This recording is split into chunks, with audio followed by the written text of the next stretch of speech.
Chapter 2686, Legacy Land? As Feng chanted the incantation recorded on the Legacy Scroll, the divine runes on the Legacy Scroll started releasing an array of colorful lights that brightly illuminated the dimly lit core room, following which the divine runes detached from the Legacy Scroll and linked up into a ring before Feng.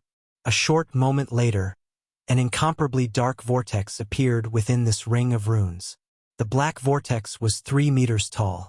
Just its existence alone thinned out the mana within the core room considerably. The vortex was like an insatiable beast that devoured everything. Just how harsh is the environment in the Legacy Land? Feng was astonished when he sensed the incomparably thin mana around him. Originally, he had planned to challenge his Tier 4 promotion quest only after he had broken through the limits of his epic mana body. That way, he would have a much greater chance of success. After all, unlike the promotion quests for lower tiers, the Tier 4 promotion quest did not have any difficulty options for players to choose from. How much improvement they gained from their Tier 4 promotion quest depended entirely on how much progress they made in the Legacy Land. Of course, there were also some differences between Legacy Lands. Naturally, the harsher the environment at a Legacy Land, the more difficult it would be for players to obtain their Tier 4 legacy. However, searching for Tier 4 Legacy Lands was arduous. In fact, when challenging the Tier 4 promotion quest, players generally spent 90% of their time searching for a Legacy Land. In short, players would be very fortunate to come across a Legacy Land. They didn't have the luxury to choose between different Legacy Lands. Hence, luck played a considerably important role when challenging the Tier 4 promotion quest.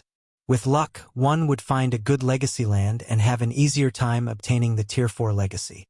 Without it, one would find a Legacy Land with an extremely harsh environment and might suffer failure as soon as they set foot into the Legacy Land. This was a situation Feng had faced before. After all, he had failed plenty of times at his Tier 4 promotion quest in his past life. Currently, although he couldn't determine what kind of Legacy Land the teleportation portal before him led to, judging by how the portal had devoured almost all of the core room's mana, he could tell that this Legacy Land had incredibly thin ambient mana. In fact, the ambient mana density in the Legacy Land should be even lower than that of the core room at the moment. However, before Feng could continue his observation, a series of system notifications entered his ears. System: you have opened the Legacy Land's portal. Please enter the portal within 3 minutes, or the portal will automatically close. System: you have activated the promotion quest for the Tier 4 Blade Saint. Quest content: enter the Legacy Land and obtain the Ancient Legacy's power. Rewards unknown. System: once you enter the Legacy Land, you will be prohibited from having any contact with the outside world. If you die within the Legacy Land, you will be teleported out of the Legacy Land, your levels will be reduced by 5, and your soul will be weakened for 3 days. Please consider your decision carefully. 5 levels? This Legacy Land is truly vicious. Feng frowned reflexively when he heard the contents of the system notifications. Normally, dying in a Tier 4 Legacy Land would result in a loss of only 2 or 3 levels. The penalty for this one, however, was actually 5 levels. This was definitely the Legacy Land with the highest penalty he had ever heard of. However, Feng did not hesitate for long before walking straight into the Black Vortex. If possible, he did not wish to enter such a harsh Legacy Land, either. However, if he didn't enter, he would be deemed to have failed his Tier 4 promotion quest. If that happened, he would have to wait a considerable period before he could challenge his Tier 4 promotion quest again, an outcome he definitely didn't want. After all, aside from Frost Heaven's upcoming secret operation, the Divine Dragon's trial also awaited him. If he gave up on entering his Legacy Land now, he would have to face the Divine Dragon's trial with only a Tier 3 body, basically setting himself up for failure. Hence, he had no other choice but to grit his teeth and take on this Legacy Land. Fortunately, the Epic Legacy Scroll granted him 3 rechallenge attempts, 2 more than what the Dark Gold Legacy Scroll provided. Having a total of 4 challenge attempts increased his chances of success significantly. As soon as Feng stepped into the Black Vortex, darkness enveloped his vision. At the same time, his body seemed to spin freely in empty space. By the time his vision recovered, the scenery before him had changed completely. Currently, he was free-falling. Moreover, not only was the sky dark, but spatial tears also filled the air around him. It was as if the world he had just arrived in was crumbling. There was no ground beneath him either. All he could see below was a bottomless abyss. To make matters worse, the mana was practically non-existent. Shurfeng was momentarily stunned by this situation. He had been to many legacy lands, but this was his first time visiting such a harsh legacy land. In fact, rather than a legacy land, this location looked more like a world teetering on the brink of destruction instead. If not for his epic mana body, he would have long since lost consciousness due to the extremely thin ambient mana here. Not daring to be careless, Shurfeng promptly activated Gale Domain to put some distance between himself and the bottomless abyss below. However, shortly after he started flying, a powerful suction force came from the bottomless abyss, which made his body feel incomparably heavy. Is long-term flight prohibited here? Looking at the bottomless abyss that was pulling him down, Shurfeng faintly understood the rules of this legacy land. He immediately headed for the nearest cliff. 400 yards, 300 yards, 200 yards. The longer Shurfeng remained in flight, the stronger the gravity acting on his body grew. Initially, the gravity was only twice as strong as usual. Eventually, though, it increased to more than tenfold. Moreover, it continued increasing by twofold every second. Not only did this situation cause his flying speed to decrease continuously, but it also made controlling his body increasingly difficult. Faster! I need to be faster. When the gravity approached unbearable levels, Shurfeng desperately tried to reach the cliff beside the abyss. When less than 20 yards separated him from the cliff, his ability to fly suddenly got neutralized. As a result, he plummeted toward the bottomless abyss like a meteor.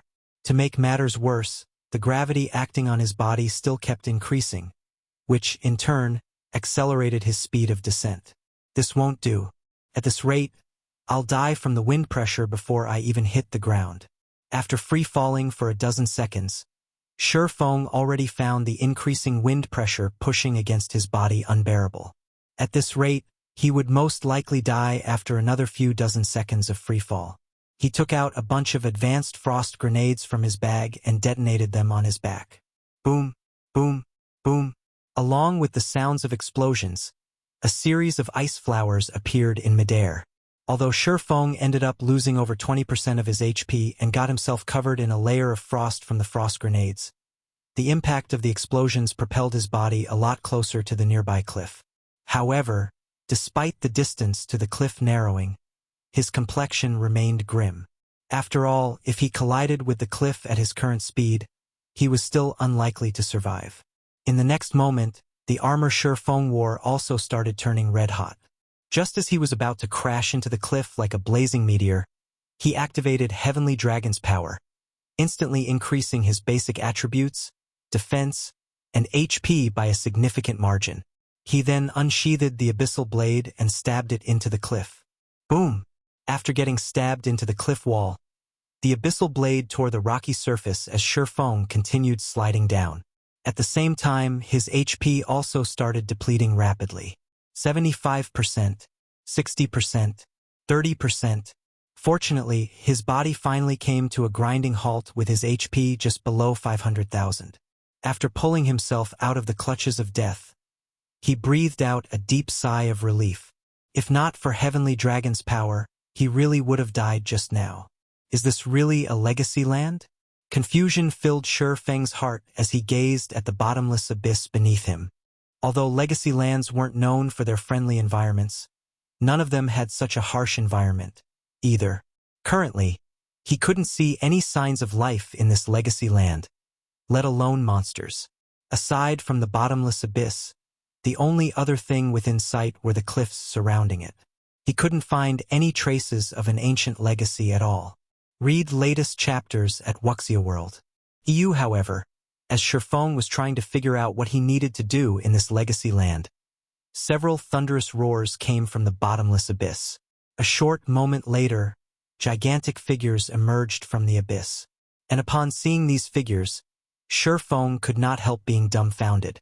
How is this possible? Feng's eyes widened with astonishment as he gaped at these gigantic figures. After all, these figures belonged to the rarely seen dragon race. Meanwhile, these dragons had clearly discovered his presence already.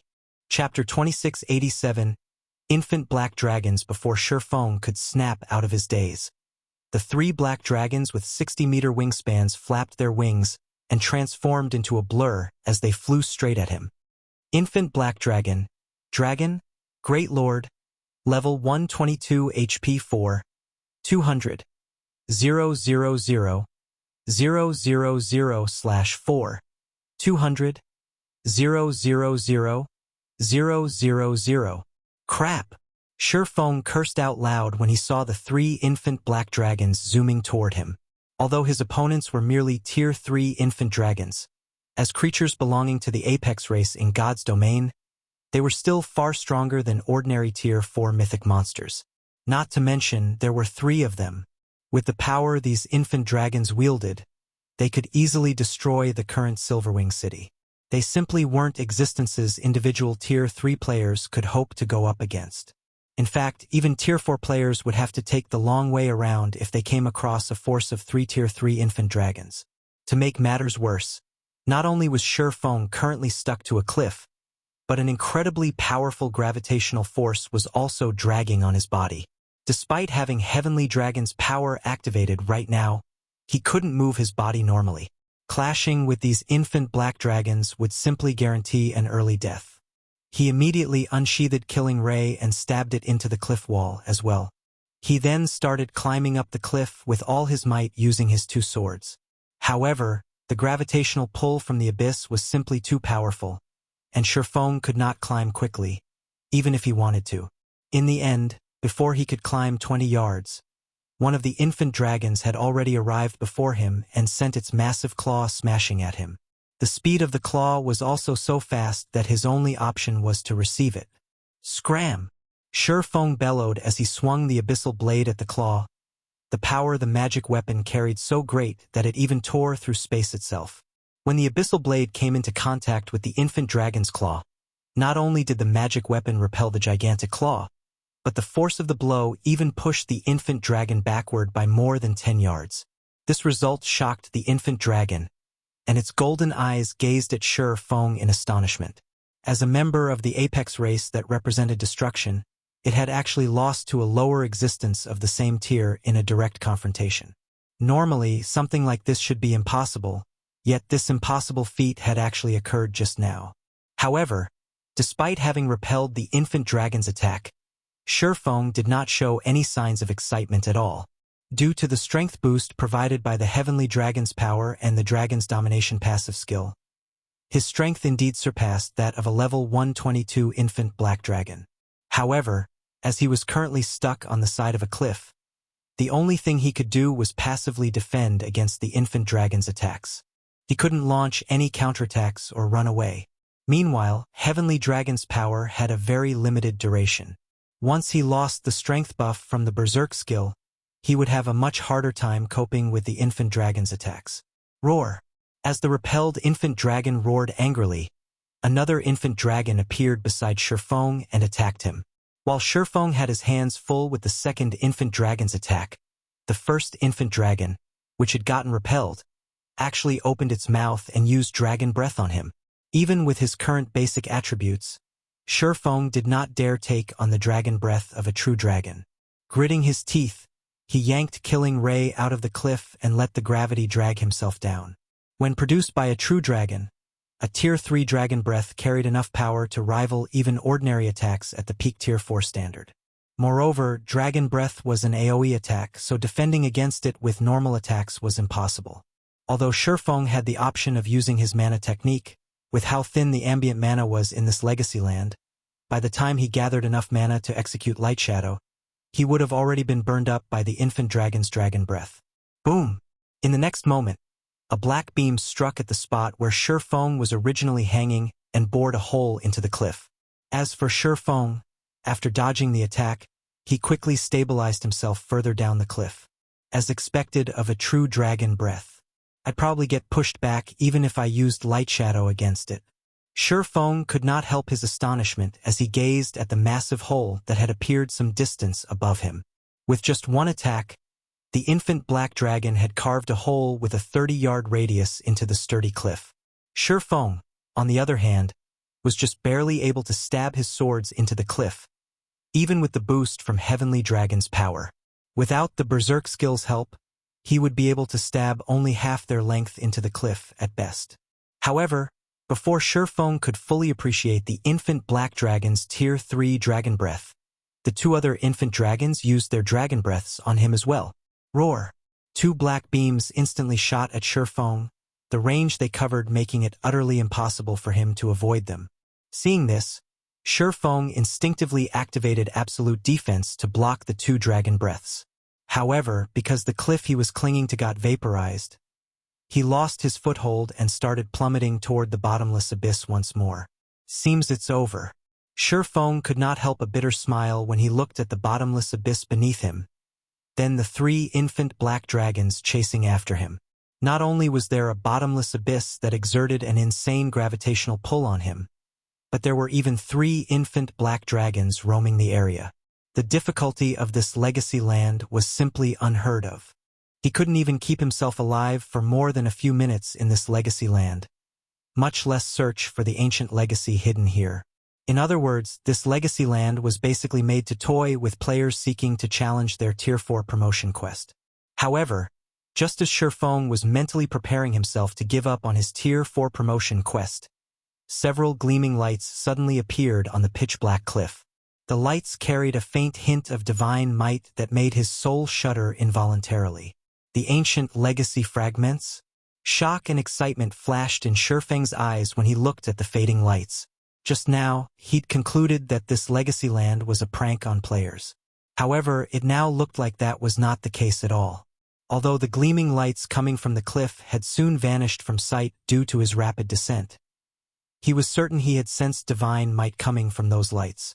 The Tier 4 promotion quest was basically a quest for players to enter a legacy land and obtain as much of their legacy's power as possible.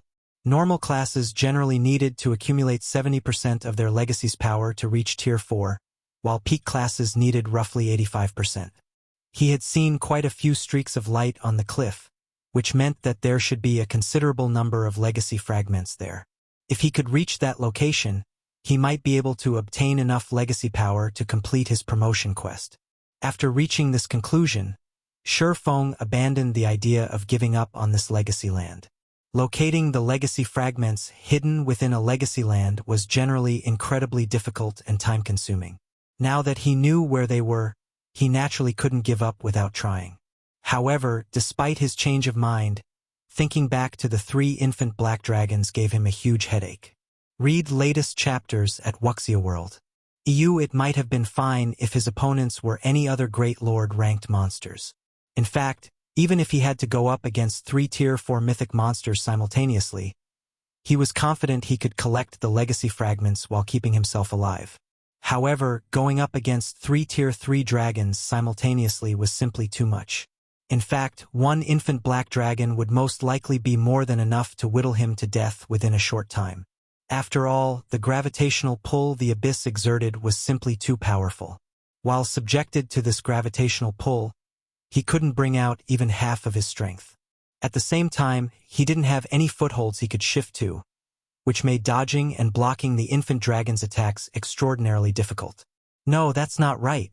So long as I can create a sufficient number of footholds, it might be possible to go up against 3 infant black dragons simultaneously with the dragon's domination's effects. While free-falling down the cliff, Feng suddenly recalled the gigantic holes the infant black dragons created. If he could carve out a sufficiently spacious path into the cliff, then defending himself against the 3 infant dragons wouldn't be an impossible dream. After thinking up to this point, he no longer waited for the abyss's gravitational pull to kill him. Instead, he took out the epic legacy scroll from his bag and activated it, starting another challenge for this legacy land. Chapter 2688. Legacy Land's true purpose. As soon as Feng activated the legacy scroll, darkness enveloped his vision once more, and the world seemed to spin around him. Everything was just like how he first walked into the dark vortex in the core room. The Legacy Scroll was a treasure highly sought after by the various superpowers, something they were willing to trade even fragmented legendary items for. And it was so coveted because it allowed players to rechallenge the same Legacy land. While this function might not seem like much, it was heaven-sent for players challenging their Tier 4 promotion quest. Normally, players had only one opportunity to challenge a Legacy land. So long as they died, they would be teleported out of the Legacy land, and the portal to the Legacy land would disappear and reappear in another random location. Even if players found another Legacy land portal later on, the chances of that portal leading to the same Legacy land were abysmally low. Hence, it was almost impossible to challenge the same Legacy land twice, which, in turn, made it impossible to learn from experience. For players, the difference between having a lot of experience when challenging a Legacy land and challenging it cold was massive. Their chances of successfully clearing their Tier 4 promotion quest would skyrocket if they had foreknowledge of their Legacy land. Hence, the various superpowers in the past had been willing to go as far as exchanging fragmented legendary items for Legacy Scrolls.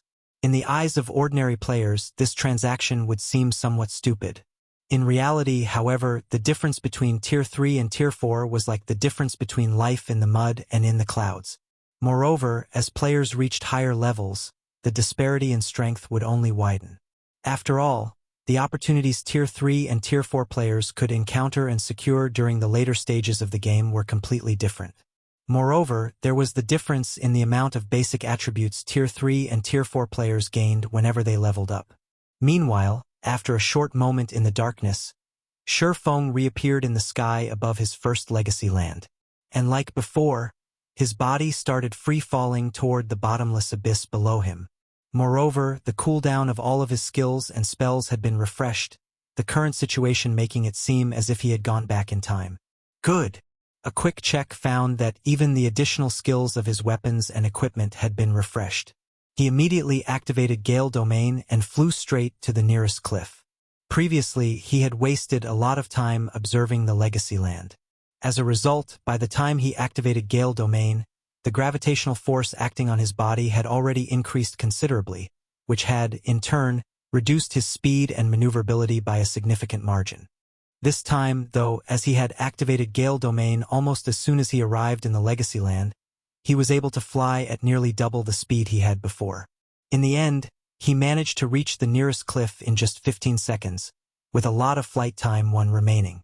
Break! After arriving before the cliff, Surefeng immediately executed Light Shadow at it. Boom! An explosion rang out as rubble went flying.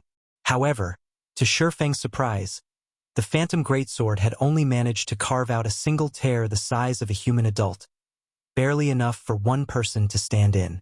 Light Shadow's power was actually reduced this much? Surefeng frowned at the tear in the cliff. The power of Light Shadow was much weaker than he expected. He had given his all in that attack, yet it had barely reached the intermediate rank Tier 4 standard. Had he used such an attack against the infant Black Dragon's Dragon Breath, he definitely would have ended up dead. However, Surefeng did not dare to waste time. Quickly, he executed Light Shadow against the cliff once more.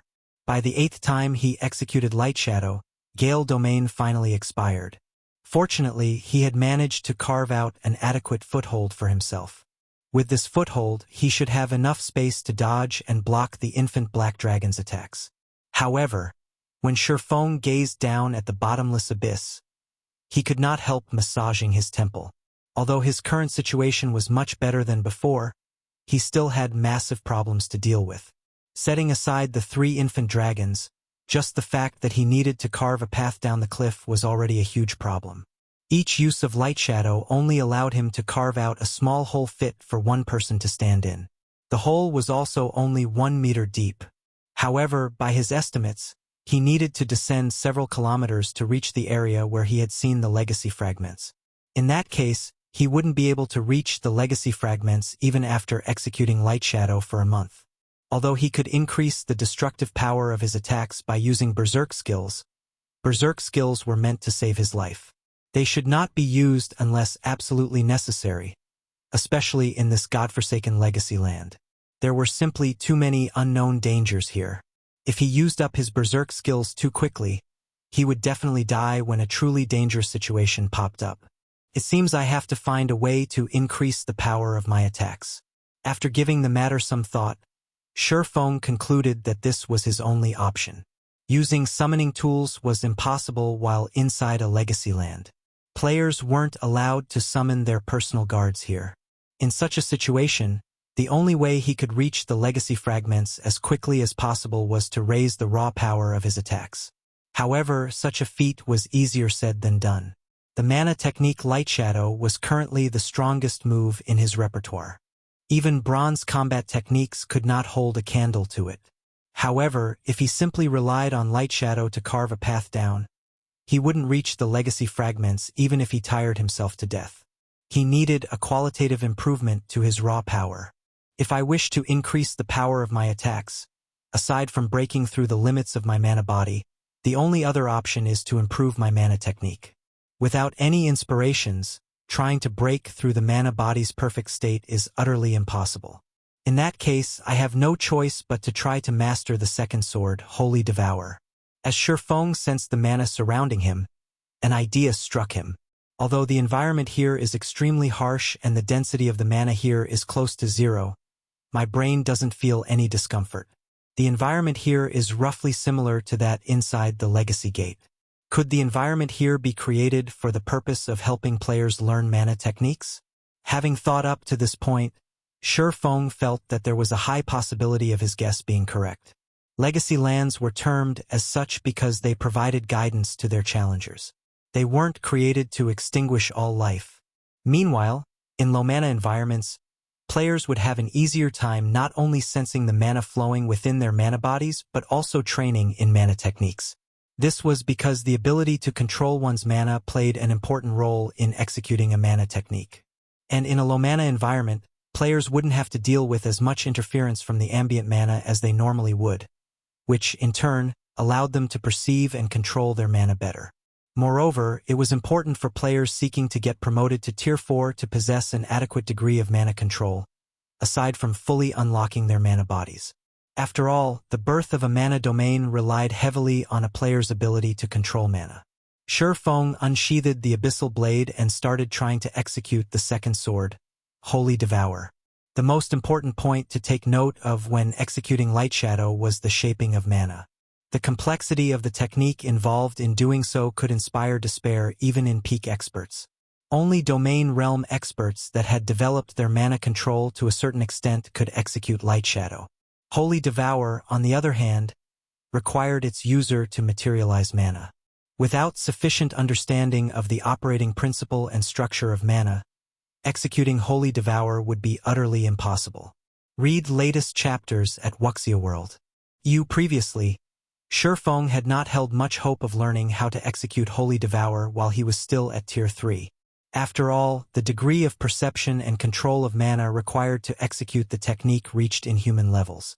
However, due to the faux Saint Devourer's soul marks, his perception of mana had undergone a qualitative transformation. In the next moment, Surefeng shut his eyes and lightly raised the Abyssal Blade with both hands. He then manipulated his mana domain to start gathering as much mana as possible around the Abyssal Blade. After draining all the ambient mana, Surefeng abruptly opened his eyes and swung the Abyssal Blade at the cliff wall before him. Holy Devour. Chapter 2689. Simplified Holy Devour. As Surefeng swung down the Abyssal Blade, a bundle of blazing red flames enveloped the magic weapon, causing even the surrounding space to tremble. In the next moment, the blazing red flames devoured the cliff wall before him. Boom! Along with the sound of an explosion, countless stone fragments went flying. Originally, the cave Surefeng had dug for himself was only the size of a small room. Now, however, the cave had grown to the size of a small house. Moreover, its walls were extremely smooth as if they had been polished. So strong. Surprise flashed in Surefeng's eyes as he took in the cave before him. He had only been trying to execute Holy Devour. He never thought that he would actually succeed on the first attempt. Although the second sword he executed was many times weaker than the Heavenly Blue Saints version and could even be considered incomplete, the power of his attack was already close to the upper rank Tier 4 standard. With such destructive power, His efficiency in carving out a path to the legacy fragments should improve by several dozen times. However, just as Shi Feng thought of using Holy Devour once more, his consciousness suddenly wavered, and a stinging pain assaulted his brain. Sure enough, it is still too much for my current self to execute Holy Devour. Shi Feng could not help a bitter smile at this situation. He had indeed succeeded in executing Holy Devour. However, the amount of concentration he had consumed by using it once was equivalent to executing over a dozen bronze combat techniques simultaneously. With such a high consumption rate, he would run out of concentration after using Holy Devour 3 or 4 more times. Moreover, he was able to achieve such a result only because his concentration had reached the Tier 4 standard already. Had his concentration remained at the Tier 3 standard, he would have most likely passed out as soon as he executed the first Holy Devour. However, just as Shi Feng was thinking of how he could further perfect his Holy Devour to reduce the burden on his concentration, a tremor suddenly rocked the cave. Before he could react to this unexpected development, the rubble scattered around the cave suddenly gathered and formed a humanoid golem that was as tall as he was. The moment the golem took shape, it released a frightening pulse of mana that froze the ambient mana, making it impossible for him to manipulate the ambient mana at all. Outer Path Guardian, non-elemental creature, Grand Lord, level 121 HP 53, 500, 000/53, 500, 000. A non-elemental creature? Shi Feng was a little surprised when he saw the Outer Path Guardian. He'd never heard of the non-elemental creature label before. Normally, if a monster wasn't an elemental creature, they would be labeled with their race, such as giant, elf, wild creature, orc, and so on. Before Shi Feng could properly digest this situation, the Outer Path Guardian suddenly appeared before him. Its 2 arms then transformed into razor-sharp rock blades that cut at him. The attack speed it displayed surpassing that of ordinary Grand Lords and nearly rivaling mythic monsters. However, Shi Feng was no pushover either. With his extraordinary combat standard and basic attributes, even mythic monsters of the same level would have difficulty landing attacks on him, let alone a Grand Lord whose speed was merely close to rivaling mythic monsters. In the next moment, Shi Feng brandished the abyssal blade. Sword's transmigration. Pung, pung, pung. In the blink of an eye, Shi Feng deflected over a dozen attacks. Immediately afterward, he sent a counterattack cutting at the Path Guardian. In the next moment, a pitch-black sword light cut at the Path Guardian's body. A metallic clang echoed in the cave as the sword light came into contact with the Path Guardian. However, to Shi Feng's surprise, not only did his attack fail to injure the Path Guardian, but the impact even made himself stumble half a step back. The abyssal blade he wielded also vibrated violently, as if it had just struck on an impenetrable wall. What kind of monster is this? Shi Feng stared at the Outer Path Guardian in astonishment. The abyssal blade was capable of cutting through even the skin of superior mythics, yet not only did the magic weapon fail to scratch the Outer Path Guardian's body, but the Grand Lord didn't even lose a single HP from the attack. The Guardian's defense was simply heaven-defying. Regardless of Shi Feng's surprise, the Path Guardian did not stop its actions, launching attacks at him one after another. Even after fighting for several minutes consecutively, the Path Guardian showed no signs of weakening or slowing down at all. It was like a tireless machine. Although Shi Feng had landed over 100 attacks on the Path Guardian, he had failed to cause any damage whatsoever to the Grand Lord. Even Light Shadow was useless against it. Is it invulnerable? Shi Feng's head ached as he continuously deflected the Path Guardian's attacks. Previously, he had seen hope of obtaining the legacy fragments. He never imagined that a monster like the Outer Path Guardian would appear after he destroyed the cliff wall. Despite the Path Guardian having only a little over 50 million HP, which was very low for a level 121 Grand Lord, he actually failed to make a dent.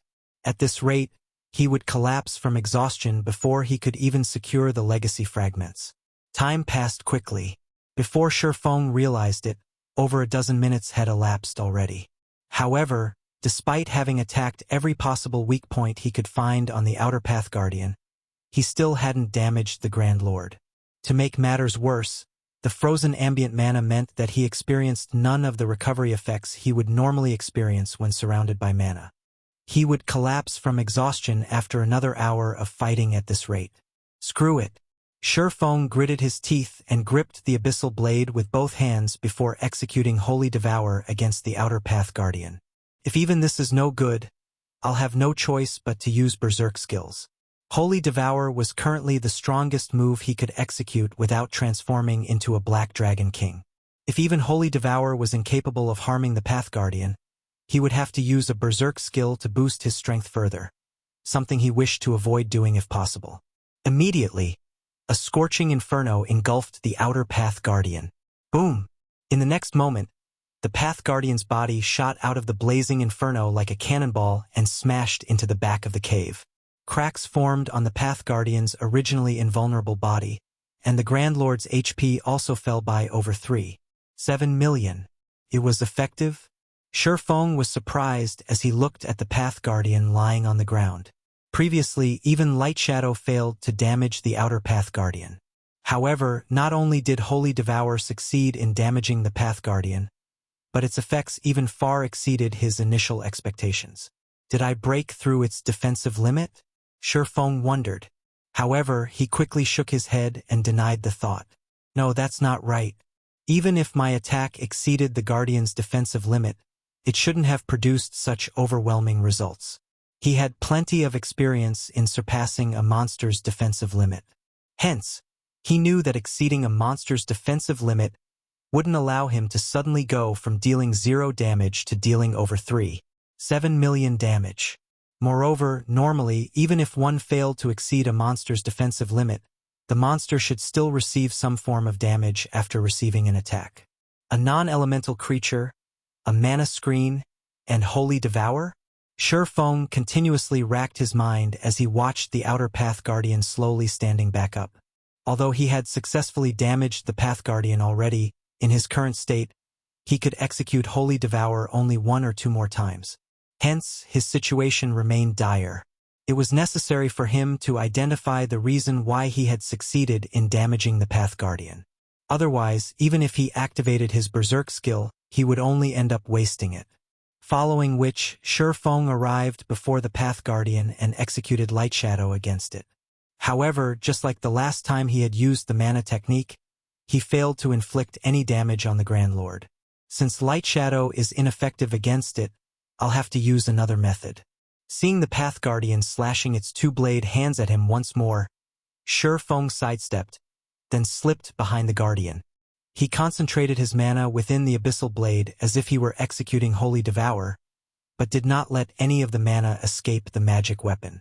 Consequently, instead of a blazing inferno, only a small layer of flames appeared around the Abyssal Blade as he sent the magic weapon slashing down at the Path Guardian's back.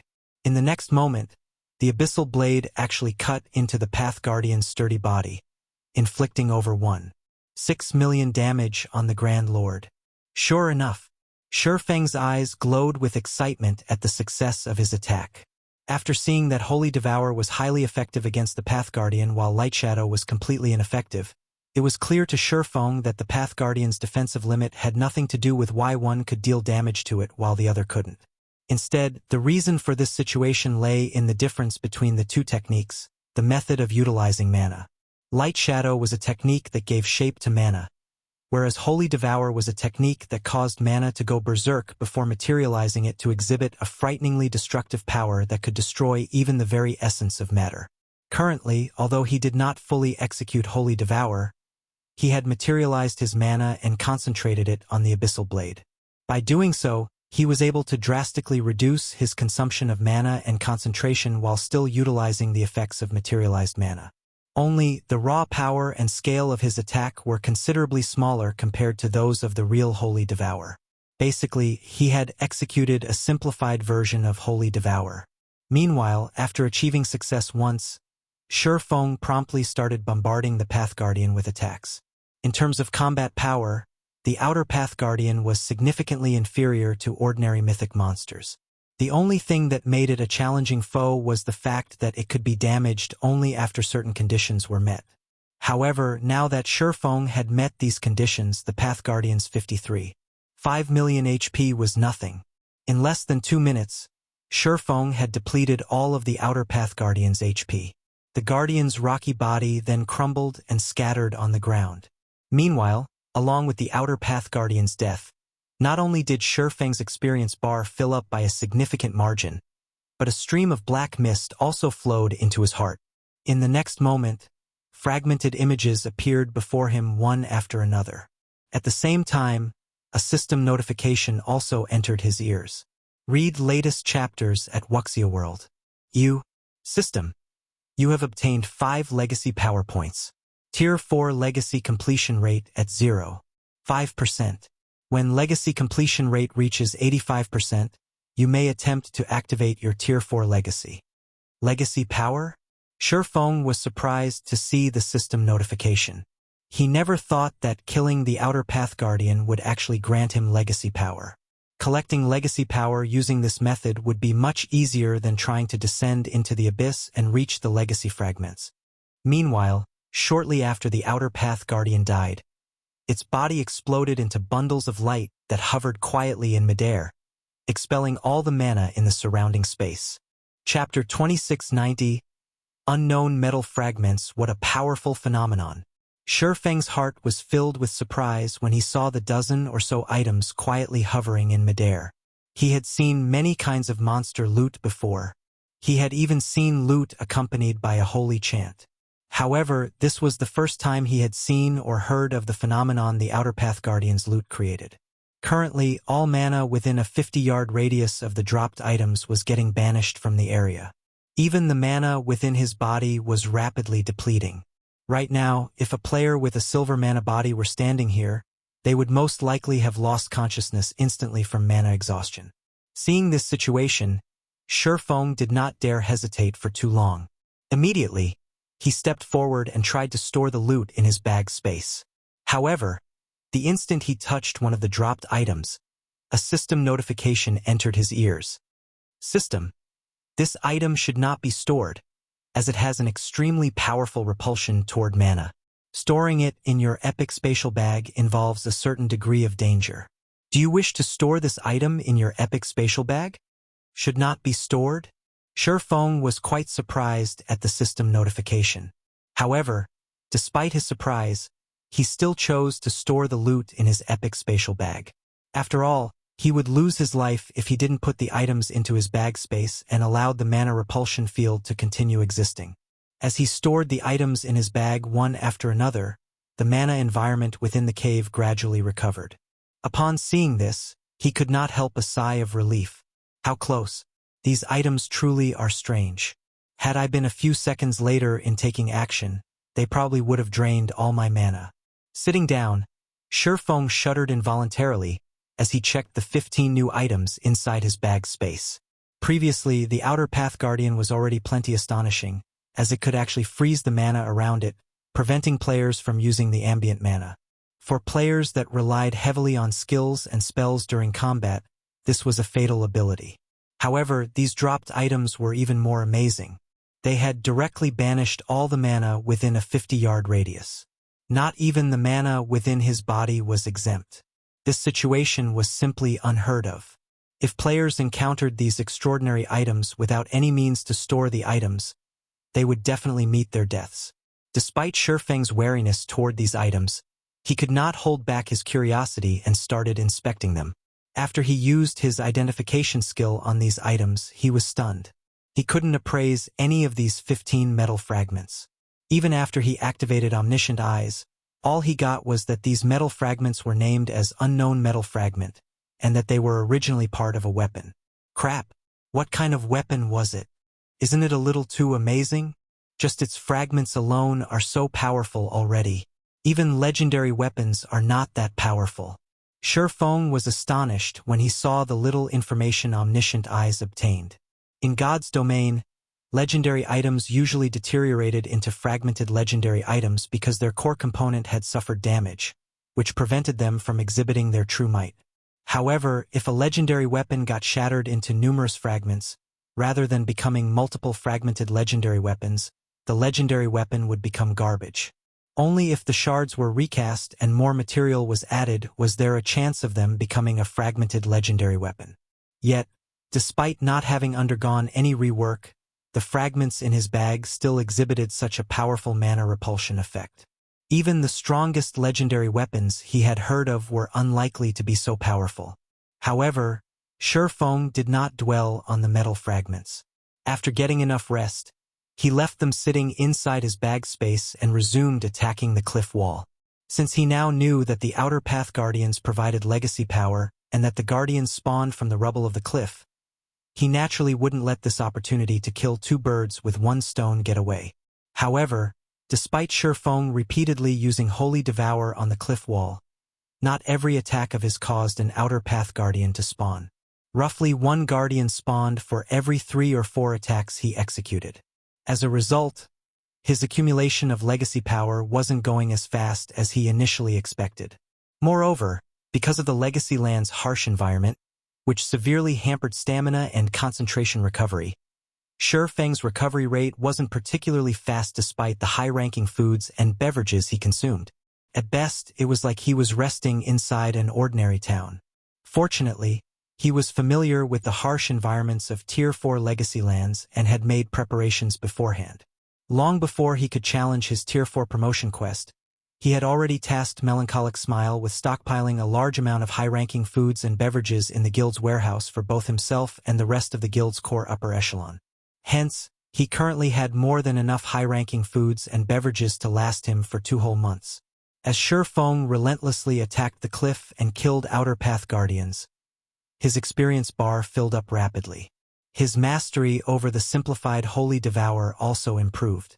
Only as the number of Outer Path Guardians he killed increased, the number of unknown metal fragments he obtained conversely decreased. Initially, each kill yielded him more than 10 fragments. Eventually, that number dropped to single digits. Now, he got just 1 or 2 from every kill. As Surefeng progressed down the cliff, he had unknowingly spent 9 days inside the legacy land. After 9 days of constant grinding, Surefeng had reached level 124. If not for Demon God Atlok's soul curse, he would have already reached the level 125 threshold. As for the accumulation of legacy power, he had reached 83% completion rate already, just 2% away from the minimum requirement to activate his Tier 4 legacy. As for the unknown metal fragments, he had collected a total of 96. Meanwhile, a lot had also happened in the outside world during these 9 days. Thanks to the 50 bottles of S-rank nutrient fluids Mushin provided as a deposit, Surefeng could afford to consume 1 bottle per day, meeting the energy requirements of his brain. His body's condition also improved considerably. However, if he wished to recover to his peak state, he still needed life potions. Aside from that, Zero Wing's main force members also started exiting the spatial maze one after another. However, as Fire Dance, Aqua Rose, Gentle Snow, and 24 or so other players had taken different paths midway through the maze, they remained trapped inside. Along with the return of the majority of Zero Wing's main force, the prosperous Zero Wing flourished even more. After returning to the eastern continent, Zero Wing's main force members continuously raided large-scale and super large-scale team dungeons, enriching the guild warehouse with plenty of rare materials. Including the rare materials brought back from the western continent, Melancholic Smile, and the others produced batch after batch of level 120 weapons and equipment. Now, when it came to level 120 weapons and equipment, Zero Wing surpassed the various superpowers. For a time, Zero Wing entered the spotlight of the neighboring kingdoms and empires, and many expert players and well-known adventurer teams applied to join Zero Wing. However, during all of this, a very shocking matter got exposed. The true identity of Zero Wing's mysterious guild leader, Black Flame. When this information spread, it shocked the Eastern Continent's various powers. This was especially true for Unyielding Soul, Crimson Emperor, and the secret Pavilion superpowers that were partners of Zero Wing. None of them had ever thought that Zero Wing was truly a guild that had no background whatsoever and that a youth like Surefeng had developed it from scratch. God's domain's various powers no longer feared Zero Wing. Many powers started secretly targeting Zero Wing's internal members. At the same time, They spent huge sums to snatch the Heaven's Rumble Training Center's disciples and customers of Zero Wing's virtual combat platforms.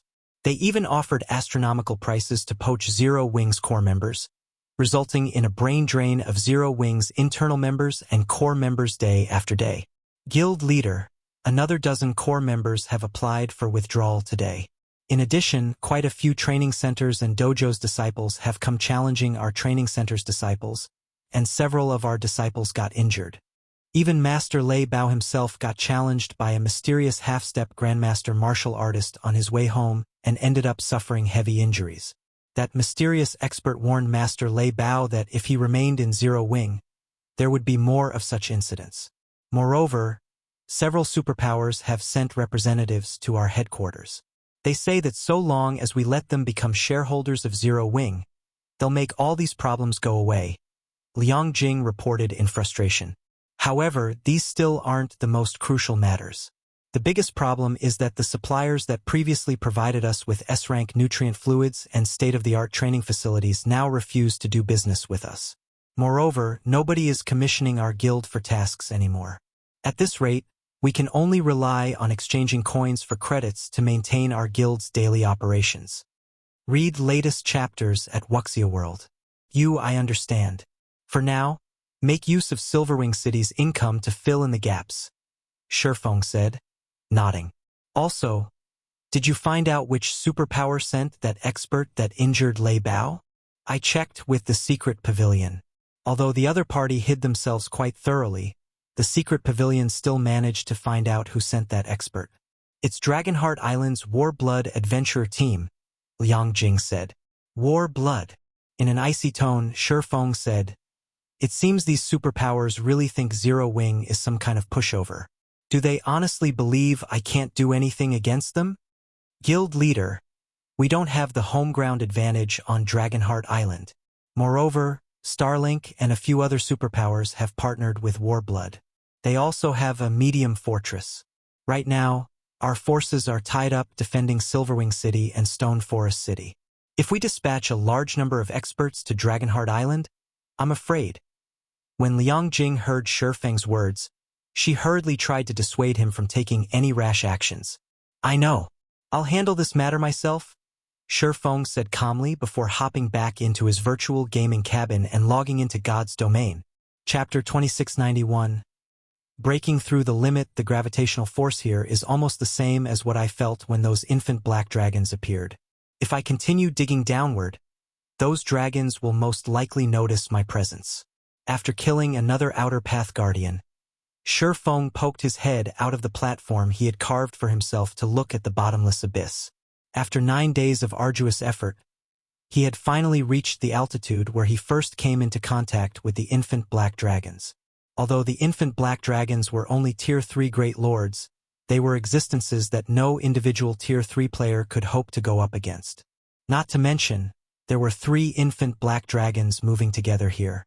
Currently, the best way for him to complete his Tier 4 promotion was through killing more Outer Path Guardians and steadily accumulating his legacy power to 85% completion rate. Then, he could activate his Tier 4 legacy.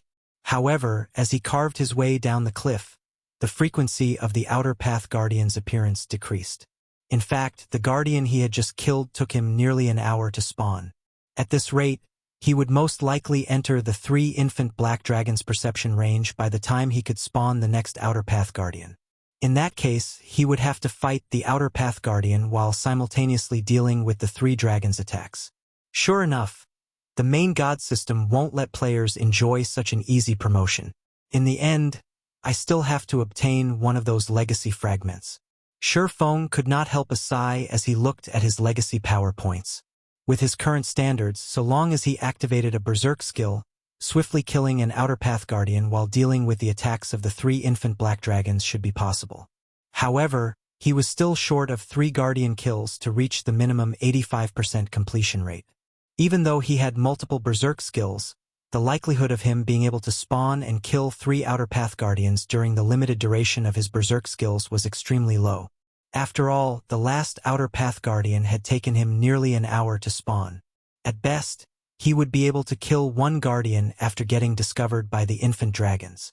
As for the remaining 2 Outer Path Guardians, He could forget about them because no matter how he looked at it, coping with the infant dragon's attacks for 2 or 3 hours while he continued carving the cliff was simply impossible.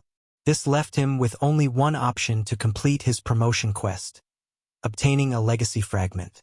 While legacy fragments didn't carry equal amounts of legacy power, each contained at least 10 points to as much as 40 points.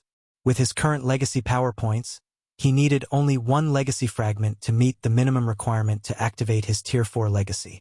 Although the completion rate of one's Tier 4 legacy would somewhat influence the success rate of the Tier 4 promotion quest, it wasn't absolute. Legacy power only allowed players to activate their Tier 4 legacy. The more legacy power players managed to collect, the larger the portion of their Tier 4 legacy they could activate. However, after activating and unraveling the secrets of their Tier 4 legacy, players needed to learn the unraveled knowledge in order to complete their Tier 4 promotion quest. Clearing this portion of their promotion quest depended entirely on their own capabilities. The amount of legacy power they accumulated before had no bearing on this part of the quest. And if players failed to learn an adequate amount of knowledge from their legacy within the stipulated time, they would still fail their Tier 4 promotion quest.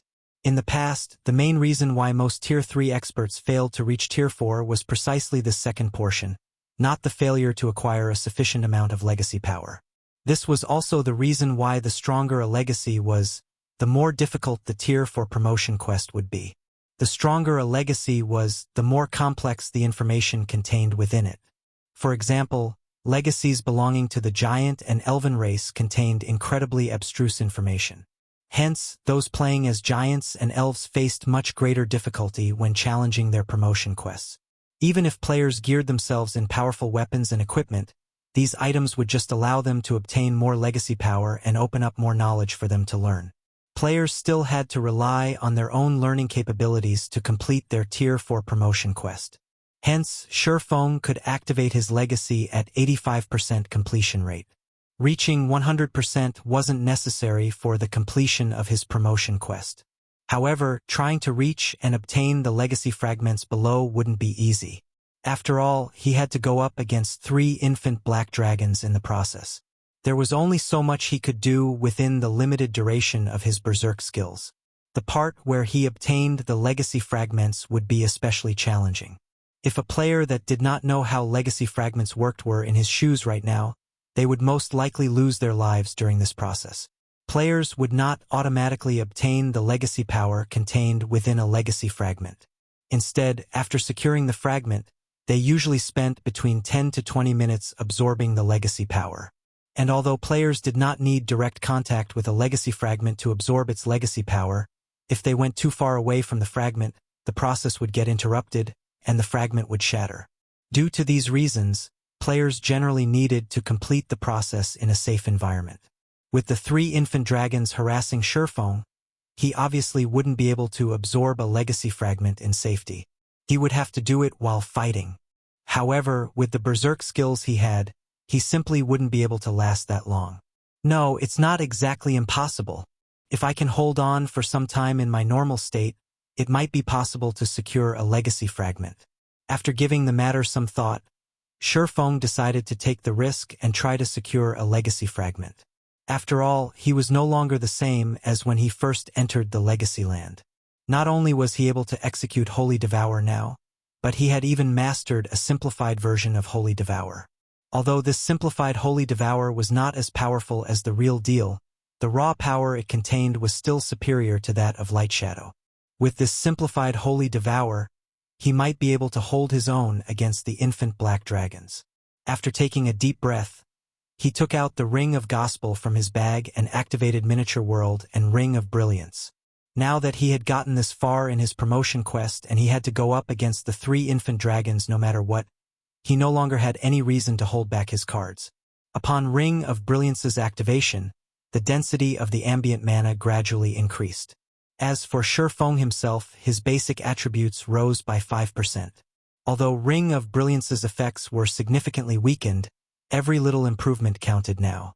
After activating both of the Ring of Gospel skills, he jumped off the platform and allowed gravity to drag him down toward the bottomless abyss. A few seconds after he started his free fall to the abyss, A series of dragon roars came from some distance away. As he had predicted, the 3 infant black dragons flew out of the abyss and charged straight at him once more. A short moment later, one of the infant dragons arrived before Surefeng and sent its gigantic claw smashing at him. Seemingly unaffected by miniature world, the dragon's claw still carried enough power to tear through space. This hit will determine whether I can succeed or not.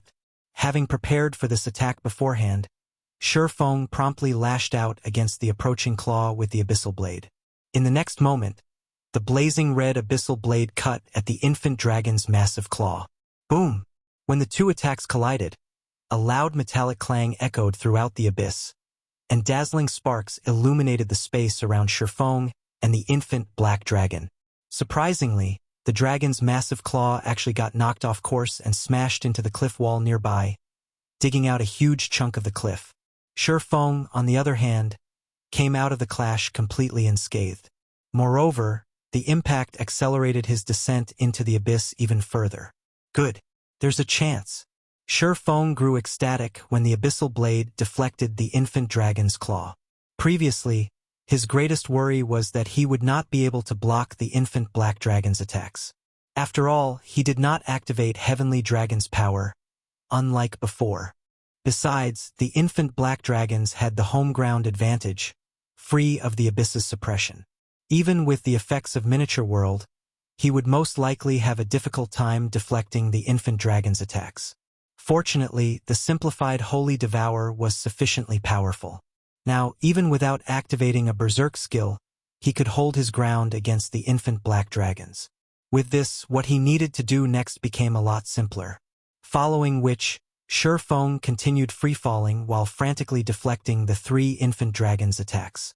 When he was about to reach the location of the legacy fragments, he activated Gale Domain and forcefully changed his angle of descent toward the legacy fragments. After spotting the location of the legacy fragments, Surefeng promptly activated Power of Darkness, increasing all his basic attributes by 120%, then executed a 2-handed slash at the cliff wall. Holy Devour! A raging inferno immediately devoured the cliff wall, creating a hole with a 30-yard radius.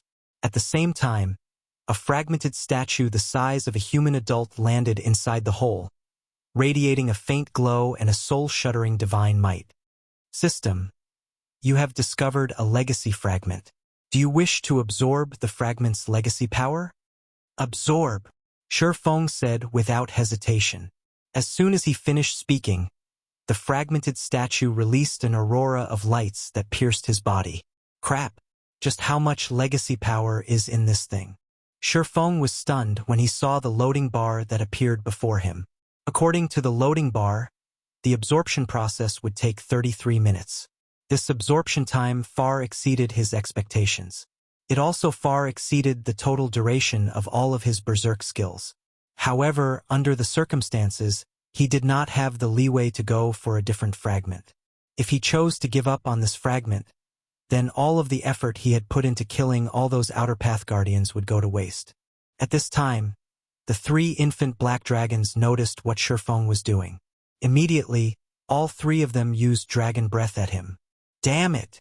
Surefeng's complexion darkened when he saw that the 3 dragon breaths covered the entire cave he was in. Instinctively, he activated absolute defense to protect himself. After the 3 dragon breaths landed, the size of the cave increased significantly, which gave Surefeng a lot more room for maneuvering. Following which, time flew as Surefeng desperately defended himself against the 3 infant dragons' attacks.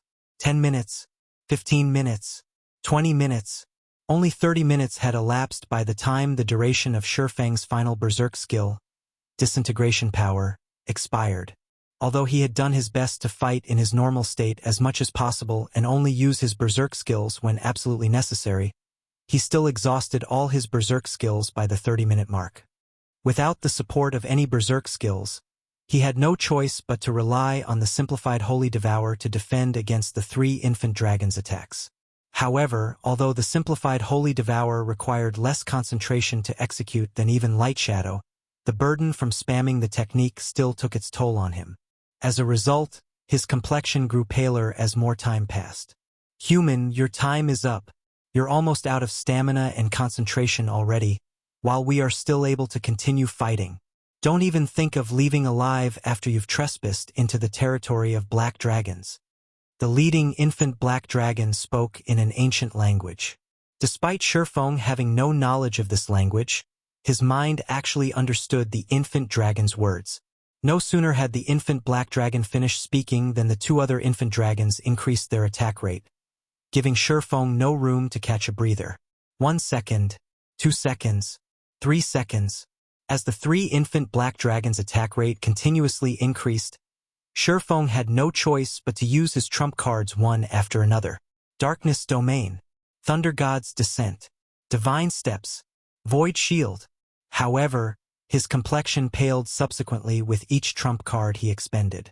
His brain was also plagued by a stinging pain that dulled his control over his body. Read latest chapters at Wuxia World. Is this it for me?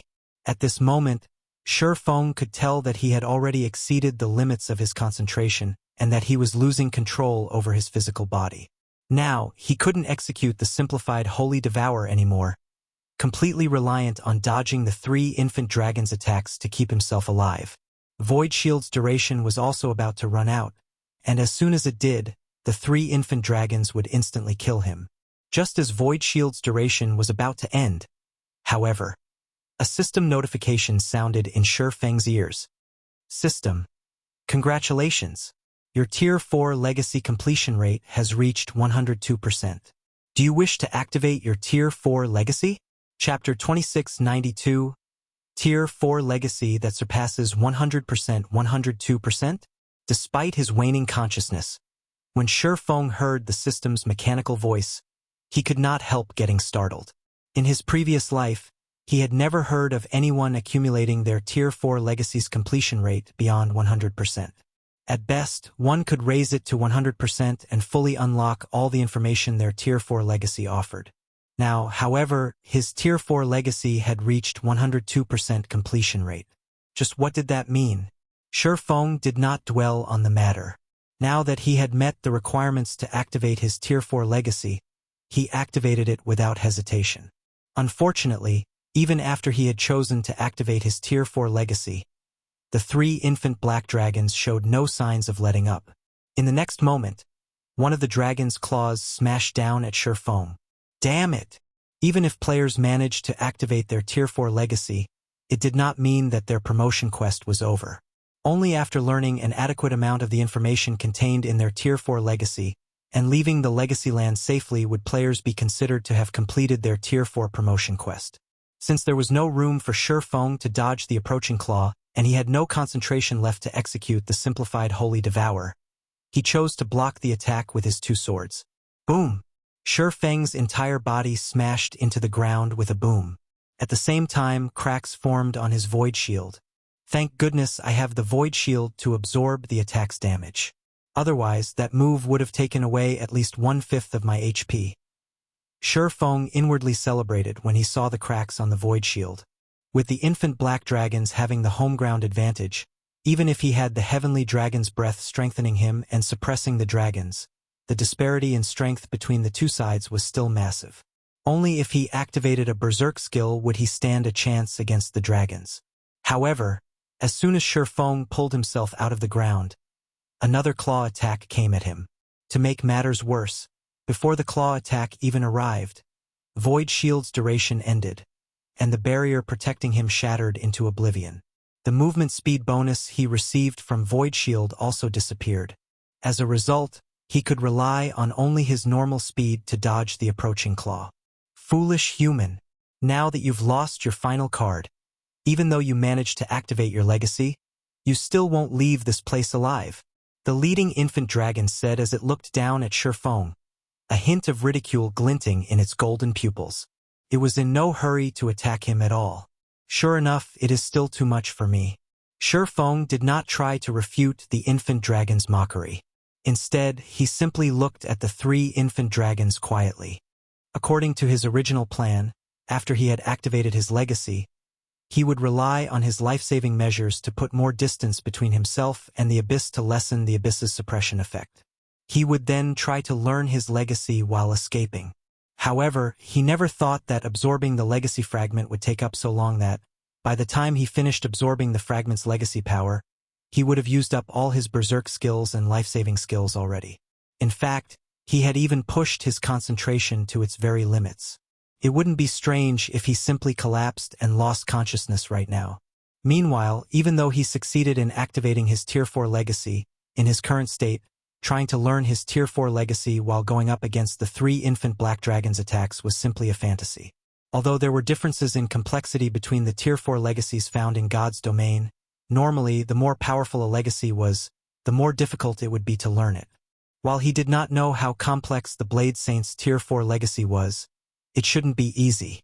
Going by his past experiences, players would have only 1 short hour to learn their Tier 4 legacy after activating it. So long as they could learn one of the several topics offered, they would acquire their Tier 4 legacy and complete their Tier 4 promotion quest. In the past, Surefeng had never once managed to learn a topic from his Tier 4 legacy within 1 hour. As for the experts that reached Tier 4, the majority of them had just barely managed to finish learning one topic within 1 hour. And even the record holder for the fastest person to learn a topic from their Tier 4 legacy had spent nearly half an hour to do so.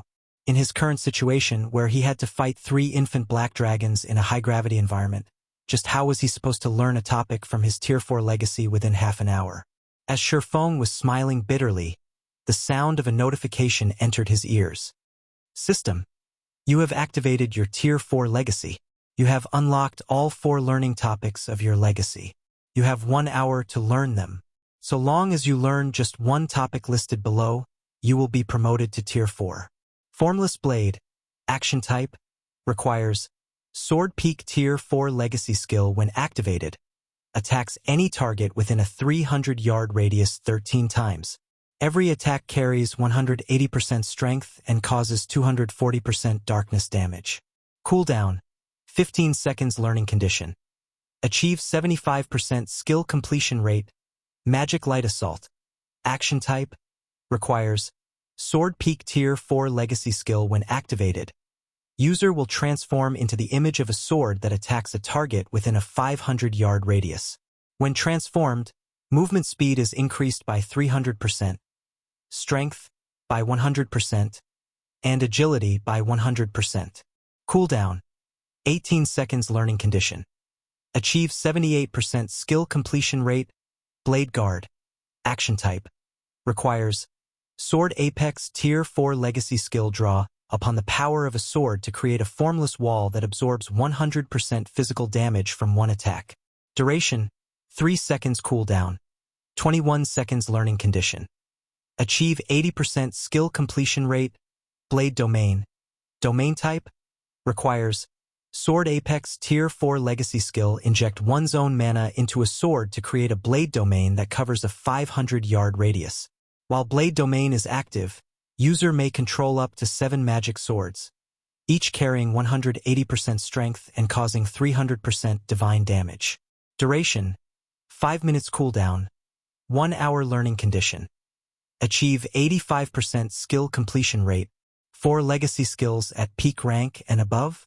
Moreover, there is even the extremely rare Apex Domain skill. Is this the effect of a 102% completion rate? Surefeng could not help doubting his eyes when he saw the content of the system notifications. In God's domain, even for peak legacies, one would be fortunate to see even 1 peak legacy skill during the Tier 4 promotion quest. In fact, players that activated their Tier 4 legacy at 100% completion rate would only have a chance to learn 2 peak legacy skills. As for Apex legacy skills, there was only a certain chance for them to appear for peak legacy holders. For most players, though, Apex legacy skills were akin to myths. After all, just learning 1 peak Tier 4 legacy skill would grant Tier 4 players the strength to go up against superior mythic ranked monsters of the same level. Unlike ordinary Tier 3 skills and Tier 3 legacy skills, which relied on mana for activation, Tier 4 legacy skills could also use legacy power. By using legacy power to activate a Tier 4 legacy skill, players could continue infusing mana into their skill past the minimum requirement in order to raise the power of their legacy skill. And once a peak Tier 4 legacy skill reached its maximum power, A Tier 4 player fully geared in epic weapons and equipment could use it to stand toe-to-toe against superior mythic ranked monsters of the same level. It was also due to the existence of peak Tier 4 legacy skills that many peak experts had chosen not to complete their Tier 4 promotion quests despite having the ability to do so. For the majority of Tier 3 experts, though, just reaching Tier 4 was already a dream, what more trying to learn a peak Tier 4 legacy skill. Now, however, not only did Surefeng have 2 peak Tier 4 legacy skills to choose from, but he even had 2 apex Tier 4 legacy skills. However, Surefeng's expression quickly darkened slightly. In the past, out of all the advanced Tier 4 legacy skills he was offered during his promotion quests, even the most powerful one only required him to execute the skill at a 70% completion rate to learn it. Now, even the easiest peak legacy skill he was offered required him to achieve a 75% completion rate, whereas the most difficult, Blade Domain, required an 85% skill completion rate. That was basically asking him to unleash 100% of Blade Domain's power. Normally, when using Tier 4 skills and spells, Tier 4 experts would only be able to achieve a 70% completion rate or so. Even Tier 4 peak experts would be able to activate a Tier 4 skill or spell at 85% completion rate only after long training. After all, the complexity of Tier 4 skills and spells was much greater than that of Tier 3 skills and spells. Now, however, he was given only 1 hour to learn at least one peak legacy skill to such a high standard. This was simply impossible. During the time Surefeng was silently cursing the learning requirements, the 3 infant black dragons hovering in midair swooped down at him. Read latest chapters at Wuxia World. You die, human. The 3 infant dragons appeared almost simultaneously around Surefeng and sent their claws smashing at him. Their claws forming a perfect encirclement that left no room for evasion. Screw it. It's all or nothing. Since there was no way for him to dodge the incoming claws, Surefeng gritted his teeth and chose to learn the most difficult of the 4 legacy skills offered. Blade Domain. Chapter 2693, Blade Domains. Might just as the 3 dragon claws were about to hit Surefeng, paragraphs of texts and numerous images suddenly filled his mind. These texts and images were none other than the introduction to Blade Domain. Right after these texts and images appeared, an invisible ripple from the abyssal blade spread up to 500 yards into the surroundings in the blink of an eye. Boom, boom, boom. A moment after the ripple appeared, a frightening shockwave rocked the cave Surefeng stood in. It was so powerful that even a large boulder the size of a human adult went flying out of the cave and plunging into the bottomless abyss. When the 3 infant black dragons hovering above Surefeng saw this, their eyes widened in shock as they stared at the human, who was clearly near death's door. So, this is an apex Tier 4 legacy domain? Surefeng was astonished as he looked at the 3 massive claws that had stopped just 1 yard away from him. Currently, each of the 3 dragon claws was blocked by a 4-meter-long magic sword, unable to proceed even an inch further. System. Blade Domain activated successfully. Skill completion rate, 65%. Learning condition not met. You may use Blade Domain again in 30 seconds. 65%. Seems I made the right bet. Surefeng breathed out a sigh of relief when he saw the system notification. Truthfully, he was not confident of learning a Tier 4 skill. After all, he had never learned one before, let alone peak and apex Tier 4 legacy skills. He had been fortunate to activate the Tier 4 skill successfully on his first try. In the past, when he was learning the advanced Tier 4 legacy skills of his class, it took him over 10 minutes just to activate the skills once successfully. And although he was now a domain realm expert, he still was not confident of successfully learning peak or apex Tier 4 legacy skills within an hour. Meanwhile, in order to resolve his current predicament, he couldn't rely on a skill that provided only offensive or defensive capabilities. A skill that increased his movement speed temporarily also wouldn't do him much good. If he wished to survive, his only option was to learn a domain skill which could be used for both offense and defense. Moreover, a domain skill was very useful for group combat. Aside from that, he had taken the initiative to learn Blade Domain, which should have been the most difficult skill to learn out of the 4 available options, because he had a big advantage to rely on: his affinity for mana. Previously, his affinity for mana was subpar at best. His control over mana wasn't particularly good, either. However, after having his soul strengthened by a soul array, his affinity for and control over mana had risen to whole new heights. Due to this reason, he had chosen to learn Blade Domain. Given the current circumstances, it would seem that he had made the right decision. He had not only succeeded in activating Blade Domain on his first attempt but even achieved a 65% completion rate. He could also sense that he still had plenty of room for improvement. According to his past experiences in learning skills, if he could successfully activate a skill at 65% completion rate on his first try, then he should be able to raise his skill completion rate to 80% or beyond within the next hour. Human, don't celebrate yet. Although a Tier 4 domain skill is indeed powerful, without a Tier 4 body, you won't be able to exhibit its true power at all. The leading infant black dragon sneered when it saw Shifeng sighing in relief. After saying so, the infant dragon swept its tail at Shifeng and shattered the magic sword that had managed to stop its claw attack earlier. When the two other infant dragons saw this scene, they promptly copied their leader's actions, executing a tail swipe. This situation forced Shifeng to reconstruct the magic swords frantically to defend against these tail swipes. For a time, magic swords continuously formed and shattered around Shifeng. However, as forming magic swords required the use of mana, after 20 seconds of this process, Shifeng had already lost 10% of his mana.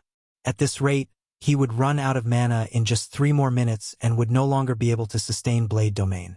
Human, die. So long as we are here, you humans will never lay your hands on the ancient legacy here. The leading infant black dragon bellowed as it looked at Shifeng's pale complexion.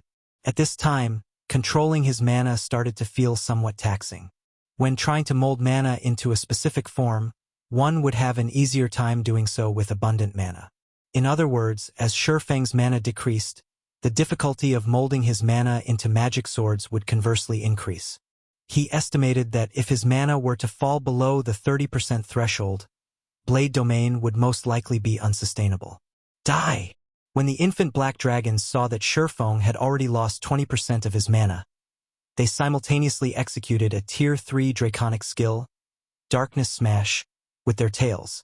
Combined with their strength, the power this skill could exhibit easily reached the intermediate Tier 4 standard. It simply wasn't an attack the magic swords could hope to stop. Don't even think of killing me so easily. After seeing that 30 seconds had gone by already, Shifeng activated Blade Domain once more. This time, he was much more careful when activating Blade Domain.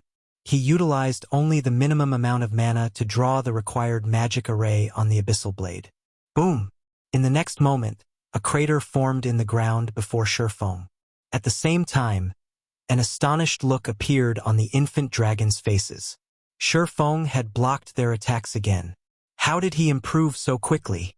When the infant black dragons saw the magic swords that had formed before them, they could not help eyeing Shifeng warily. System. Blade Domain activated successfully. Skill completion rate, 75%. Learning condition not met. You may use Blade Domain again in 30 seconds.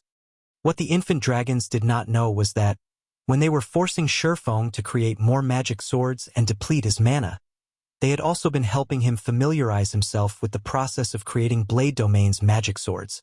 As a result, he became increasingly adept at manipulating the domain skill's mana. Hence, he succeeded in activating the skill a second time with much greater efficiency. So that's the case. The activation of Tier 4 skills and spells is no longer dependent on just the technique of players. Instead, it requires the integration of mana control and technique. It's no wonder I had such a difficult time learning Tier 4 legacy skills in the past. When Shifeng saw the power of his Blade Domain increase by a significant margin, realization immediately dawned upon him. After thinking up to this point, he started using even less mana to conjure the magic swords, thereby reducing the volatility of his mana and improving its finesse. Following which time elapsed. Every time Shifeng activated Blade Domain, he managed to improve its completion rate slightly. 77%, 79%, 81%. As Blade Domain kept strengthening, the 3 infant black dragons grew increasingly dispirited.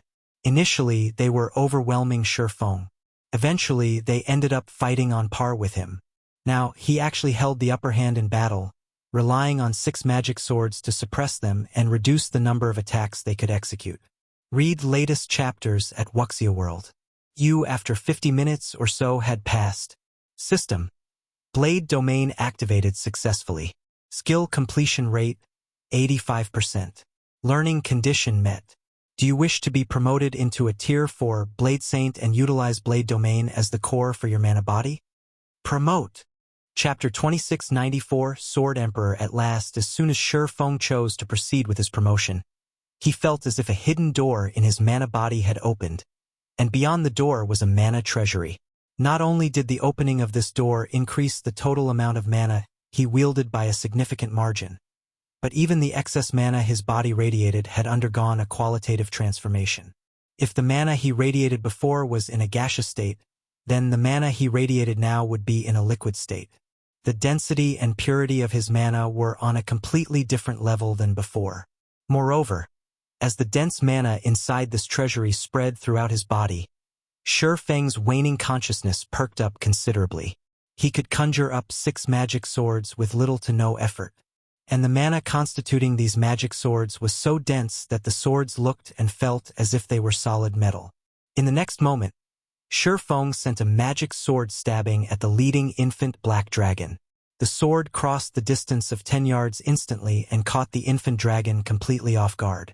The magic sword pierced the infant dragon's tough scales and left a deep gash on its body, the injury causing the infant dragon to shriek in pain.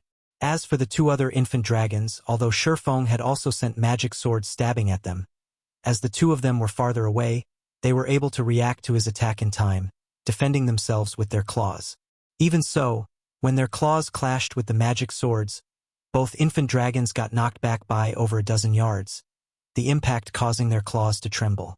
At a glance, it was obvious that the strengths of the 2 sides were no longer on the same level.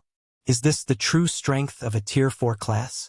Shi Feng was surprised and excited when he saw the magic swords successfully injuring and repelling the infant black dragons. System. Congratulations! You have become a Tier 4 Blade Saint, Sword Emperor. You have activated the Apex Legacy Core.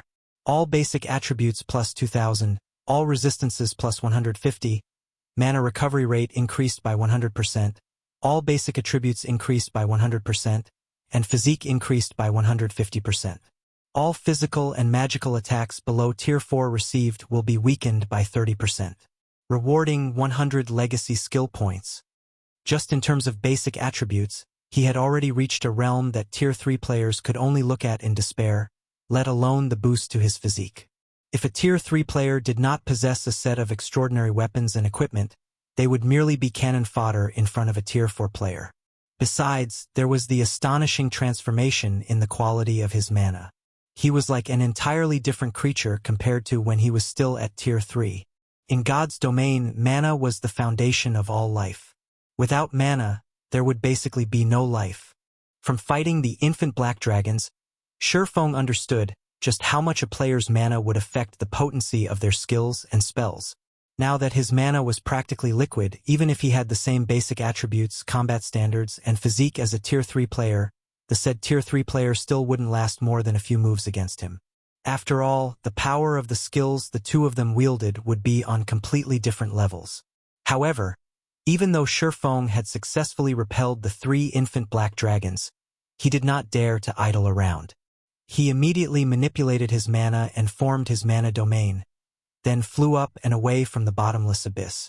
He had no intention of clashing with the 3 infant dragons at all. Currently, he might have reached Tier 4 already and even gained the strength to hold his own against the 3 infant black dragons. But that was it. Killing the 3 infant dragons was still impossible for him. After all, now that he had gotten promoted to Tier 4, he could no longer spam Blade Domain like before. Once Blade Domain's duration ended, he would be forced to utilize his own body to clash with the infant dragons. With his limited stamina, he would definitely fall first before he could kill the 3 infant dragons.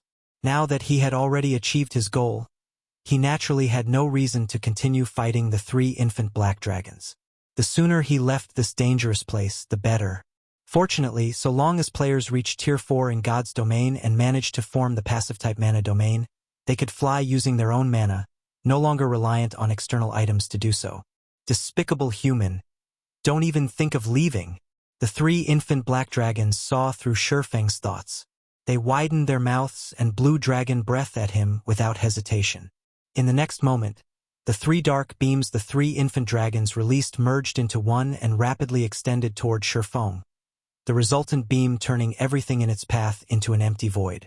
The AoE of the beam made escaping its range in time impossible. Come! However, despite the combined dark beam's approach, Shurfeng showed no sign of fear at all. On the contrary, a hint of excitement and anticipation gleamed in his eyes. He had just been promoted to Sword Emperor and was still unfamiliar with his new strength. When he was controlling Blade Domain's magic swords, he had merely executed the most basic forms of attack using them.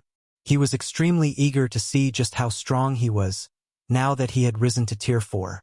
Meanwhile, the three infant dragons' combined dragon breath was undoubtedly the perfect target for testing his strength.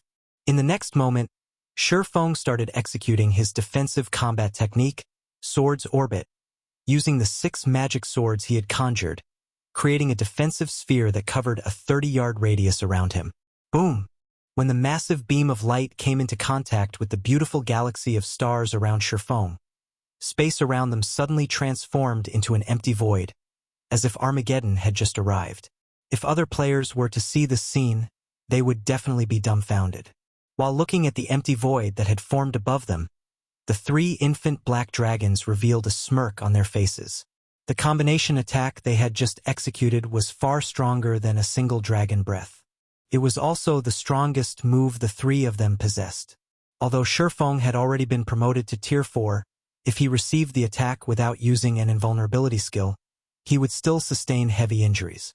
However, when the empty void started recovering to its original state, the smirks on the infant dragons' faces disappeared, replaced with a look of shock. After all, at this moment, let alone Shurfeng suffering injuries, even his equipment wasn't scratched. It was as if their combination attack was nothing but a light breeze to him. Read latest chapters at Wuxia World. Even an advanced combat technique has been strengthened to such an extent? Shurfeng was astonished as he looked at the empty void around him. Although he had known that Sword's Orbit was up to defending against the three infant black dragons' combined dragon breath, as he now possessed much greater basic attributes, he never thought that he could stop their attacks so easily. Earlier, he had clearly used Sword's Orbit just like normal, yet it was as if the technique had transformed into a magic array. The moment he executed Sword's Orbit, the ambient mana had actually gathered around him and strengthened the power of his technique, to the point where it was equivalent to a Tier 4 defensive skill. Given Sword's Orbit's performance, Shurfeng suddenly felt that, if not for Blade Domain's limited duration, he might really have a chance of killing one of the three infant black dragons. Meanwhile, seeing that Blade Domain's duration was about to run out, Shurfeng hurriedly controlled his mana and flew to the space-time vortex in the sky above the bottomless abyss and disappeared from the Legacy Land, leaving behind 3 dumbfounded infant black dragons. Chapter 2695. Sudden Change in God's Domain. Exodus Tales V2 Chapter 1. Sudden Change in God's Domain. Damn it! That heaven-blessed bastard got away. We're doomed. What should we do? How do we explain this to that great personage? Anger and panic filled the eyes of the 3 infant black dragons as they watched Shurfeng leave the bottomless abyss through the space-time vortex. A sense of helplessness also suffused their trembling voices when they spoke. Our original plan is already ruined, now that the legacy has been stolen. That great personage will definitely not spare us, once he finds out. At this point, all we can do is scatter and flee. Otherwise, none of us will survive. That's our only option now. Hopefully, that great personage will focus his anger on that heaven-blessed bastard so that our chances of survival will be a little better. After the leading infant dragon spoke up, the 3 quickly reached a consensus. They then flapped their black wings, their hearts brimming with anger at Shurfeng as they fled the bottomless abyss. Simultaneously, they also gloated over the misfortune awaiting him. Meanwhile, on the other side of the space-time vortex, Shurfeng was wholly unaware of the discussion that had just taken place among the infant black dragons. After experiencing a momentary blackout, like before, he found himself back inside the secret room of Zero Wing's residence in Silverwing City. I did it! Tier 4. I became a real Tier 4. An indescribable sense of joy and excitement welled up within Surefeng as he observed the liquid mana surging toward his body from all around. The dense mana continuously replenished his body's depleted mana and mended his haggard spirit. He had finally accomplished the goal that had eluded him in his previous life. Moreover, he had even reached Tier 4 with the hidden class Blade Saint. In terms of basic attributes and skills, what the Blade Saint class offered was leaps and bounds stronger than ordinary Tier 4 classes. Now, he was a true powerhouse in God's domain, and even the various NPC kingdoms would have to respect him. As Surefeng reveled in his success, the system's cold, monotonous voice suddenly entered his ears. System announcement. God's domain will undergo a major update. Simultaneously, the new expansion pack, Heroes Return, will be activated. All players will be logged out in 30 minutes. The update's estimated duration is 1 natural day. The system announcement appeared 3 times consecutively. Inevitably, everyone in God's domain was shocked. Surefeng was no exception. A major update. How is this possible? Surefeng looked at the system announcement displayed before him in confusion. Even after he reread it several times, incomprehension and doubt still filled his eyes. There were plenty of system updates in God's domain. However, even in his previous life, the game had undergone only 2 major updates throughout his 10 years of gaming. The first major update occurred 3 years after God's domain's official launch. There had already been plenty of Tier 4 players in the game at that time, and Tier 3 players were everywhere. Some players had even started attempting their Tier 5 promotions. Yet now, how long had it been since God's domain launched? God's domain's first major update was also the most memorable event for Surefeng. The update had shaken the entire world, transforming God's domain into the world's only game and entertainment. After the first major update, God's domain had become a completely different world from before, no longer the virtual reality game everyone thought it was. God's domain had become an existence beyond everyone's imagination. Players were no longer players but a group of special entities in God's domain. Be it God's domain's NPCs or monsters, both had existed as real people after the update with their own lives and personalities. They had existed for the sake of survival. These changes had made God's domain a completely different world, no longer just a virtual reality game, but an existence that could instead affect the real world. At this moment, Surefeng wasn't the only person puzzled by the sudden arrival of this major update. Many players and the upper echelons of major powers were similarly surprised and confused by this situation. A major update? And it's even going to take 1 natural day? What is going on? Crap! I haven't even reached Tier 3, yet the system's going through an upgrade. Is the system trying to take my life? For a while, players in God's domain voiced their complaints about and exasperation over the sudden system update. The update duration of 1 natural day caught everyone off guard, and they didn't know what to do with this unexpected free time. After all, at this point, God's domain had long since become a part of their lives. Logging into God's domain every day had already become an instinct. The previous system updates had lasted only a few to a dozen real-world hours. This 24-hour system update was simply maddening. Anyone who entered God's domain as part of the first batch of players knew that the difficulty of leveling up and killing monsters would increase substantially after a system update. The requirements for players' techniques would also increase. Hence, the major update would undoubtedly be a nightmare for players who had yet to reach Tier 3. The arrival of this update would also bring a massive change for the various powers in God's domain. After all, this update would reduce the number of players capable of reaching Tier 3. The difficulty and resources required to nurture their guild's internal experts would also increase. This, in turn, would cripple their current development plans, and they would have to restart their planning from scratch. However, while some powers felt dissatisfied and angry over this major update, others were overjoyed, especially the new powers and corporations that had joined the game just recently. The increase in the difficulty of leveling up and obtaining resources would undoubtedly destabilize the status quo in God's domain. If the newcomers properly grasped this opportunity, they could replace God's domain's veteran powers. The atmosphere among God's domain's various powers became extraordinarily tense. While frantically poaching talents and purchasing resources, many of these powers also drastically reduced the resources for ordinary and low-potential members. In turn, this prompted many guild players to leave their respective guilds for greener pastures. While God's domain's various powers were taking action, Liang Jing hurriedly contacted Shi Feng. Guild leader, all major powers are currently purchasing coins and resources on a large scale. Shall we start buying as well? Liang Jing asked anxiously. That won't be necessary. Shi Feng couldn't help chuckling when he heard Liang Jing's words. Haven't those superpowers been constantly preventing us from acquiring funds? We'll now dispose of all the coins we earned through Silverwing City during this period. Let them buy as much as they want. Guild leader. Shi Feng's words took Liang Jing aback, her mind unable to comprehend his intentions. The various powers were currently doing all they could to purchase coins and resources, yet Shi Feng wanted to sell Zero Wing's coins in bulk. Once the system update ended, Zero Wing would end up in a pinch. Just do it. Shi Feng smiled but didn't offer any additional explanation. According to past system updates, purchasing coins and resources in bulk was indeed the correct move. However, the system update this time would be different from previous ones. After the major update, not only would resources not be scarce, but obtaining them would become easier instead.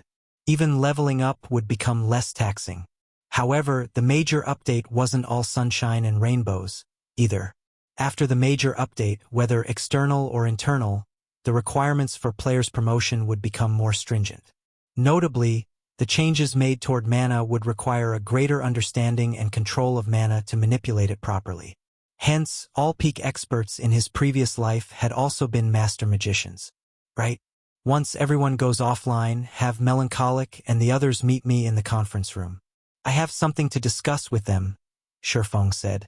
He hadn't gained only a newfound understanding of mana during his Tier 4 promotion quest, but also a strange metal that repelled mana. This was his first time seeing such a metal. So long as this item wasn't damaged beyond repair, they could refine it into a weapon or equipment. The mana repulsion effect was beneficial to players. After all, mana was everything in God's domain. There would be no life without mana. Naturally, monsters couldn't survive without mana. If he could successfully recast the metal, he would have the capital to contend against the various superpowers. Such an item would be helpful when he explored dangerous forbidden lands to acquire resources necessary for conquering the Tier 4 promotion quest.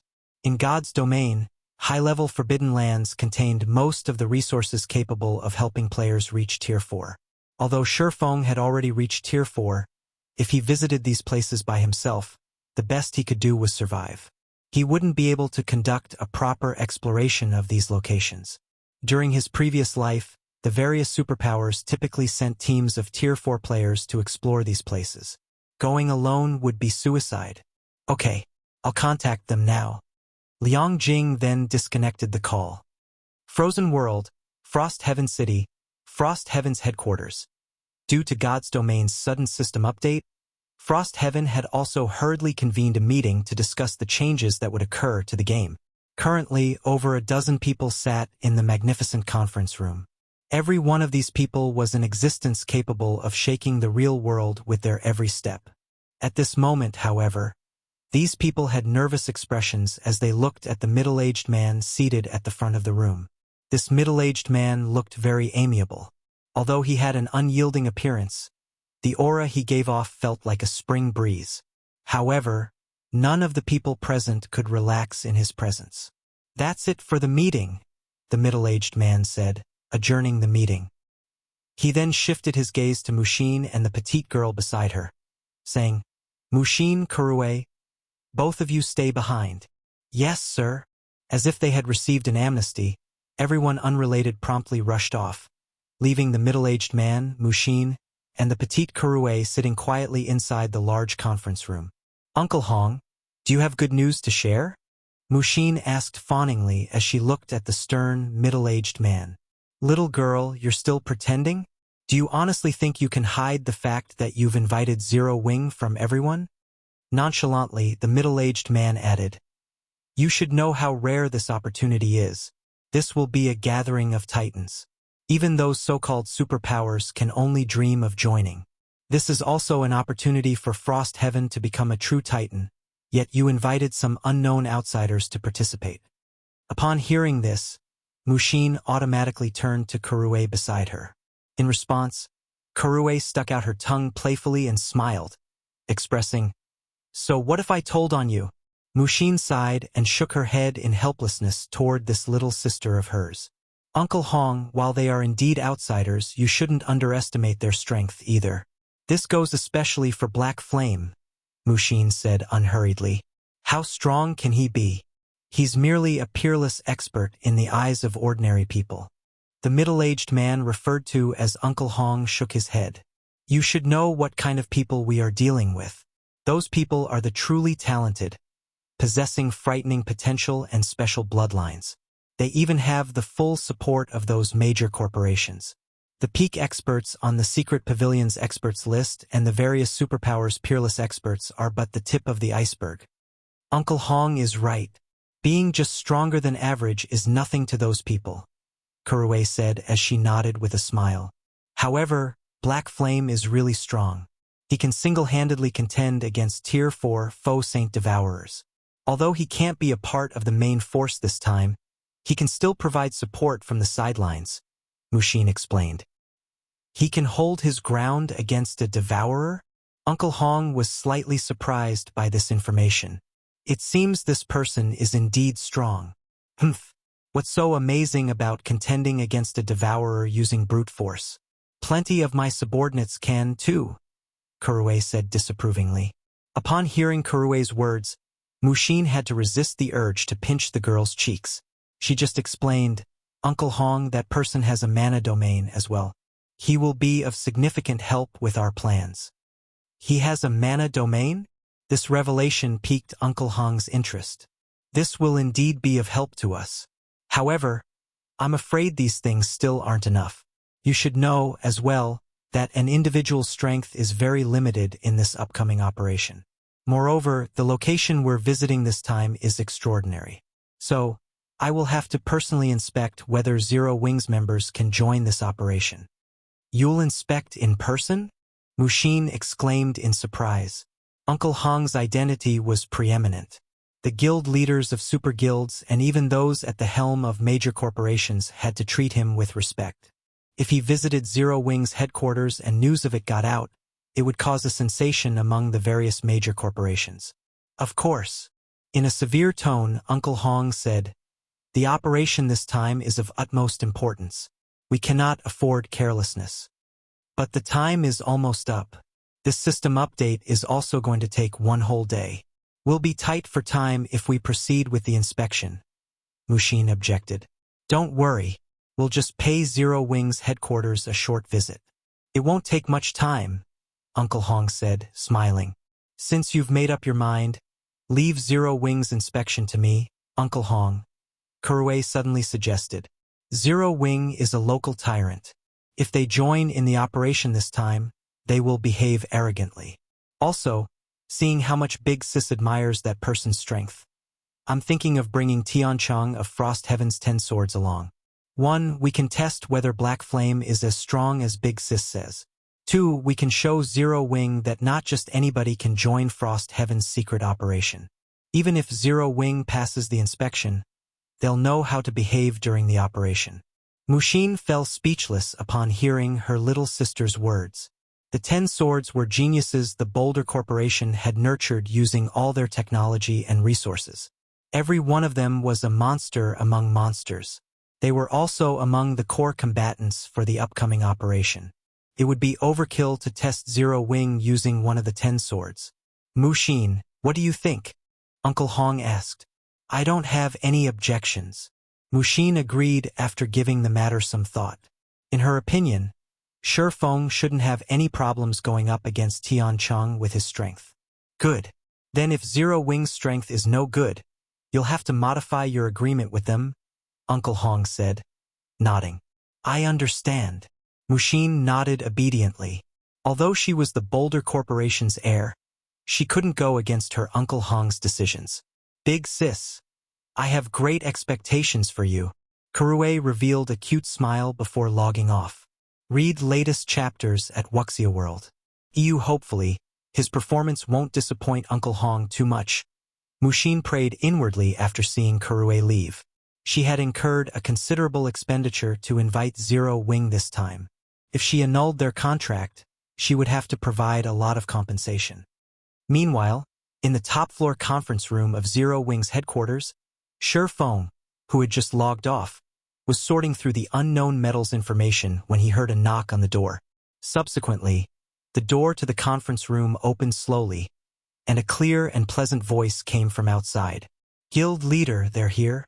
Chapter 2696, Ancient Fragments Exodus Tales. Chapter 2696, Ancient Fragments. Under Liang Jing's lead, Melancholic Smile and several other people entered the luxurious and spacious conference room. Dressed in white lab coats, the group looked very much like a bunch of scientific researchers. At this time, Melancholic Smile and the others looked much more worn out than before. Exhaustion was apparent on their faces, and their hair was a mess, as if they had just recovered from a serious illness.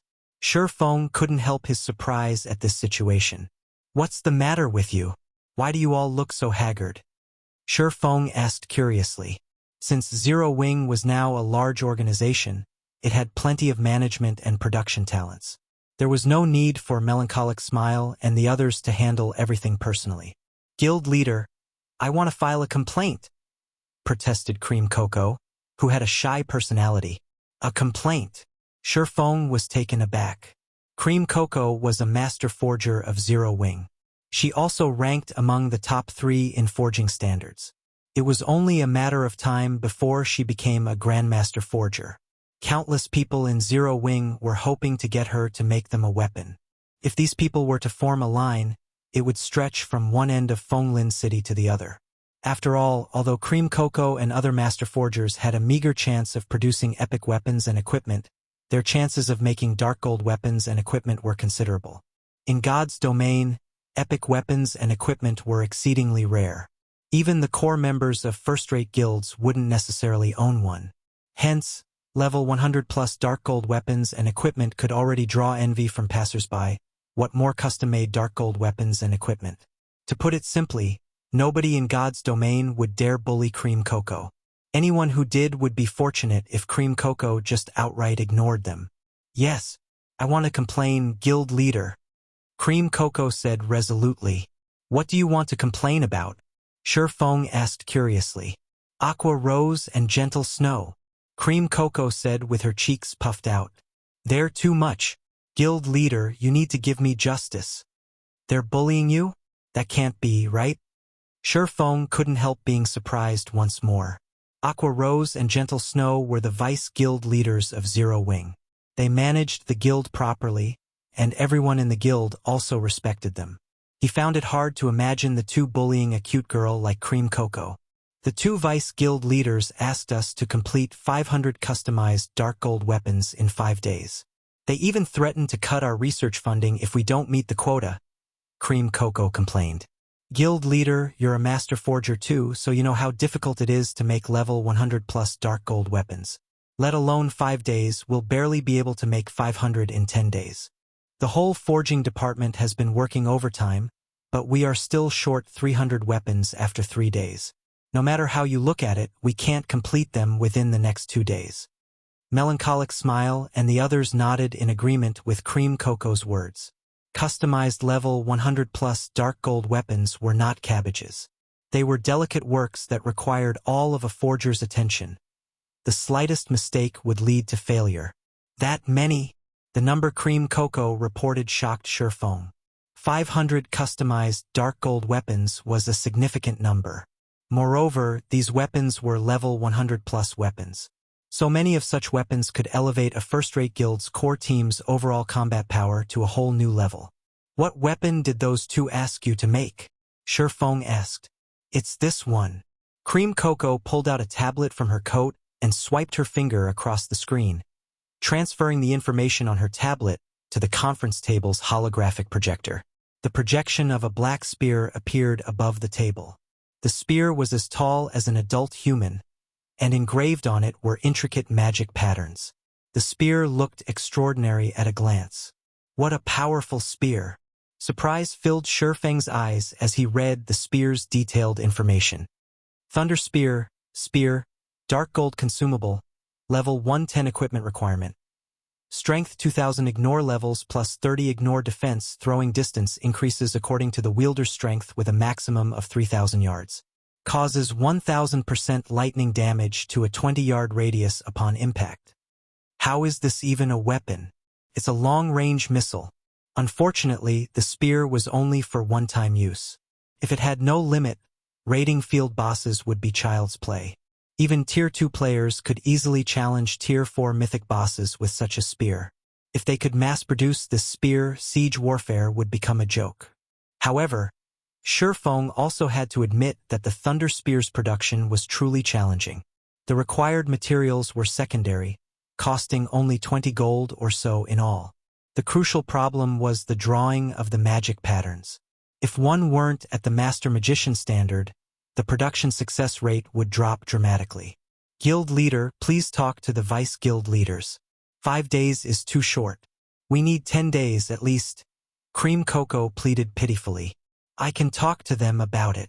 Shifeng nodded. He felt that Aqua Rose and Gentle Snow were indeed being difficult. That's great. You're the best, Guild Leader. Cream Cocoa breathed out a sigh of relief.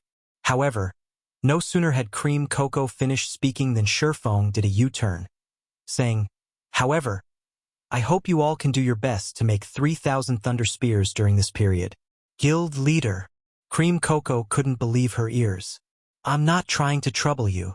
Slowly, Shifeng explained, this item is indeed very important, especially with Zero Wing lacking in high-end combatants. With this trump card, we can teach those hostile superpowers a lesson. The various superpowers currently didn't recognize Zero Wing as a superpower because of the guild's lack of high-end combatants. However, a sufficient number of Thunder Spears could compensate for the guild's inadequate combat power. Of course, I won't make you work in vain. Shifeng chuckled as he looked at Cream Cocoa's bitter face. He then brought out the unknown metals information and said, so long as you guys can complete this task, I'll let you research this metal. Cream Cocoa immediately criticized Shifeng's words in her mind, lumping her guild leader and vice guild leaders in the same group. He was completely ignoring her wishes and ruthlessly using her as a beast of labor. She couldn't engage at all in the crafting job she liked. However, after seeing the information displayed above the table, she fell into a daze. Besides Cream Cocoa, Melancholic Smile and the other master forgers present were also stupefied, a passionate flame igniting in their eyes as they stared at the projection above the table. It expels all mana? How is this possible? There's such a metal in God's domain? Cream Cocoa and the others muttered to themselves as if possessed. The exhaustion on their faces had also vanished completely as countless thoughts flooded their minds, as if the door to a new world had just opened to them. Shifeng wasn't surprised by this situation, either. For those devoted to the forging profession, a material like this only appeared in their dreams. After all, mana was the foundation of all things in God's domain. If one could completely expel mana from an object, one would be unstoppable. Just the thought of producing a weapon using such a metal excited these master forgers greatly. Why does this look familiar? Cream Cocoa mumbled as she read the metal fragments information. Familiar? You've seen them before? Shifeng asked with concern. These metal fragments were so mysterious that even his omniscient eyes couldn't glean any information from them. Hence, he planned to give it to the forging department for research. I think I read about them in an ancient book. Cream Cocoa nodded after giving the matter some thought. This type of metal existed in ancient times. However, it wasn't something that appeared naturally in God's domain but was created by ancient gods. Moreover, based on the appearance of these metal fragments, they should originally be parts of a whole. You're right. These metal fragments indeed look like the fragments of a sword, Shifeng said, nodding. Yet, for some reason, they can't be fused like fragmented legendary items. Although they can't be fused, I have a way to put these fragments together, Cream Cocoa said. But I'm not certain if this kind of patchwork will allow the weapon to exert its former power and effects. You have a way? Shifeng was even more surprised to hear this. These fragments were extraordinary. If they could be repaired to a certain extent and the resulting weapon only had the effect of expelling mana, it would still be a great weapon. There shouldn't be any problems, Cream Cocoa said with greater confidence. Okay, I'll leave these metal fragments with you. Just ask Melancholic for the materials you need. Shifeng did not doubt Cream Cocoa's confidence. After all, her talent was no joke. Only the short time she had come into contact with God's domain limited her. You said it yourself, guild leader. You must open all materials in the guild's material warehouse to me, Cream Cocoa said, beaming at Shifeng. All lifestyle players desperately needed precious materials. However, let alone legendary materials, even inferior legendary materials were hard to come by. Not even super guilds would give lifestyle players of her caliber free use of such materials. Now that Shifeng gave her carte blanche to use such materials, she naturally couldn't let this opportunity get away. Sure. Shifeng nodded. After giving the matter some more thought, though, he added, however, you still need to use them conservatively. Collecting those materials wasn't easy. Please rest assured, guild leader. I promise you I won't use them all, Cream Cocoa promised with a smile, afraid that Shifeng would take back his approval. Cream Cocoa behaved like a child who had just gotten a new toy, and Shifeng didn't know whether he should cry or laugh as he looked at her. Afterward, he sent all the information relevant to the metal fragments to Melancholic Smile and the others. As for whether the fragments could be repaired, he would leave that to luck. By the way, Guild Leader, the Azure Chamber of Commerce's members arrived yesterday. They are currently training with our guild's core members, and Duan Hanshan is their leader. However, as you have been busy, I didn't bother you about it, Liang Jing suddenly said. Duan Hanshan came in person? This piece of news puzzled Shifeng. Duan Hanshan was a giant in the Azure Chamber of Commerce. Typically, sending a management staff for a training meeting between guilds would be more than enough. It was inconceivable that a big shot like Duan Hanshan came in person. Do you want to meet them now? Liang Jing asked. Since Duan Hanshan came here in person, as the guild leader, I naturally have to meet him. Make the necessary arrangements, Shifeng said. I'll get it done now. Liang Jing promptly left the conference room. Meanwhile, as Shifeng discussed the ancient fragments with Cream Cocoa and the others, 2 men and 2 women walked toward Zero Wing Tower. And leading this group was an amiable, middle-aged man. After observing Zero Wing's internal members coming and going from the building for some time, Karue, the cute girl in a red dress, turned to the peerless beauty beside her. Smiling, she said, Big sis, it looks like Zero Wing is only average. Not only are there barely any people here, but most of them haven't even reached the refinement realm yet. I can't imagine what powerful experts Zero Wing can offer the operation this time. Read latest chapters at Wuxia World. Although Zero Wing's headquarters prosperity wouldn't necessarily have any relation to Zero Wing's strength, it should still reflect some of it. Mushin remained silent in response to Kurue's comment. While she knew that Zero Wing had just recently emerged, she never thought that the guild's headquarters would have so few members stationed in it. Moreover, the average strength of these members was appallingly weak. Let alone superpowers, they couldn't even hold a candle to the members found in the various pseudo-superpowers headquarters. All right, let's go in and have a look. Uncle Hong frowned slightly.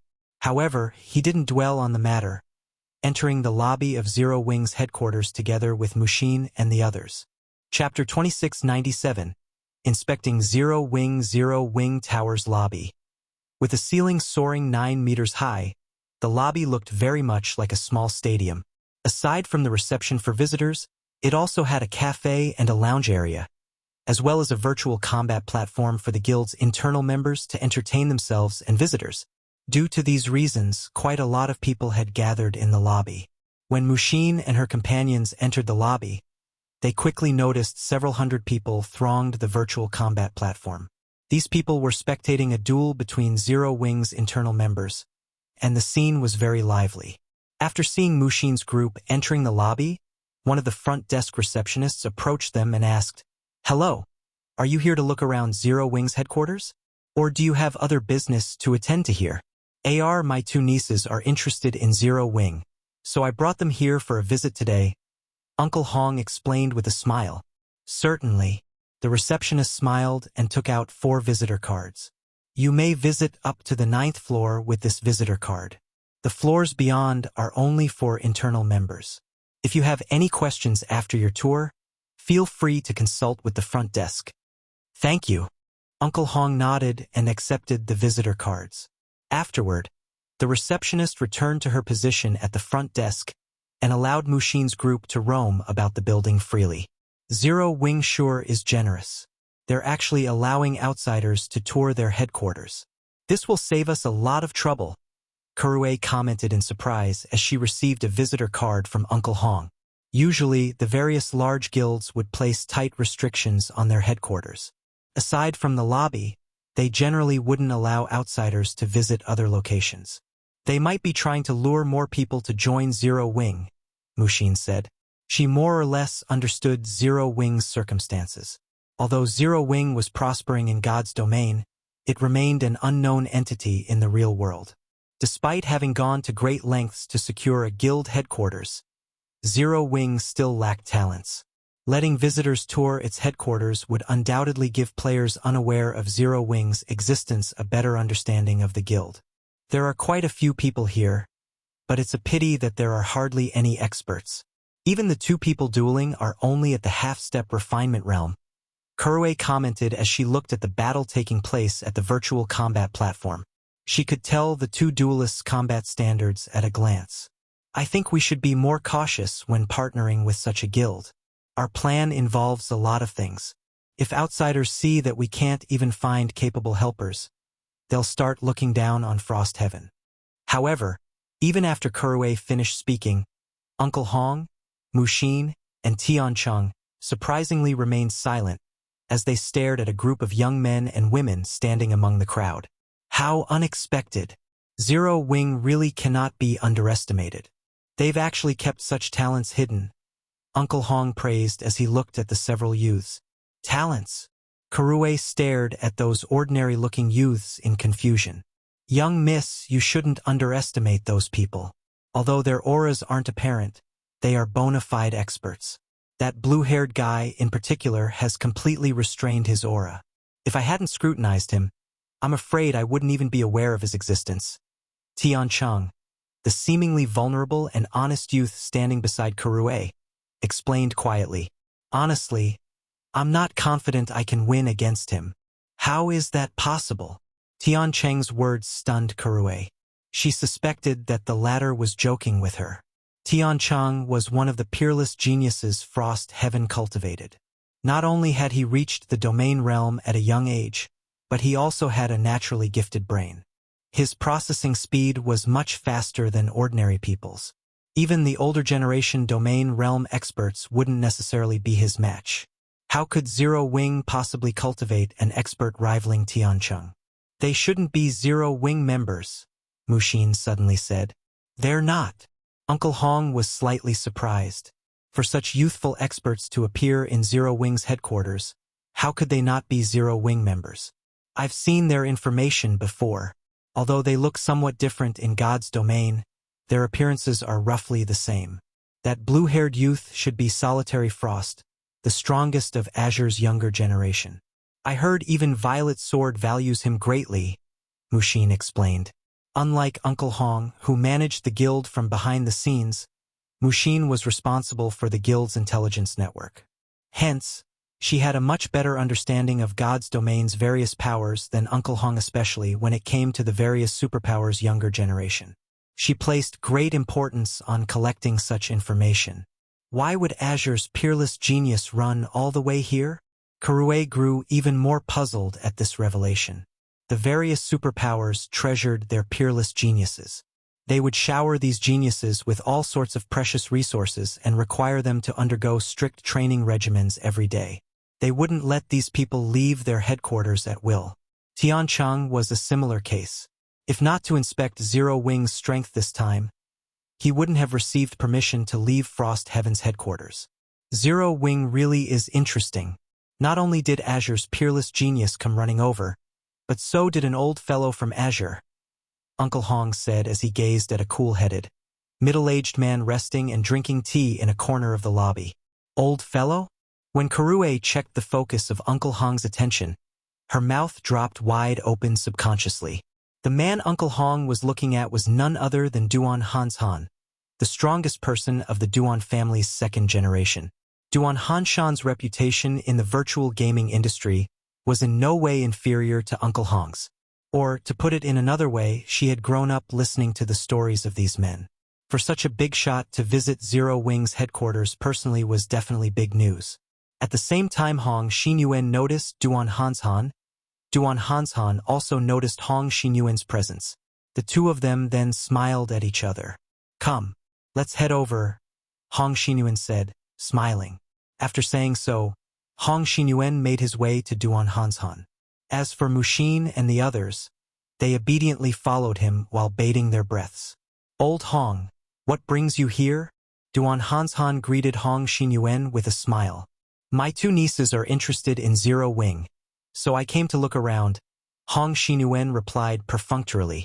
"However, I'm curious as to why the Western Continent's ice demon is here. There still shouldn't be much interaction between the Eastern and Western continents. The Azure Chamber of Commerce mainly operated on the Western continent, and the businesses it had on the Eastern continent were very few. No matter how he thought about it, there shouldn't be much contact between Azure and Zero Wing."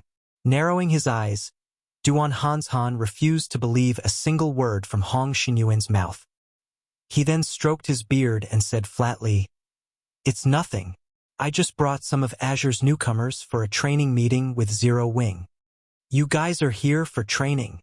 Hong Xinyuan reflexively arched a brow at Duan Hanshan, doubt coloring his face. Let alone Hong Xinyuan, even Kurue thought Duan Hanshan was messing with them. Although she was a newcomer who had just entered the virtual gaming industry recently, she knew that the Azure Chamber of Commerce possessed an extraordinary foundation. It stood high above ordinary superpowers. In comparison, Zero Wing was a new guild that had just emerged along with God's domain. Who would believe that Azure would send its top talents to receive training from Zero Wing? "What? Don't believe me?" Duan Hanshan chuckled. "If we were in a super guild's headquarters, I would definitely believe you, but Zero Wing?" Hong Xinyuan chuckled and shook his head. Some guild operations indeed had to be kept confidential and could not be disclosed to outsiders. However, in Hong Xinyuan's opinion, Duan Hanshan's excuse was simply too poor. Saying that Azure's top talents had come to teach Zero Wing's newcomers would be more believable. "I knew you wouldn't believe me." Duan Hanshan's smile grew even brighter when he heard Hong Xinyuan's reply. He then pointed at the nearby virtual combat platform and said, "We're going to have a coaching battle with Zero Wing in a moment. Since you don't believe me, how about we make a bet?" "Bet? How are we betting?" Hong Xinyuan asked out of curiosity. "Didn't you bring a newcomer too?" Duan Hanshan glanced at Tiancheng. Calmly, he said, "I can see he's quite good. How about you have him replace one of my newcomers? However, this is a precious spot, so I can't just let your newcomer join for free. I'll have to collect 5 bottles of S-rank nutrient fluid as a deposit." Hong Xinyuan nearly choked at Duan Hanshan's proposal. Not only was Duan Hanshan asking his side to contribute manpower, but he was even asking for 5 bottles of S-rank nutrient fluid. Duan Hanshan was too shameless. "Don't be in a hurry to reject me." Upon seeing Hong Xinyuan's dark face, Duan Hanshan added, "If you win this bet, I'll pay you back double." "It seems you're quite optimistic of Zero Wing's members." Hong Xinyuan was somewhat surprised. 10 bottles of S-rank nutrient fluid were enough to supply a top talent for half a year, a significant amount to any superpower. "Sort of." Duan Hanshan nodded. "However, if you lose, you'll have to compensate me with an additional 10 bottles."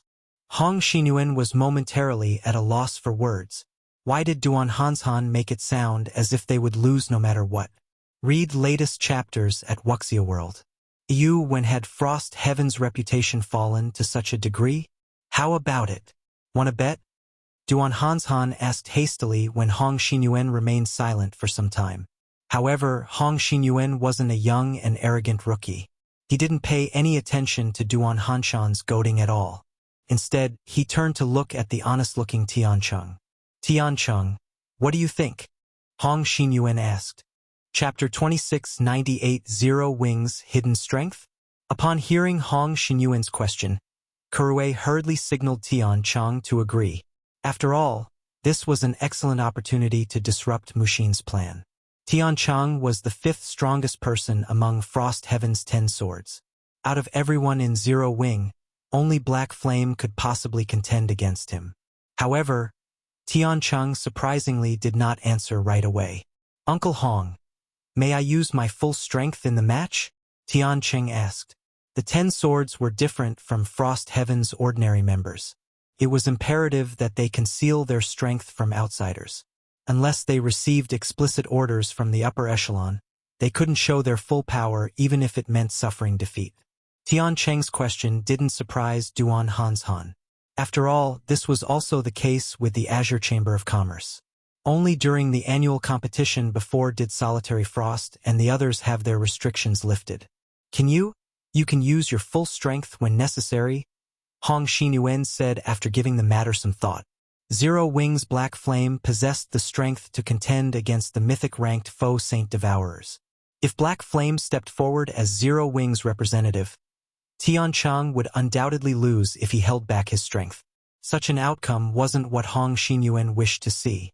After all, his goal here today was to establish Frost Heaven's prestige. I don't have any problems, then. Fighting spirit flared in Tiancheng's eyes. Good. I'll leave it to you, then. Hong Xinyuan nodded in satisfaction.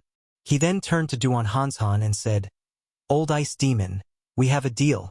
Initially, Hong Xinyuan had been considering how to go about making Zero Wing aware of Frost Heaven's might after doing a brief inspection of Zero Wing's headquarters.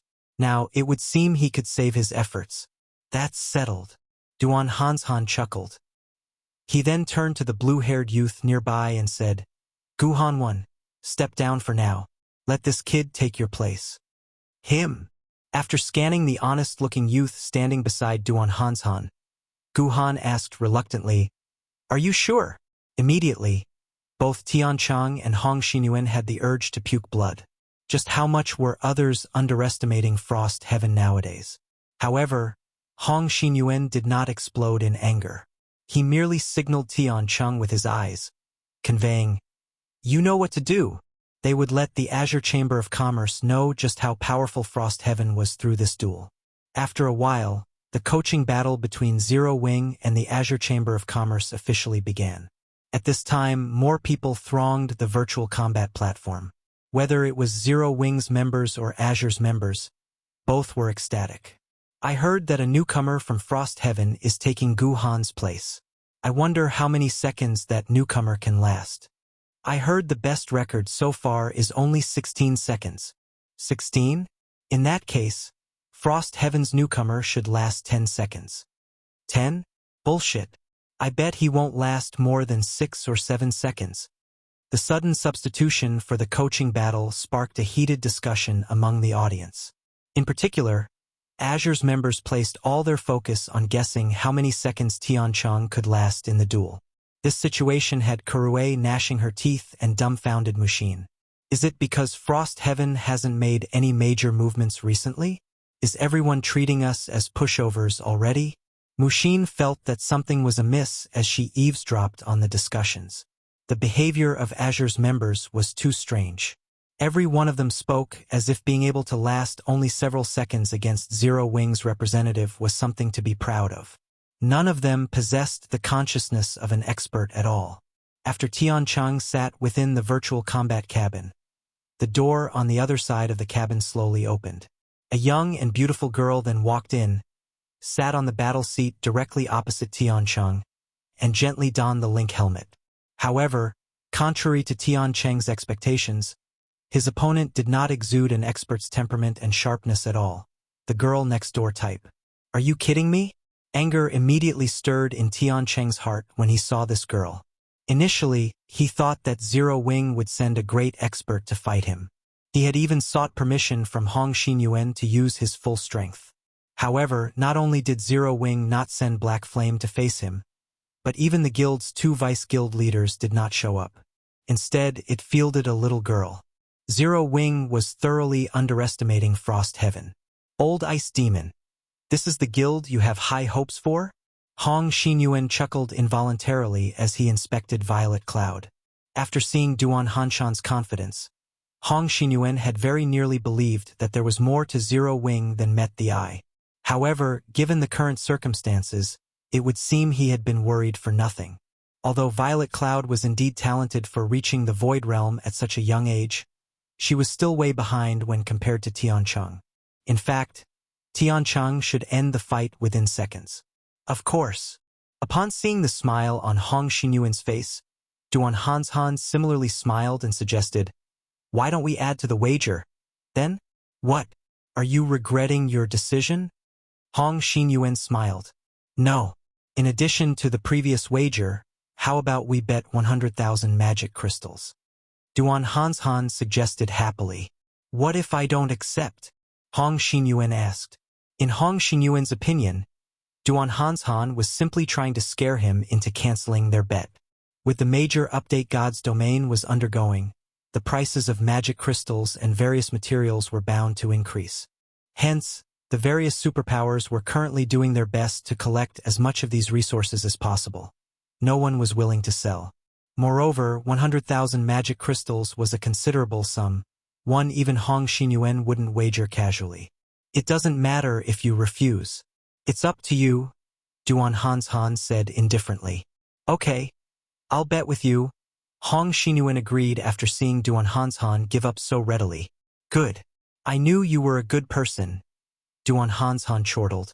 "A good person?" Hong Xinyuan found Duan Hanshan's words strange. B-Tin/B. Meanwhile, during their conversation, the holographic screen outside the combat cabin also displayed the battlefield Violet Cloud and Tiancheng stood on. The battlefield was a barren wilderness, with the 2 players 100 yards apart from each other. Both of them retained their attributes, levels, and equipment from when they logged out of God's domain. At this time, Tiancheng sported 6 pieces of epic equipment. The spear he held also gave off a dark glow and made the surrounding space tremble slightly, even while idle. With one glance, it was obvious that the spear was an extraordinary magic weapon with attributes that definitely surpassed those of ordinary epic weapons. As for Tiancheng, he had already reached level 119. His level ranked at the top even among the entirety of God's domain. "Hee, now you know how powerful our guild is," Kurue muttered. However, contrary to Kurue's expectations, the crowd outside the combat cabin didn't reveal any surprise or exclaim in shock, remaining remarkably calm. On the other hand, complicated feelings flashed in Mushin's eyes as she looked at the holographic screen. It was as if she had just seen something unbelievable. Kurue followed her elder sister's gaze. Violet Cloud, level 121. Violet Cloud was 2 levels higher than Tiancheng. Level 121? Kurue was dumbfounded. Frost Heaven had mobilized all its resources to help Tiancheng reach level 119. Yet, a cleric from Zero Wing was actually 2 levels above him. Inside the virtual combat space, Tiancheng was also surprised. He never imagined that someone would surpass him in terms of levels, and by 2 levels at that. "It seems you're quite capable. However, this level difference won't bring you any advantages," Tiancheng said as he looked at Violet Cloud. "On the other hand, fighting in such an open wilderness is a huge disadvantage for a magical class like yourself. You won't have any room for evasion." "That might not be the case." Violet Cloud shook her head, disagreeing with Tiancheng's opinion. "Is that so? Let me see if you're right." Then, after saying so, Tiancheng suddenly charged at Violet Cloud, leaving behind an afterimage in his original location. Tier 3 skill, Shadow Thorn. Due to the virtual combat cabin's limitations, He couldn't replicate 100% of his strength in God's domain. However, his physique and basic attributes were the same as what he had in the game. While ordinary Tier 3 players might take some time to cross 100 yards, Tiancheng boasted the Tier 3 hidden class Dragonspear warrior. In the blink of an eye, he appeared before Violet Cloud and thrust his spear at her. A flurry of spear images rained down on the cleric, every one of them distorting space. This attack was Tiancheng's best technique, something even domain realm experts found challenging to receive. A combination of magic and martial arts? Duan Hanshan immediately understood the underlying principles of Tiancheng's technique, and he had to admit that the youth was indeed very talented. While Tiancheng's technique might look like a series of simple thrusts, these attacks actually formed a magic array that allowed them to integrate into one. Tiancheng's mana manipulation ability was simply inhuman. The power of his attack was definitely on par with mythic monsters of the same level. If this attack struck a magical class player, the result would undoubtedly be instant death. Just as Kurue felt proud of Tiancheng's performance, a sigh entered her ears. That guy sure is brave. He actually entered melee range. He's dead for sure. Kurue quickly dismissed these words. After all, if not a melee, how should a melee player fight a magical class player? At range, even a greenhorn wouldn't speak such nonsense, defying Kurue and the others' expectations of a quick retreat and a counterattack once Tiancheng's assault ended. Violet Cloud held her position. Moreover, she even took the initiative to meet Tiancheng's attack. Just when the rain of spears was about to land, Violet Cloud swung her staff horizontally and raised her free hand to receive the fierce assault. Not only did this scene stun the spectators outside the combat cabin, but even Tiancheng himself was puzzled. A magical class player trying to receive a melee player's attack without spells was simply suicide. However, when Violet Cloud's hand was about to come into contact with the spear images, a twofold magic array suddenly appeared on her palm. Tier 3 defensive spell, Amethyst Barrier. After summoning the Amethyst Barrier, Violet Cloud waved her hand once more, pushing out the crystalline barrier. The next moment, not only did the spear images scatter upon clashing with the Amethyst Barrier, but the barrier even continued pressing forward toward Tiancheng, forcing the latter to dodge it. Tier 3 defensive spells can be used like that? Kurue was stunned when she saw Violet Cloud nullify Tiancheng's attack. Defensive spells in God's domain were generally stationary. They couldn't be moved once cast. The main reason for this was the inhuman level of mana control required to execute such a complex feat. This was something beyond even domain realm experts, yet Violet Cloud had done it. Meanwhile, just as Tiancheng dodged the Amethyst Barrier and was about to launch another attack on the cleric, he suddenly froze in shock. Over 300 magic blades had appeared around Violet Cloud, dancing around her like sprites. Every one of them carried enough power to decimate heaven and earth. Without giving Tiancheng a chance to catch his breath, these magical sprites immediately shot at him. Double speed casting? Tiancheng hurriedly executed a defensive combat technique while simultaneously activating a Tier 3 defensive skill.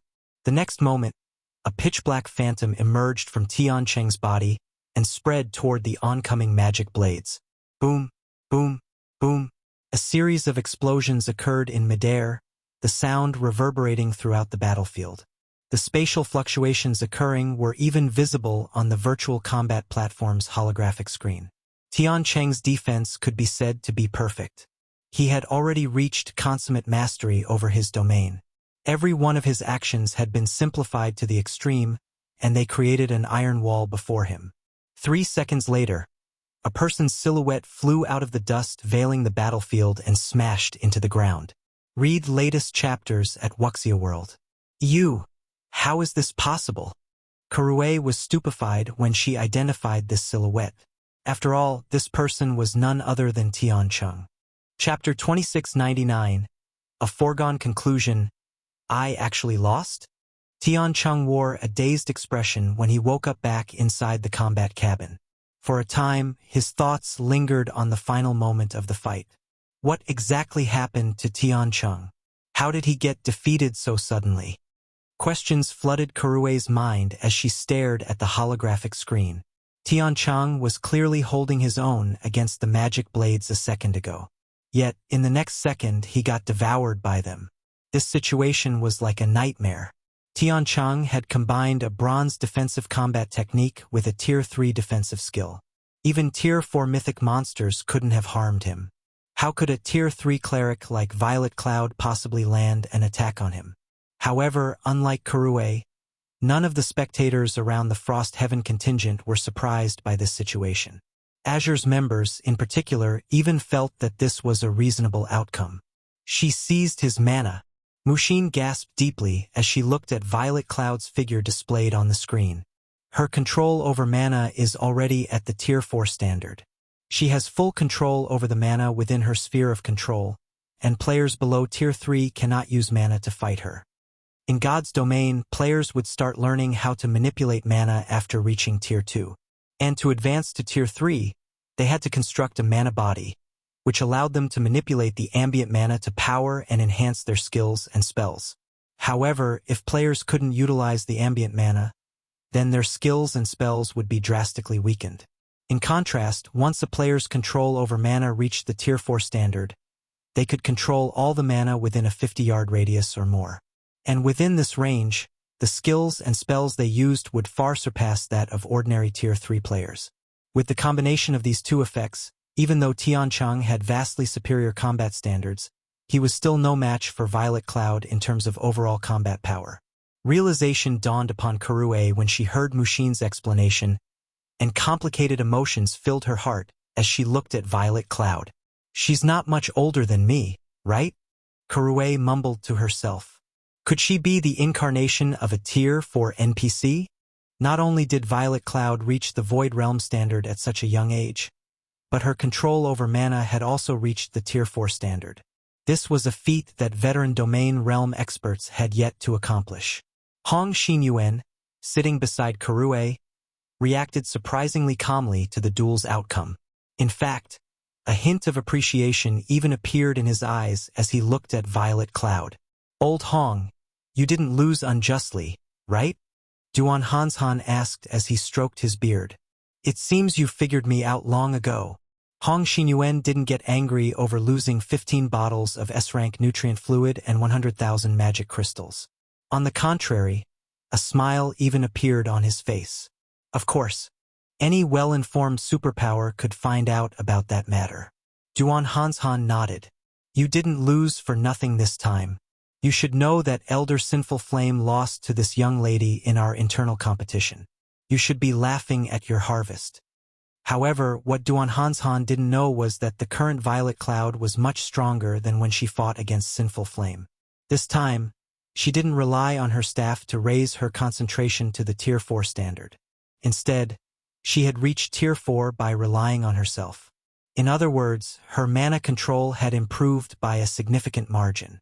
Yes, this is a worthwhile loss.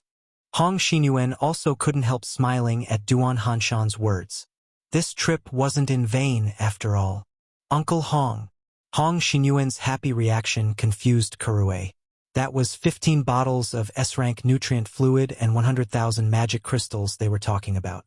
This was a significant sum, even for Frost Heaven. That's right. This is a worthwhile loss. Mushin also smiled. Frost Heaven's operation this time was of utmost importance. It might even affect the situation of God's domain. It was naturally better for the foreign aid they requested to be as strong as possible. Although Tian Chang couldn't display his full strength with the virtual combat platform, the abilities Violet Cloud had revealed thus far were already more than enough to qualify her as a capable helper. Mushin, you did a good job this time.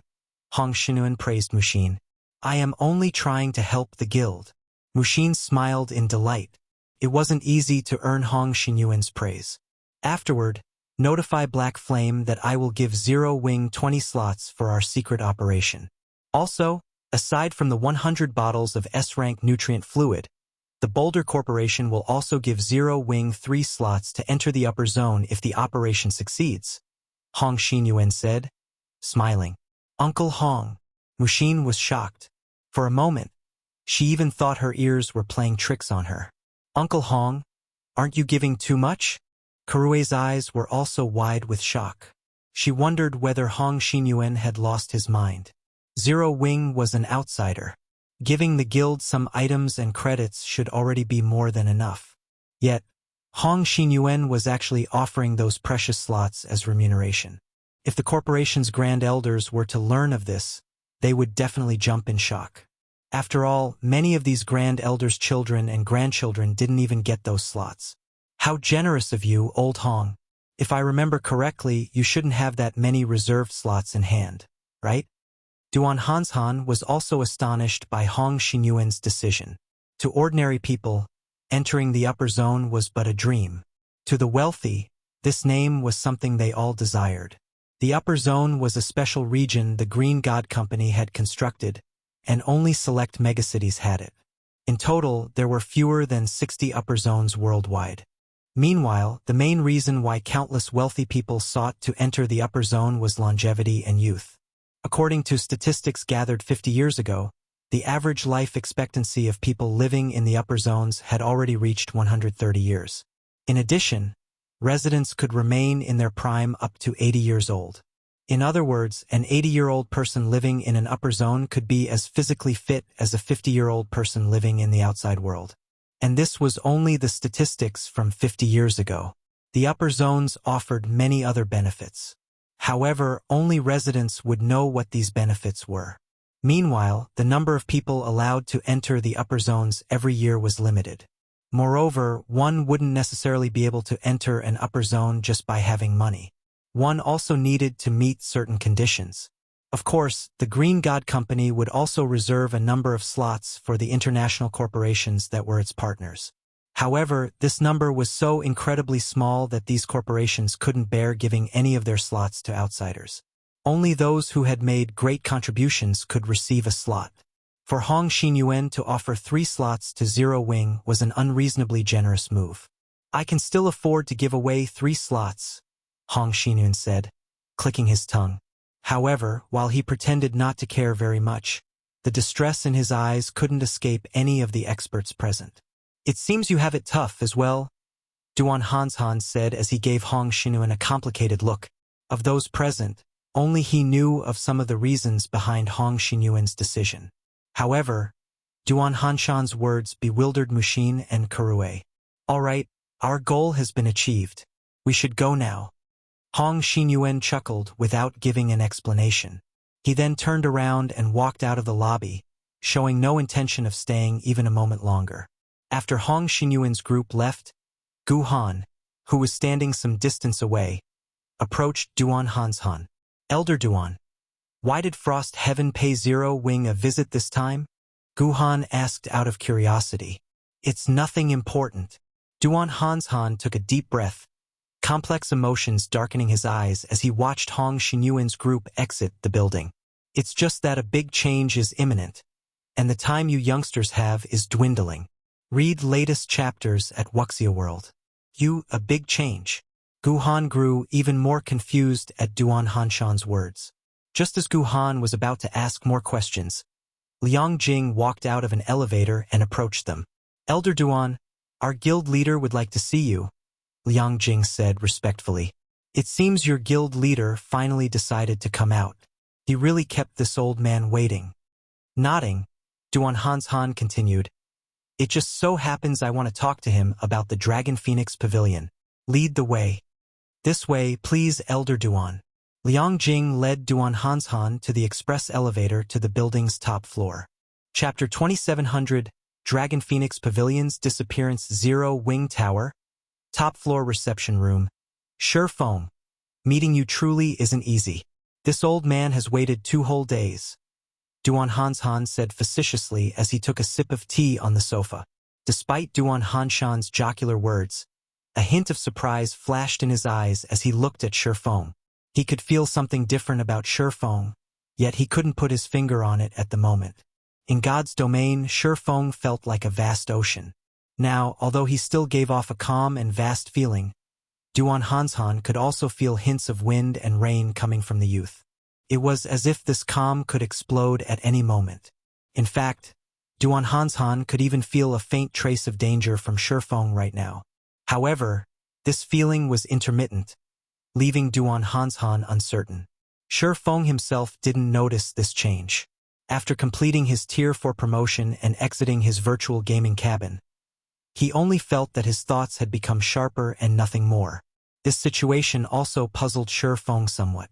Unlike the previous breakthroughs he had, his body didn't become deprived of energy because of the breakthrough. On the contrary, his current physical condition was surprisingly good. He had not entered a state of weakness after this breakthrough. Elder Duan, you jest. I truly had to go to great lengths to get out of God's domain, Feng explained. May I know why you decided to visit Zero Wing's headquarters personally this time? Did something big happen? Duan Hanshan was the Duan family's representative in the Azure Chamber of Commerce. His status was not the slightest bit inferior to that of the guild leaders of super first-rate guilds. No matter how one looked at it, there was no way someone of such status would escort a bunch of newcomers for training. This was especially true for Azure, a superpower that focused on commerce. Azure was much busier than combat-oriented guilds, as it had to maintain a vast and accurate information network. You really are a straightforward person. You behave nothing like the guild leaders of other powers. Duan Hanshan chuckled. However, I am similar to you in this aspect. In that case, I'll get straight to the point.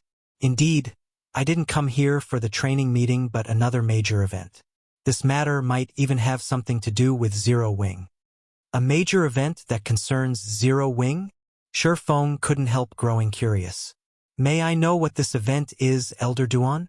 If even an individual like Duan Hanshan spoke of this matter as a major event, then it had to involve the various superpowers.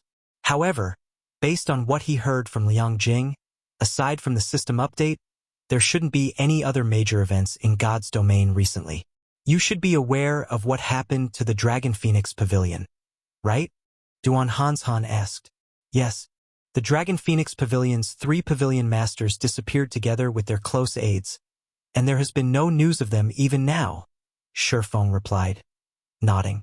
The 3 pavilion masters' disappearance had caused an uproar among the various superpowers.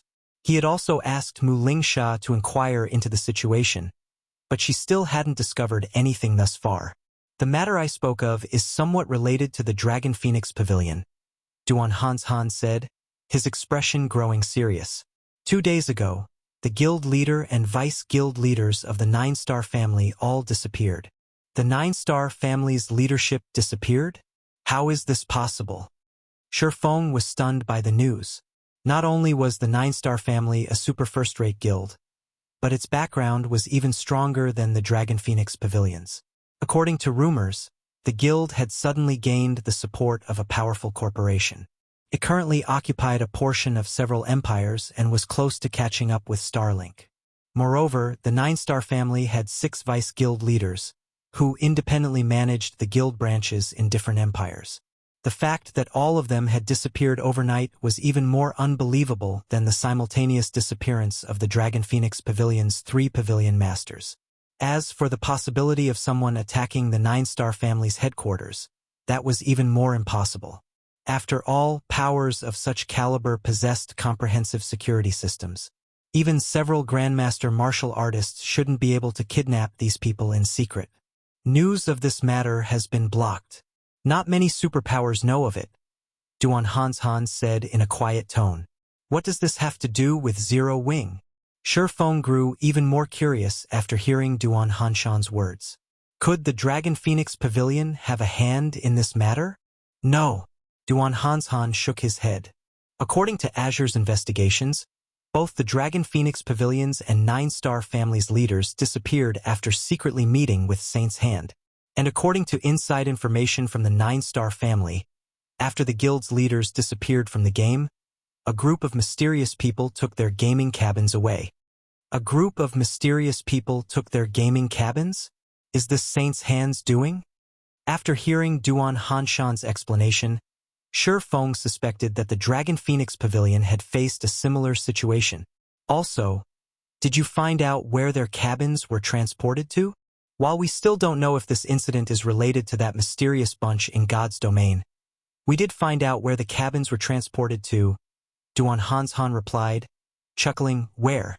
Feng asked curiously. Logically, with the forces the Dragon Phoenix Pavilion and Nine-Star family wielded, the two guilds should have been able to locate their leaders quickly.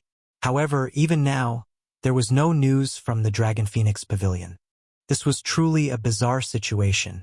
The upper zone. Duan Hanshan said these words one by one. The upper zone? The fog enveloping Shifeng's heart grew heavy. He simply couldn't understand what was going on. Phoenix Rain was merely one of the leaders of a super first-rate guild. Why would someone of her status be dragged into such a huge incident? Shifeng knew a little about the upper zone. It was a special region capable of extending the lifespan of its residents. However, not just any wealthy person could enter it. In the eyes of the upper zone's residents, ordinary corporations were no different from ants. Even the leaders of the major corporations backing the Azure Chamber of Commerce would have to maintain a low profile while inside the upper zone, all the more someone like Phoenix Rain. It wouldn't be far-fetched to say that there shouldn't be any relations between Phoenix Rain and the upper zone. Saint's Hand is deeply involved in this matter. I came here this time to tell you that it's best not to provoke Saint's Hand too much during this time. Who knows? Zero Wing might end up becoming the next Nine-Star family. Duan Hanshan warned earnestly. Provoke Saint's Hand?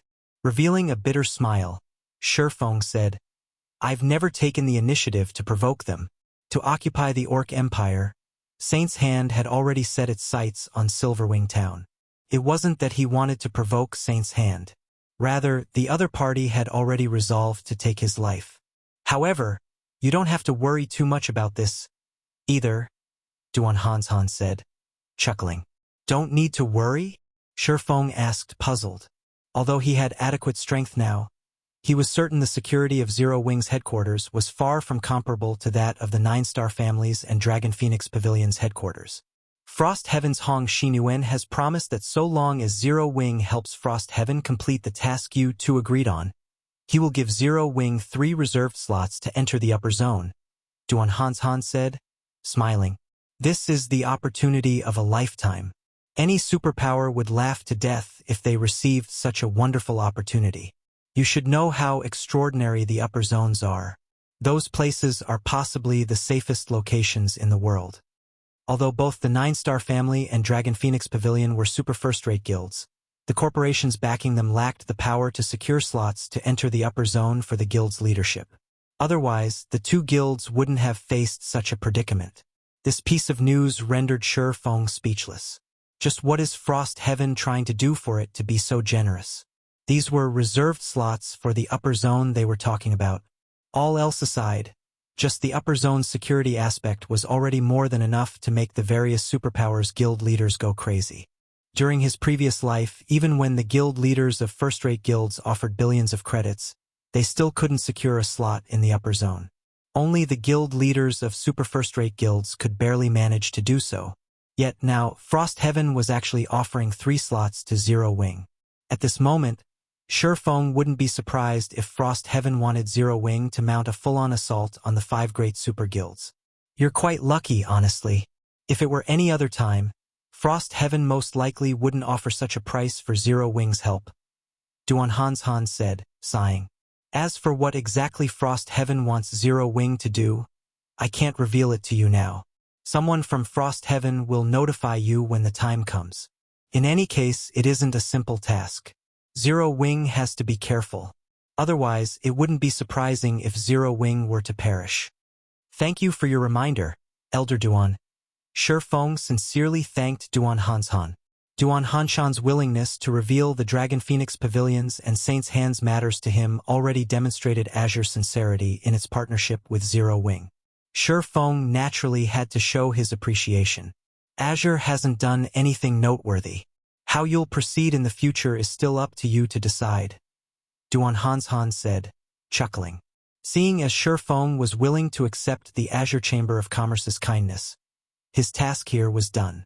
All right, I should go now. After saying so, Duan Hanshan left the reception room. He didn't even let Shifeng send him off as he silently disappeared from Zero Wing's headquarters. Guild leader, what should we do now? Liang Jing asked worriedly after Duan Hanshan left. Read latest chapters at Wuxia World. Yu Saint's Hand posed too much of a threat. If they didn't act carefully, they might very well end up like the Dragon Phoenix Pavilion and 9-Star family. We can only take things as they come, Surefeng said. However, we'll have to reorganize our plans. Once God's Domain's system update ends, have all of Zero Wing's main force members gather at Silverwing City. It's about time Zero Wing underwent some changes. God's Domain's major updates were extraordinary, each triggering a complete shift in the game structure. Since the first major update came a little sooner than expected, he would have to start overhauling Zero Wing's expansion plans. Otherwise, the guild wouldn't even have scraps to fight over, let alone contending against Saint's Hand and the various superpowers. I understand. I'll get it done as soon as I go online, Liang Jing said, nodding. Time passed quickly. Before anyone knew it, God's Domain's major update had been completed, and everyone started logging back into the game at 7 o'clock in the morning. Lying in his virtual gaming cabin, Surefeng took a deep breath when he saw the login button appear on the screen before him. Login. Chapter 2701 Era of Hegemony begins. Silverwing City, Zero Wing's residence.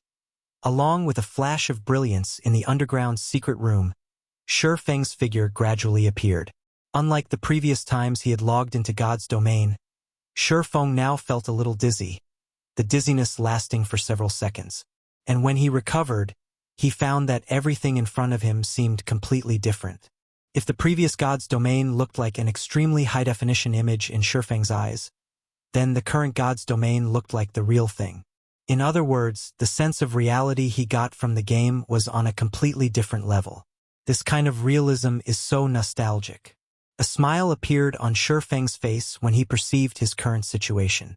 Most players wouldn't notice any significant changes in the game's realism after the major update. However, for Surefeng, who had fought in God's Domain for 10 years in his previous life, the changes were distinct. Previously, he constantly felt as if there was a barrier between his body and brain. He couldn't control his virtual body as easily as he did his real body no matter what. However, this barrier was now gone.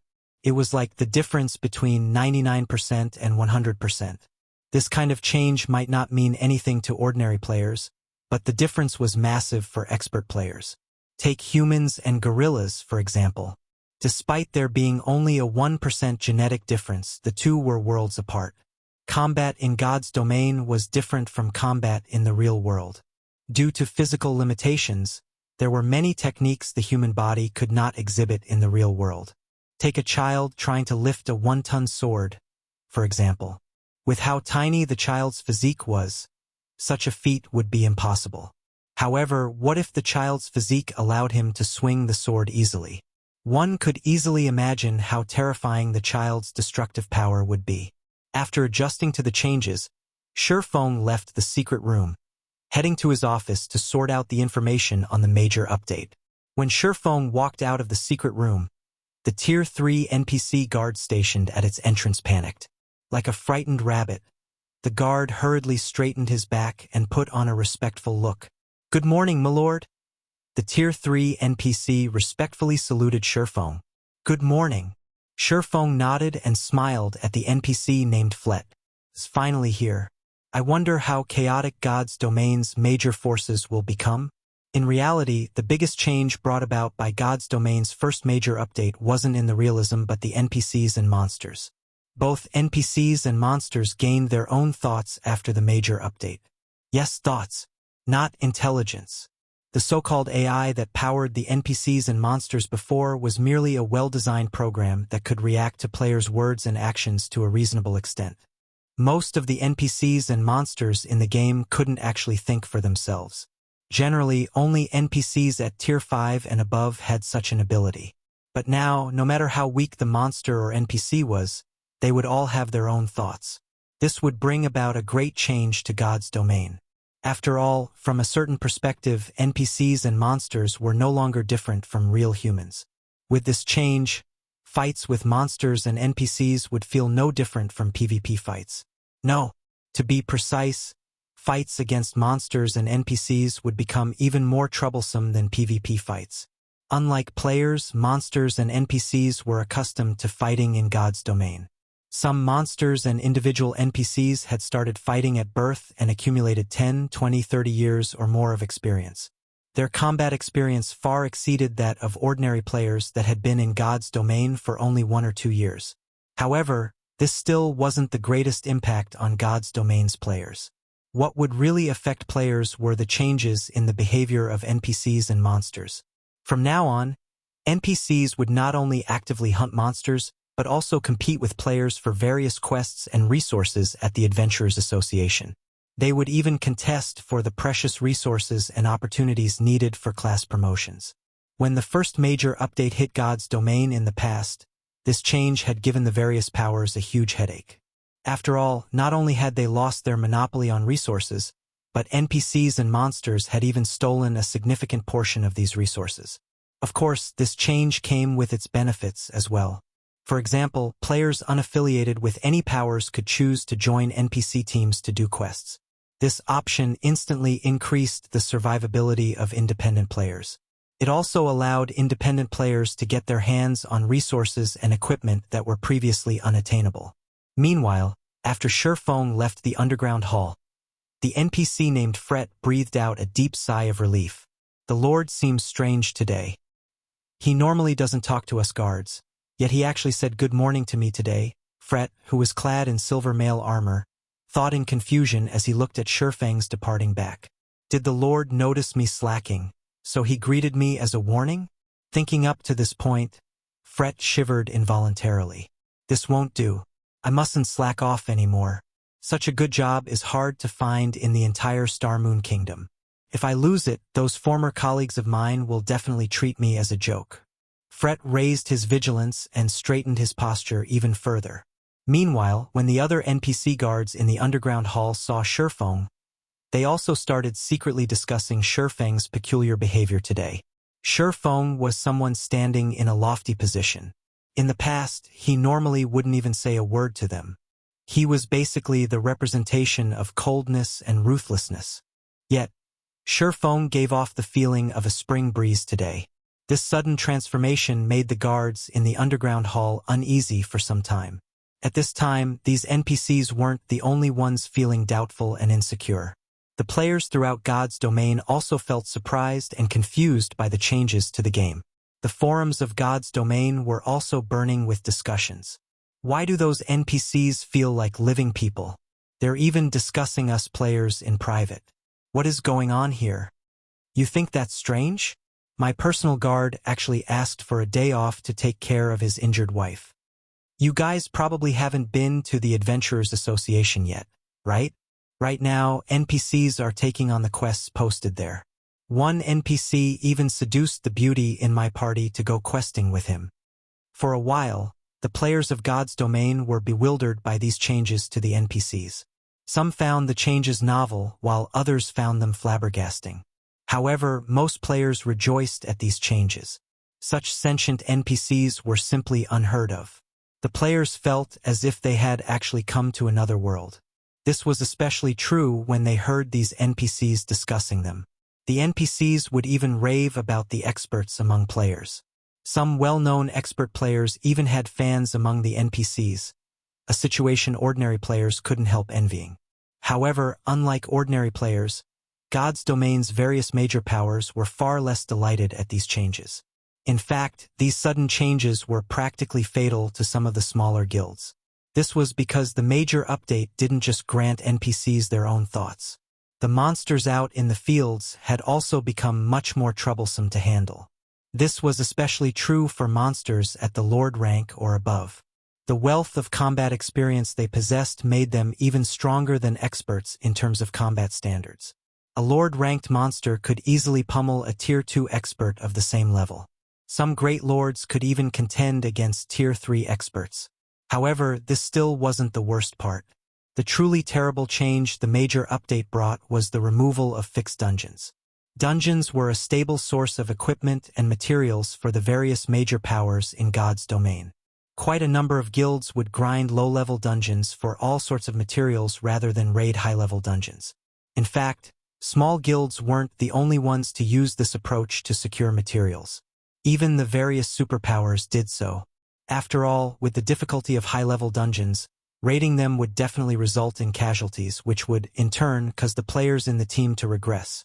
Hence, the various superpowers took the more conservative approach to obtain materials. They would have only one vanguard team for raiding high-difficulty dungeons.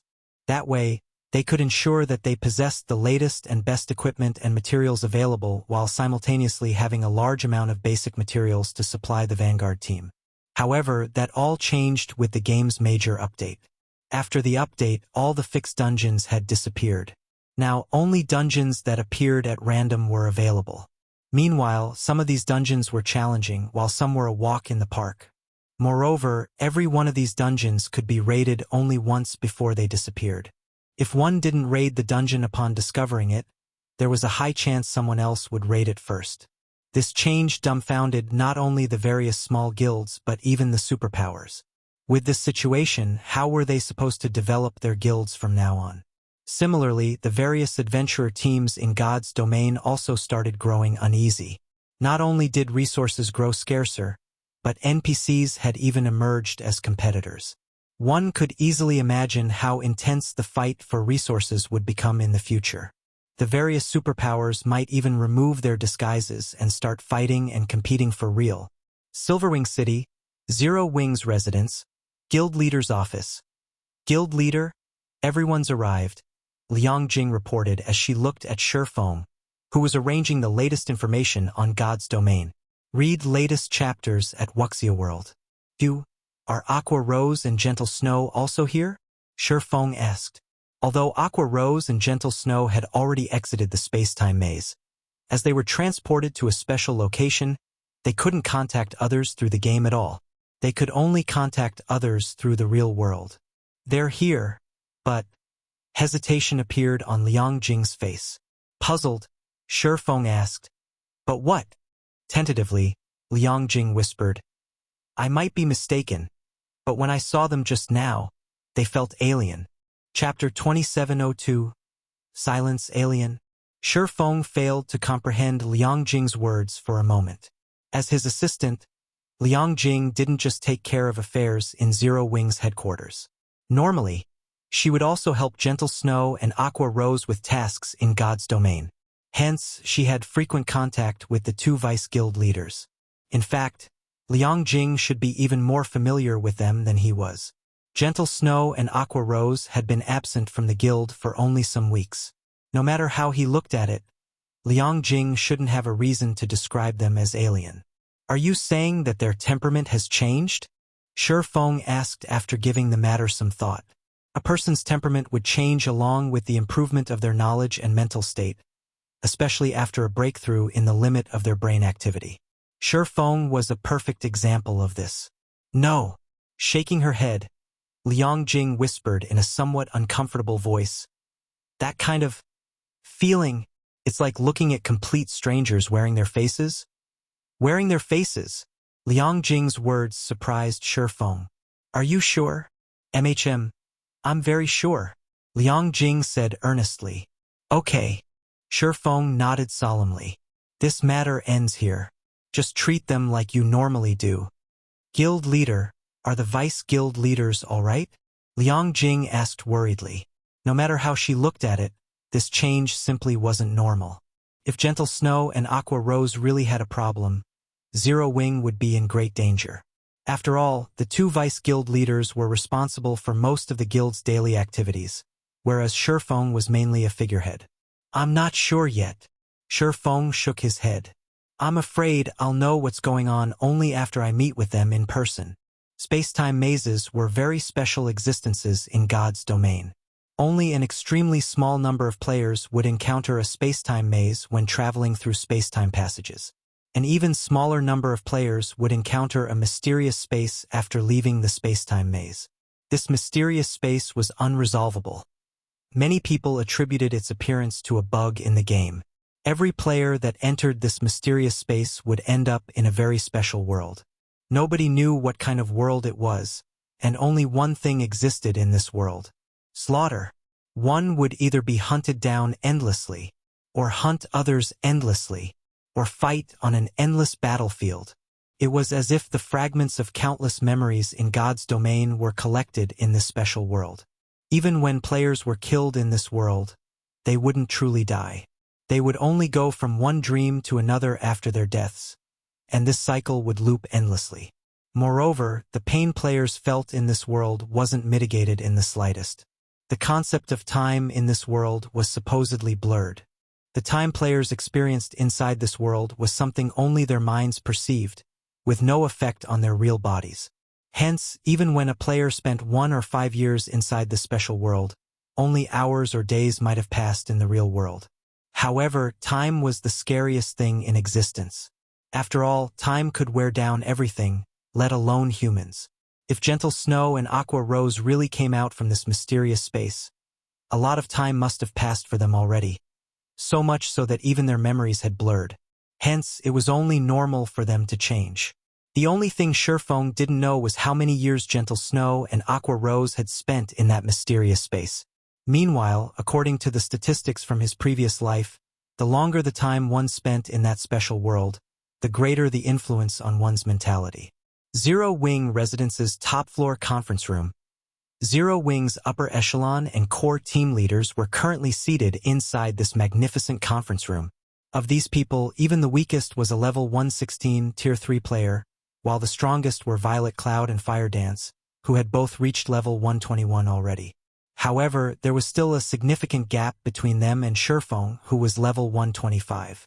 Fire Dance had already replaced her old gear with a set of dark red leather armor. Based on the magic patterns etched into her armor, the armor was a set. Moreover, it even gave off the glow effect unique to epic items. Fire Dance also had her hair tied up with a ribbon that resembled the starry sky. The ribbon gave her an indescribable sense of fierceness, as if she were the empress of the night sky. It seems Fire Dance also reaped a considerable harvest in the space-time maze. Surefeng was slightly surprised at the dagger hanging by Fire Dance's waist. Not only did the dagger exude a faint sense of hostility, but it even roiled the ambient mana. If this dagger were unsheathed, he couldn't even begin to imagine the impact it would have on the environment. Even fragmented legendary items paled in comparison to this dagger.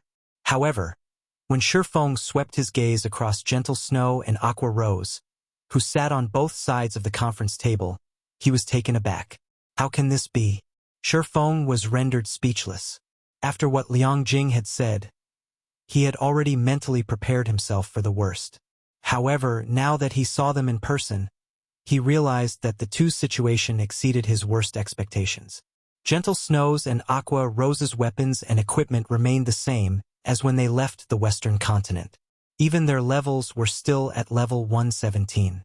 However, the feeling the two gave off was utterly different. Gentle Snow had been rather aloof in the past but still relatively sociable. On the other hand, Aqua Rose had been a cheerful and assertive woman, and her eyes had always sparkled with wisdom and ambition. Now, however, the two of them could no longer be considered human. Neither of them exuded the slightest hint of emotion, as if they were plants. They did not appear happy or sad. Although they were currently communicating with the others around them, their voices did not fluctuate with any emotion whatsoever. The only thing Surefeng could sense from the two was a deathly silence, although the feeling of silence each gave off was slightly different. In the case of Gentle Snow, her silence resembled bones piled atop a battlefield. In the case of Aqua Rose, her silence was like a candle flame in the dark, carrying both death and hope. Read latest chapters at Wuxia World. Besides Surefeng, everyone else inside the room also sensed the changes in Gentle Snow and Aqua Rose. If not for the Gentle Snow and Aqua Rose they retained in their memories, everyone might have even had the urge to flee the scene immediately. Guild leader, did something happen to the two vice guild leaders? Yulan asked Surefeng through a whisper. The change to Gentle Snow and Aqua Rose might not be noteworthy for those unfamiliar with them. But for those who were, this change was simply terrifying and creepy. Given how they are now, it seems something must have happened, Surefeng answered, not hiding the truth. After all, this was obvious to everyone present. During the time Zero Wings members were secretly discussing Gentle Snow's and Aqua Rose's changes, Surefeng also shifted his gaze to the two of them. How long did you two live in that world? Feng asked them through a whisper. Chapter 2703. 80 years. Feng's words were like a drop of water falling into a silent ocean. Although it couldn't kick up any huge waves, it still caused ripples that spread out endlessly. As soon as Feng finished voicing his inquiry, a hint of surprise flashed across Gentle Snow's and Aqua Rose's calm eyes. This surprise contained neither excitement nor joy. They didn't feel as if they found someone that understood them, either. They simply felt a little surprised. They wondered why Feng would know of this matter. However, their surprise soon disappeared, and darkness and calmness returned to their eyes. Afterward, Aqua Rose and Gentle Snow exchanged glances. Aqua Rose then turned to Feng, an indifferent smile forming on her beautiful face. Sure enough, nothing can get past you, guild leader. We aren't sure how long we lived in that world. However, according to our calculations, it should be 80 years. 80 years. Feng couldn't help but gasp. Even his mind had gone slightly numb. He had thought of the possibility of Aqua Rose and Gentle Snow living in that special world for a considerable period. He had even considered the possibility of them living there for a decade or two. But 80 years. Many people lived only 80 years in their lifetimes. Meanwhile, Aqua Rose and Gentle Snow had spent 80 years fighting ceaselessly every day. The mere thought was chilling. To spend 80 years alone, just the loneliness alone was already unimaginable. Any normal person would have most likely gone crazy already. However, Aqua Rose's voice was incomparably calm. So calm that it was like she was talking about someone else's problem. 80 years. Complex emotions filled Feng's eyes as he quietly observed Aqua Rose and Gentle Snow. It's no wonder you two feel like monsters. The moment he laid eyes on Aqua Rose and Gentle Snow, he could already tell that the two of them were no longer human. After listening to Aqua Rose's explanation, he understood everything. If the two of them had spent 80 years in endless slaughter and combat, it wouldn't be an exaggeration to say that they were the strongest in the world in combat experience. Compared to them, the 10 years of combat experience he had in God's domain was nothing. Not to mention, both of them were combat geniuses. At this time, in terms of combat power, he was most likely a baby in front of Aqua Rose and Gentle Snow. A baby trying to see through the thoughts and standards of an adult was simply a joke. Not to mention, Aqua Rose and Gentle Snow would be adults even among Grandmaster martial artists. This situation placed Feng at a loss. He didn't know whether he should feel happy or helpless. Guild leader, Frost Heaven's Mushin just contacted us. While Feng was in a daze, Liang Jing, who stood beside him, suddenly spoke up. Mushin wants Zero Wing to gather at the Fire Dragon Empire's imperial capital. She says we are allowed to bring at most 20 people. It seems they're finally ready to act. Feng didn't feel particularly surprised at this piece of news. After all, Duan Hanshan had already said that Frost Heaven would soon take action. Did she tell you their plan? She did. Liang Jing nodded with a slightly gloomy face. Guild leader, are we really going to participate in Frost Heaven's operation this time? If possible, I wouldn't want to either. However, Frost Heaven's offer is too tempting to refuse, Feng said with a bitter smile. 3 reserved slots for the upper zone. This wasn't an opportunity one could come across every day. Even the various superpowers would pounce on it. Not to mention, the upper zone had an important benefit he needed. While Gentle Snow and Aqua Rose might have gained 80 years of combat experience in that special world and achieved inhuman levels of combat standards, these benefits came with a huge drawback. On the surface, it would seem as if the two had lived in that special world for 80 years. However, only weeks had gone by in the real world. The instant the two left that special world, it would be as if 80 years of memories had been downloaded into their brains, placing an unimaginable burden on both their brains and bodies. During his previous life, the players that lived in that special world for 2 or 3 years had gradually had problems with their bodies after they returned. Eventually, they became paralyzed and had to be hospitalized for a month before they recovered. After all, digesting all these memories had consumed a lot of their mental strength, which definitely wasn't a good thing. Meanwhile, Both Gentle Snow and Aqua Rose had lived in that special world for 80 years. Feng didn't dare imagine how massive a backlash they would suffer. For the two's safety, he had to bring them to the upper zone. Although the S-rank nutrient fluid had great recovery effects on the human body, it only helped a little in healing a person's brain and spirit. Only medicines for brain and spirit recovery could resolve this problem. Of all the medicines Feng knew, even the life potion wasn't particularly effective in spirit recovery. The most the life potion could do was restore ordinary depletions of mental strength. It was utterly ineffective against a brain overload like this. The only solution he could think of now was the upper zone. The upper zone was a special region the Green God Company constructed. There were plenty of unknowns inside. In fact, the precious S-rank nutrient fluids and life potions circulating in the market were merely obsolete medicine the Green God Company produced. Guild leader, Frostheaven is too ambitious, Liang Jing commented despite herself. If we're not careful, Zero Wing might very well perish. What are they planning to do? Feng asked curiously. Their goal this time is to become one of the 12 great guilds of God's domain, Liang Jing said. The 12 Great Guilds wasn't a random title made up by players. Instead, this was a title given to the 12 strongest guilds recognized by the War God's Temple. The player guilds that become God's domain's 12 Great Guilds would enjoy numerous benefits across the main continent. They could even garrison an empire and be worshipped by the said empire. An empire's worship. Just this point alone was more than enough to allow a guild to pull ahead of the other superpowers. One could say that the position of the 12 Great Guilds was something all superpowers had to compete for. However, competing for this position wasn't an easy task. A guild had to satisfy a series of conditions to qualify. Firstly, guilds had to become one of the top 10 rookie guilds.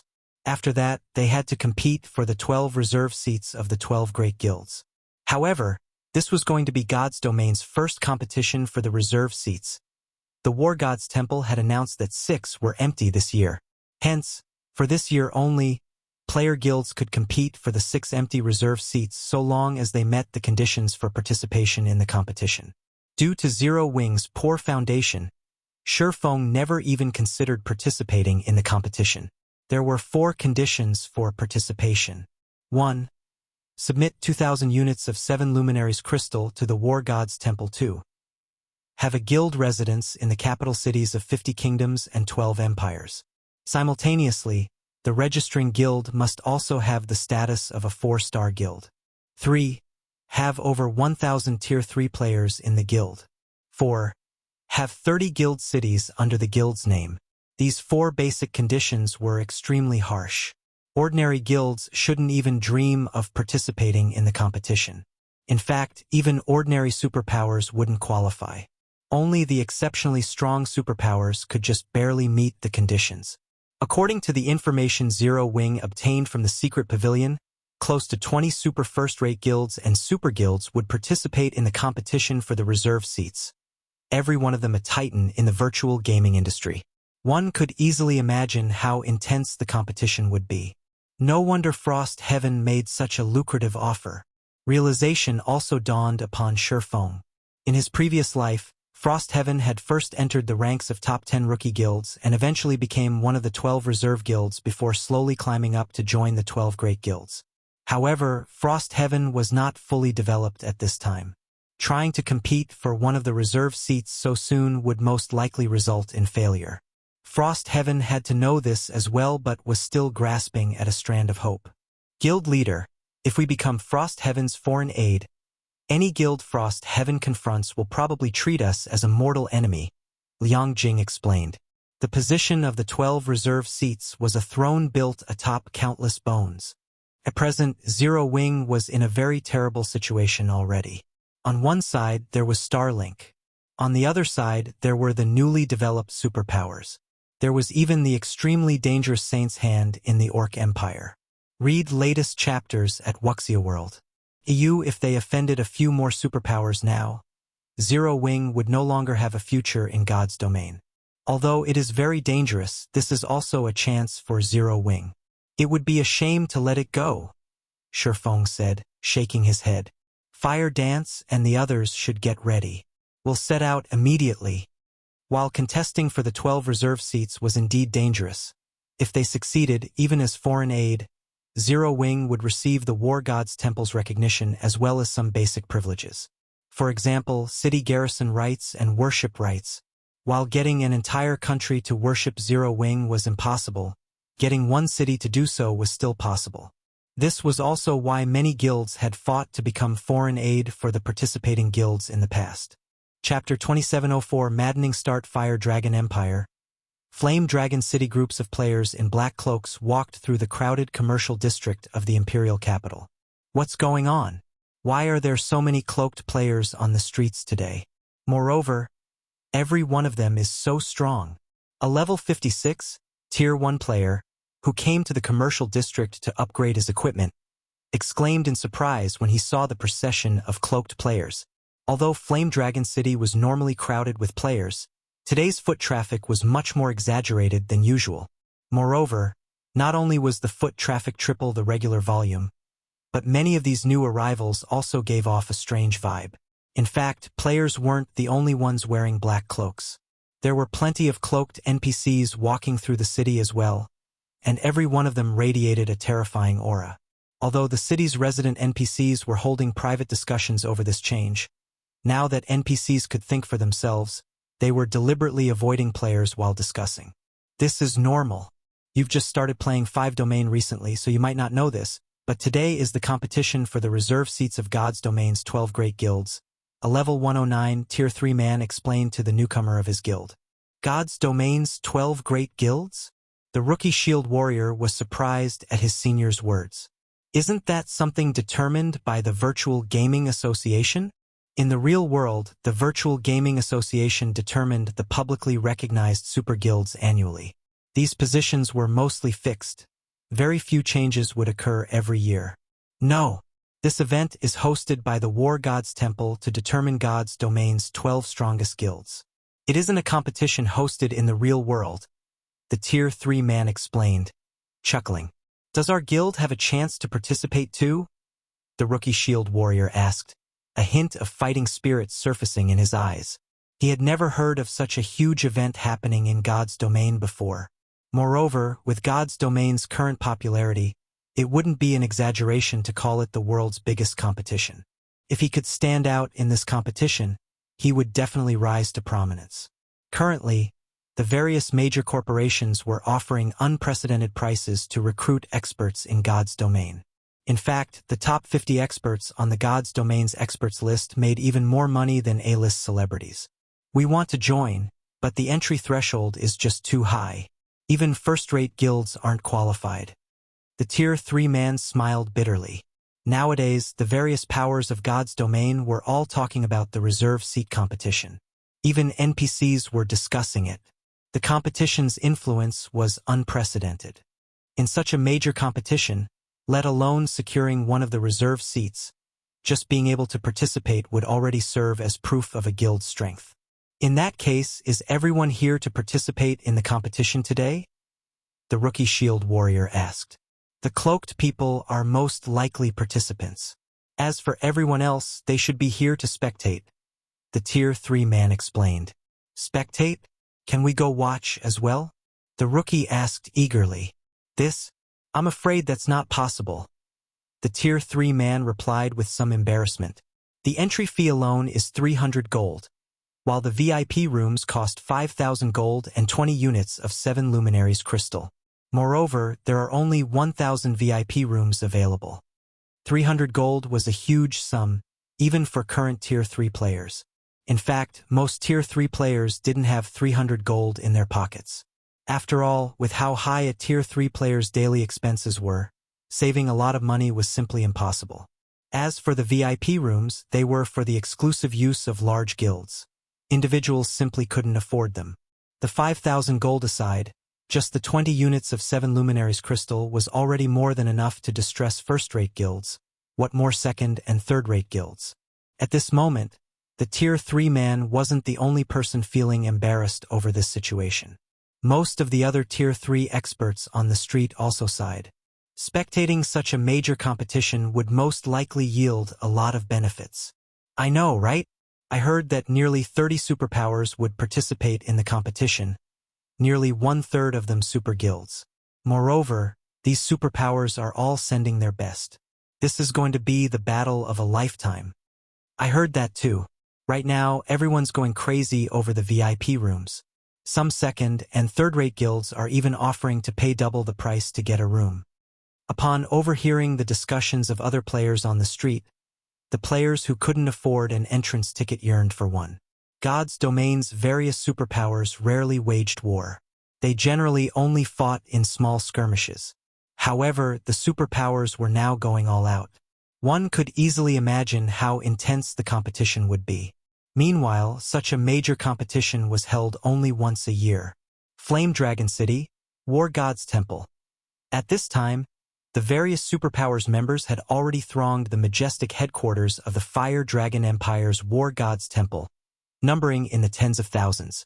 Even the War God's Temple had no choice but to dispatch level 180 guards to maintain order. Meanwhile, on the top floor of a high-class restaurant near the War God's Temple, these superpowers are really being careful. Every one of their participating members has hidden their statistics and strength with black cloaks, Mu Lingsha said. Her lips curled in disappointment as she looked at the crowd outside. That's normal.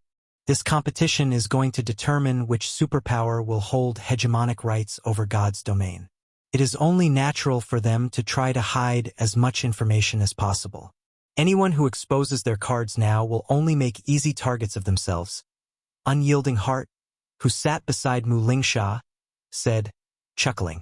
However, I didn't expect for so many superpowers to apply for the competition in the Fire Dragon Empire.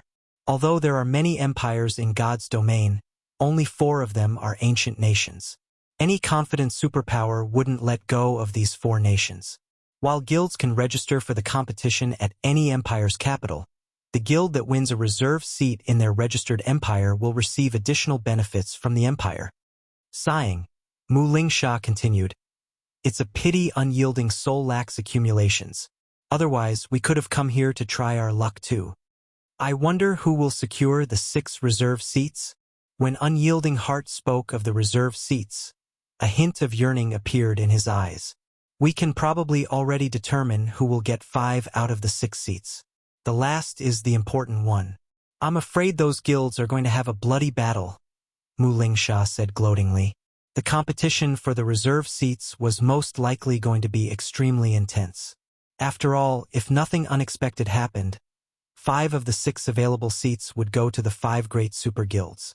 This left the other superpowers to compete over just 1 seat. The mere thought of the competition's intensity scared her. Look, Mythology's people are here, Mu Lingsha said as she looked at a group of undisguised players walking down the distant street. At the head of this team was none other than Cold Shadow. Mythology's arrival instantly cast a grim shadow over the plaza in front of the War God's Temple. Setting aside the fact that Mythology was one of the virtual gaming industry's publicly acknowledged 5 great super guilds, just the fact that Mythology's members were doing nothing to hide their strength already proved how confident Mythology was in its strength. Although this team from Mythology wasn't the main force that would participate in the competition, even the weakest in the team of several hundred was a level 116, tier 3 player. Moreover, the base equipment standard of these people was level 115 fine gold set equipment. So, this is Mythology's strength? As expected of one of the 5 great super guilds. Even the team they sent to register is already so powerful. I really wonder how strong Mythology's representative team on the Western continent is. The spectators from the various superpowers and large guilds couldn't help growing fearful when they looked at Mythology's team. Read latest chapters at Wuxia World. EU meanwhile, as Mythology's members submitted their registration to the War God's Temple, a round of exclamations suddenly rose from the plaza's edge. After Mythology's team, another team of players actually arrived uncloaked. Moreover, this team only had a little over a dozen players in it. Are they insane? Mu Lingsha froze in the middle of sipping her black tea when she saw this small team. After all, this team belonged to none other than the currently famous Zero Wing. Chapter 2705. We have our way. They are as bold as ever. Cold Shadow, who was registering Mythology for the competition before the War God's Temple, was slightly surprised to see Feng and the others among the crowd. "They're tired of living." A nearly 3-meter-tall, heavily armored man standing beside Cold Shadow said disdainfully. "Previously, they rejected your kindness and missed out on a great opportunity. Now, they actually dare take part in this event, even exposing their own data. They shouldn't think of getting through the foreign aid selection at this rate." The various superpowers had all recruited foreign aid for this competition. However, due to the rules, they could recruit only 100 outside helpers at most. Moreover, each helper cost 30 units of 7 luminaries crystal to register a huge burden on the various superpowers' finances. To make matters worse, recruiting foreign aid was one thing. Whether the recruited foreign aid could pass the preliminary selection and earn points for the guild they supported was another thing altogether. If the recruited foreign aid didn't pass the preliminary selection, then all the 7 luminaries crystals spent would go down the drain. Due to these reasons, the various superpowers wouldn't let go of even the slightest chance to defeat their opponents, let alone give away advantageous information to their opponents. With the classes in God's domain countering each other, even peak experts would have trouble when going up against opponents that countered their class. In a situation where one side thoroughly understood their opponent's basic attributes and equipment, that side could accurately arrange the appropriate manpower to suppress their opponents.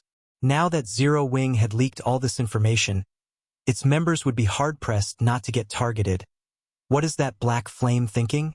Did nobody tell them that this operation requires concealment? The eyes of a group of cloaked players standing at the edge of the plaza nearly fell out of their sockets when Zero Wing's members came into sight. The competition for the 12 Great Guilds' reserve seats was an event of utmost importance.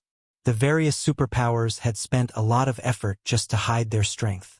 Some superpowers had even purchased camouflage items for some of their ace members for fear that these members would get perfectly countered. However, Zero Wing had done none of that and boldly displayed its information to the various superpowers. "Hong Xinyuan, are these the trump cards you spent 3 reserve slots to recruit? You've truly opened this old man's eyes," an elderly man with graying hair said as he looked at Hong Xinyuan standing beside him. The wrath in his voice made even Mushin and the other Vice Guild leaders nearby shudder. "Great Elder Blue, this should be an accident," Mushin hurriedly explained to the blue-robed old man named Brilliant Blue. Brilliant Blue was one of Frost Heaven's 5 frost pillars. Previously, Brilliant Blue had nearly flipped over Frost Heaven because of Hong Xinyuan's decision to give away 3 upper zone reserve slots to Zero Wing. In the past, the Boulder Corporation had rejected Brilliant Blue's request for a reserve slot for his grandson. However, he had eventually dropped the matter. After all, the reserve slots were extremely precious, and the Green God Company wouldn't necessarily gift the Boulder Corporation with slots every year. Now, however, Hong Xinyuan had decided to give away 3 of these precious slots to a bunch of outsiders without even consulting with anyone. There was no way Brilliant Blue wouldn't get angry over this matter, especially with Zero Wing having made such a huge blunder now. "An accident?" Brilliant Blue laughed when he heard this. "That's right. This is indeed an accident. An accident on a scale this old man has never seen before." Lon having no excuses for this situation, Hong Xinyuan said apologetically, "Some problems have indeed occurred this time, but Zero Wing's members are undoubtedly strong. They are indeed pretty good. Of the 17 of them, even the lowest level person is level 117, while the highest has even reached level 121. Each of them also has 6 pieces of epic equipment on average. This is a rare sight even among the various superpowers' main force teams," Brilliant Blue said. He then turned to the other elders present and continued, "However, they have exposed all their data now. It will be child's play for the other superpowers to counter them. Frost Heaven's 7 luminaries crystals aren't easy to come by. Every piece is exchanged using the guild members' blood and sweat. I don't want to see those crystals wasted. I suggest removing Zero Wing now and having my grandson's subordinates fill up the remaining slots." When Brilliant Blue finished speaking, the guild elders present fell silent for a while. "I think what Great Elder Blue said is logical. Now that Zero Wing has made such a blunder, we do need to replace them," one of the Vice Guild leaders standing behind Brilliant Blue said and nodded. "Blue's words aren't unreasonable. I also think that it is necessary to replace them, a white-haired Grand Elder said. The dispute over the reserve seats will greatly impact God's domain's future. It might even determine Frost Heaven's life and death. We cannot afford to be sloppy in this matter. We don't have to take such a risk either. That's right. There is indeed no need for us to take this risk. After the white-haired Grand Elder spoke up, the other guild elders present also started voicing their agreement with Brilliant Blue's suggestion. As for the matter of finding new foreign aid to replace Zero Wings members, nobody present was concerned about that. The various superpowers had prepared plenty of substitutes for today's event. Naturally, Frost Heaven wasn't an exception. Not to mention, Brilliant Blue's grandson wasn't some simpleton, either. In fact, he had gained the title of Sloth in the Flower of Seven Sins. If not for his having joined the Flower of Seven Sins, he would have already become a vice-guild leader in Frost Heaven. Meanwhile, the Flower of Seven Sins was an organization proficient at assassination. Its members were natural killers. There was no superpower more adept at dealing with players than the Flower of Seven Sins, not even super guilds. Brilliant Blue's grandson was one of Frost Heaven's trump cards in this competition. Having the Flower of Seven Sins' peak experts replace Zero Wings members wouldn't be a problem at all. Of course, Brilliant Blue's selfishness also played a role in his decision. The 3 reserve slots Hong Xinyuan offered to Zero Wing were actually his personal property. They didn't belong to the guild or the Boulder Corporation. Brilliant Blue couldn't force Hong Xinyuan to give them to him. However, if Zero Wing got removed and Brilliant Blue's grandson helped Frost Heaven secure a reserve seat, Hong Xinyuan would have to give those 3 upper zone reserve slots to Brilliant Blue's grandson to preserve his reputation. Just as the various elders present were about to reach a consensus, someone interrupted them. "Dear elders, don't you think you're going a little too far?" Mushin said. "Mushin, where do you think we've gone too far? Do you find my words unreasonable?" Brilliant Blue asked in dissatisfaction. "What you said indeed makes sense, Great Elder Blue." Mushin nodded. However, Uncle Hong contributed nearly half of the 7 luminaries crystals we used to recruit foreign aid this time. If not for his contribution, Frost Heaven would have had difficulty collecting so many crystals. Now, Uncle Hong is only taking 17 slots for his own use, yet you are arbitrarily deciding to replace Zero Wing already. Isn't that a bit much? At least let Uncle Hong decide this matter himself. At Mushin's words, the Grand Elders and elders present fell silent. What Mushin said was the truth. Without the 7 luminaries crystals Hong Xinyuan contributed, they really wouldn't have been able to register so many outside helpers for the competition. Now, Hong Xinyuan wasn't even using 1/5 of the total slots. They indeed didn't have the right to reject or help Hong Xinyuan decide. What you say is correct, but we are also doing this in consideration of the guild's future, Brilliant Blue said righteously. Old Hong, didn't you contribute those crystals for the sake of the guild as well? Just when Brilliant Blue wanted to say something more, a dignified, middle-aged man in the team suddenly spoke up. Stop arguing. Do you plan to make fools of yourselves in front of the other superpowers? As soon as this middle-aged man spoke up, everyone present fell silent. Respect also appeared in everyone's eyes as they looked at this man. However, Brilliant Blue still refused to budge. Guild leader, we cannot afford to be careless in this matter. Others might be afraid of 7 Wonders, the guild leader of Frost Heaven, but not Brilliant Blue. Not only was Brilliant Blue one of the 5 Frost Pillars, but he was also 1 generation older than 7 Wonders. Hence, 7 Wonders still had to take his words seriously. Enough! 7 Wonders frowned. This matter ends here. We will not remove Zero Wing. However, what Great Elder Blue said is reasonable as well. Notify Zero Wing that we won't help them during the preliminary selection. This is their problem, so they have to solve it themselves. Frost Heaven does not have any excess combat power to spare. Guild leader, Mushin was startled. She never thought that 7 Wonders would make such a decision. This was equivalent to abandoning Zero Wing. Hong Xinyuan also frowned at this decision. Without Frost Heaven's assistance, Zero Wing would most likely have difficulty getting through the preliminaries. And even if Zero Wing passed, not many of them should remain. Enough. Get it done. Seven Wonders said resolutely. Understood. Mushin sighed. Mushin was powerless to change Seven Wonders' decision. She immediately relayed the news to Shurfeng. As for how far Zero Wing could reach, that would depend entirely on Zero Wing itself. Guild leader, Frost Heaven is having us fend for ourselves, Yan Tianqing said, startled by the message Shurfeng shared with the team. Yan Tianqing had advised Shurfeng to conceal their information. However, Shurfeng had rejected his suggestion. Now look what happened. Read latest chapters at Wuxia World. What do you guys think? Shurfeng asked Fire Dance and the others, chuckling. Let them. We have our way of doing things. Why should we play by their rules? Fire Dance said nonchalantly. Big Sis Fire is right. I've also been itching for a good fight lately, Violet Cloud said, a hint of excitement flashing in her eyes.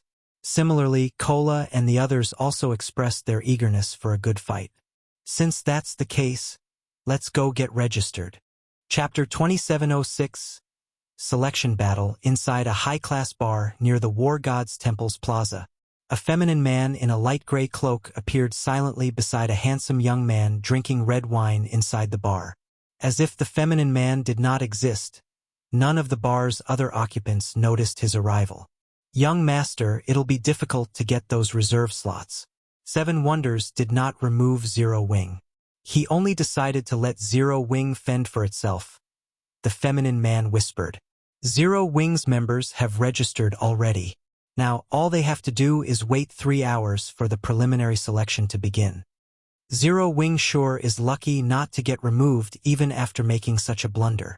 The handsome young man named Sorrowful Heaven frowned slightly, then said coldly, However, Zero Wing shouldn't even think of getting its hands on even one of those reserve slots.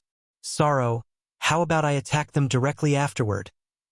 A girl with disheveled hair sitting beside Sorrowful Heaven suggested, excitement sparkling in her eyes. The woman had the flower of Seven Sins' symbol imprinted on her arm. As soon as this small and delicate girl spoke up, everyone inside the bar shook visibly as they reluctantly recalled a scene in the past. Hayes, you have to abide by the rules this time. Otherwise, I won't bring you out anymore, Sorrowful Heaven said. A hint of fear had also surfaced in his eyes when he looked at this harmless-looking girl.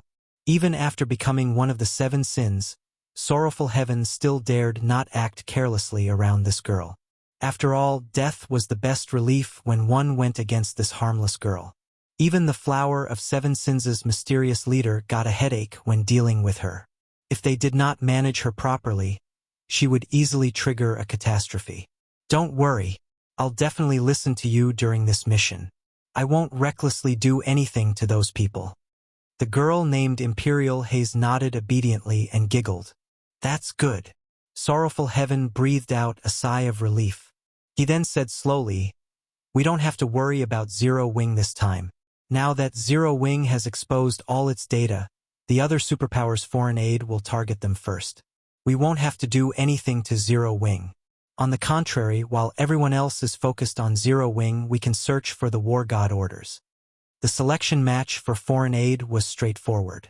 All registered foreign aid would be teleported to a special space to search for the War God orders scattered there. They would have 5 hours to do so, and once the time was up, all participants holding a War God order would pass the selection. However, the number of War God orders was limited to 100. In other words, only 100 players at most could pass the selection. Compared to the number of foreign aid the various superpowers had recruited, the number of available slots was pitifully small. According to the information they obtained, 6 super first-rate guilds and 3 super guilds had come to the Fire Dragon Empire to register for the competition. This meant that 900 players would participate in the preliminary selection, and only 1/9 of these participants could officially become foreign aid. Everyone else would just be wasting their 7 luminaries crystals. Meanwhile, Zero Wing only had 17 members participating in the selection. Trying to secure War God orders while going up against so many experts was simply a fool's dream. As Sorrowful Heaven was considering how he could capitalize on Zero Wing's predicament, Cold Shadow was resting inside one of the War God's temple's lounges. When she received news of Zero Wing's situation, She revealed a satisfied smile. Vice Guild Leader, did you receive good news? The female guardian knight White Feather asked in surprise. Yes, Cold Shadow replied. Although I don't know which dumb guild it was that invited Zero Wing.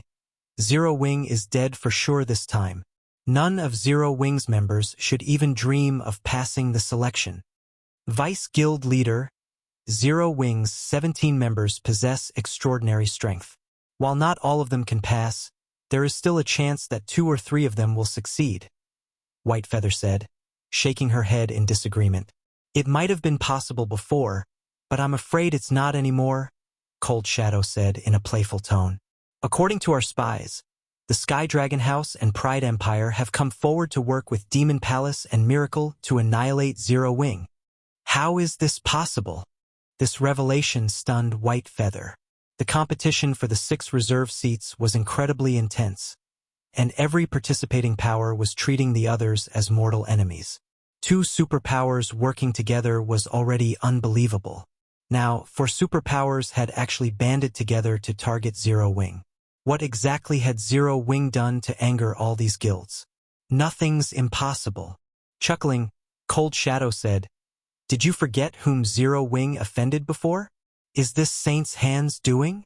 White Feather immediately thought of the incomparably mysterious Saint's Hand. That's right. Saint's Hand promised the 4 guilds something, and the 4 guilds agreed without hesitation. Cold Shadow nodded. Smiling, she continued, I doubt even Zero Wing would have expected that this preliminary selection would turn into their execution. Zero Wing is truly finished this time. White Feather sighed at this situation. Nearly half of the 900 players entering the battlefield were going to target Zero Wing. None of Zero Wing's members should even think of leaving the battlefield alive. After all, the preliminary selections battlefield was a special space that prohibited players from using berserk skills and tools, and increased the consumption of stamina and concentration by tenfold. Such rules would greatly restrict the participants' combat power. Even powerful players would have difficulty fighting for a long time and would be vulnerable to Zerg tactics. Meanwhile, players who died within that special space would not only lose 5 levels, but also be prevented from logging into the game for 5 natural days. This was the price for participating in the competition for the 12 Great Guilds reserve seats. Zero Wing had mobilized all its top combatants for the competition this time. If Zero Wing team wiped, the guild would undoubtedly suffer a devastating blow, following which time passed quickly. Amid the various superpowers' anticipation, the 9 foreign aid teams arrived inside the War God's Temple Selection Hall. A total of 900 players stood on all sides of the hall. Some groups were large while others were small. However, aside from Zero Wing's members, everyone else present had concealed their information using black cloaks. Are they the targets? What a pitiful bunch. They probably don't know that our 4 forces have joined hands already. Once the competition begins, we'll attack them together. I wonder if they'll get scared silly at that time? How unfortunate. I wanted to challenge that black flame to check the results of my recent training. Now this chance is gone. The helpers of the Sky Dragon family, Pride Empire, Demon Palace, and Miracle conversed with each other through the team chat, their words filled with ridicule and sympathy for Shurfeng's group. Sorrow, those teams are acting strangely. Every one of them is actually staring at Zero Wing's members. Imperial Haze stated as she looked at the 4 superpowers members. That's not surprising. Who asked Zero Wing's members to be so courageous? Sorrowful Heaven retorted nonchalantly. If I weren't afraid of Hong Shinuen holding me accountable and refusing to give me those reserve slots afterward, I would send Zero Wing's members on their way even if the other superpowers didn't target them. Is that so? Imperial Haze still couldn't help growing uncertain as she looked at the 4 superpowers foreign aid teams. By the way, we'll first pretend to move together with Zero Wing afterward. However, so long as we come across other teams during the operation, we'll immediately split away from Zero Wing and let Zero Wing's members tie down the enemy. Remember, you better not take action. Sorrowful Heaven said sternly. I understand. Imperial Haze nodded. Shortly after Sorrowful Heaven finished speaking, everyone in the hall felt their vision blur momentarily. When they recovered, they discovered that they had already arrived inside a forested valley. Read latest chapters at Wuxia World. After scanning his surroundings, Sorrowful Heaven found that the various teams were situated relatively close to each other. If they abandoned Zero Wing too soon, they would most likely get caught by a different team during their retreat. "We'll move together with Zero Wing first," Sorrowful Heaven said through the team chat. However, even after Sorrowful Heaven gave this command, none of the Flower of Seven Sins' members moved. Instead, they all stood still, looking dumbfounded. This was because nearly half of the foreign aid teams present had started dashing in their direction like a bunch of madmen as Sorrowful Heaven issued his command. "What's going on?" Sorrowful Heaven was similarly stunned as he looked at the several hundred players charging at his team from all directions.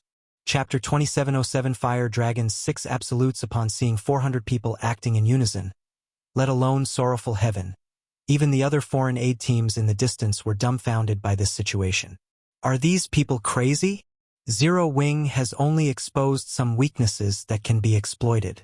Do these people really need to behave like this? What kind of guild is Zero Wing? Did it desecrate these people's ancestral graves?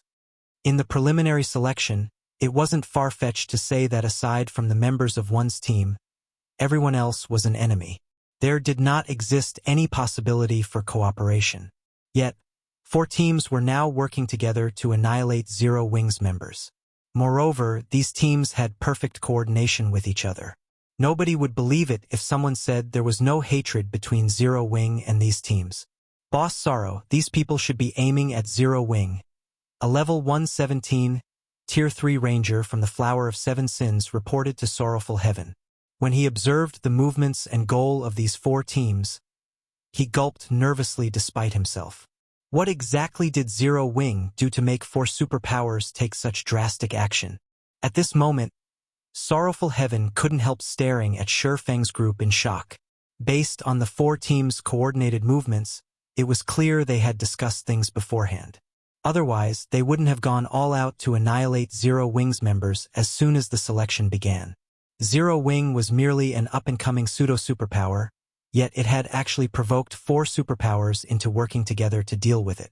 This was definitely a first in God's domain. If word of this situation spread, Zero Wing would instantly become famous throughout God's domain. "Boss, what should we do?" the Tier 3 Ranger asked. "Let's wait and see first before making a decision," Sorrowful Heaven commanded calmly and quickly. Based on the 4 teams' killing intent, he could tell that they weren't targeting the Flower of Seven Sins. Even so, he still had to be careful. After all, every one of these foreign aid teams had famous experts in them, and even the weakest of their members was a Flowing Water Realm expert. Many of them were even Void Realm experts, an existence that even the guild leaders of first-rate guilds had to tread carefully around. The 4 teams' coordinated charge was equivalent to 400 guild leaders or vice-guild leaders of first-rate guilds charging together. Just the thought of it made Sorrowful Heaven's scalp prickle. Less than 10 seconds later, several dozen figures dashed past the Flower of Seven Sins members, their passage scattering the surrounding flowers and grass.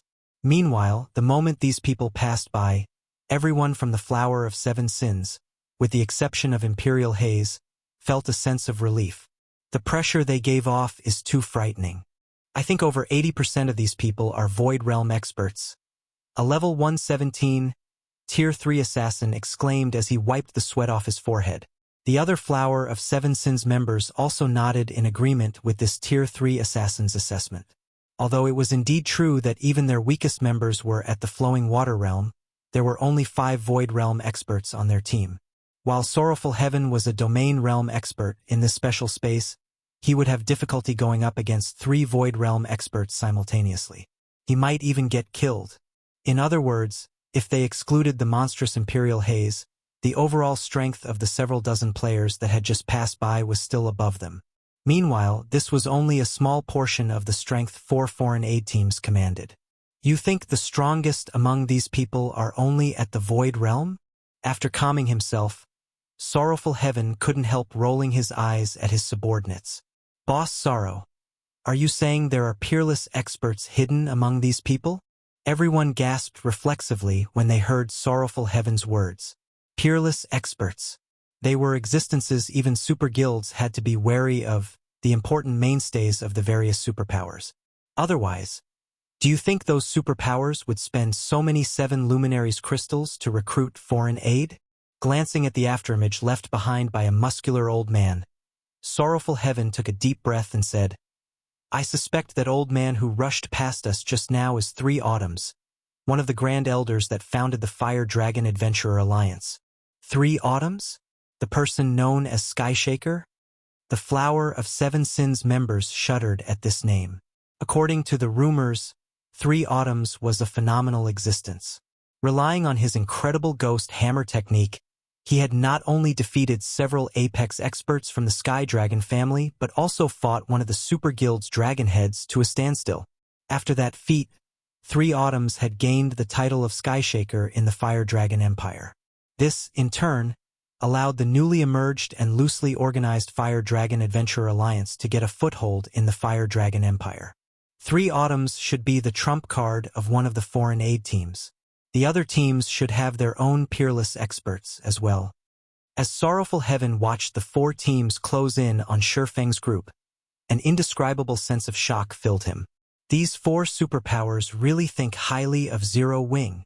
Although the Flower of 7 Sins team had Imperial Haze as a trump card, if it had to go up against 4 peerless experts simultaneously, only death awaited its members. Aside from Imperial Haze, everyone else wouldn't have any chance to survive.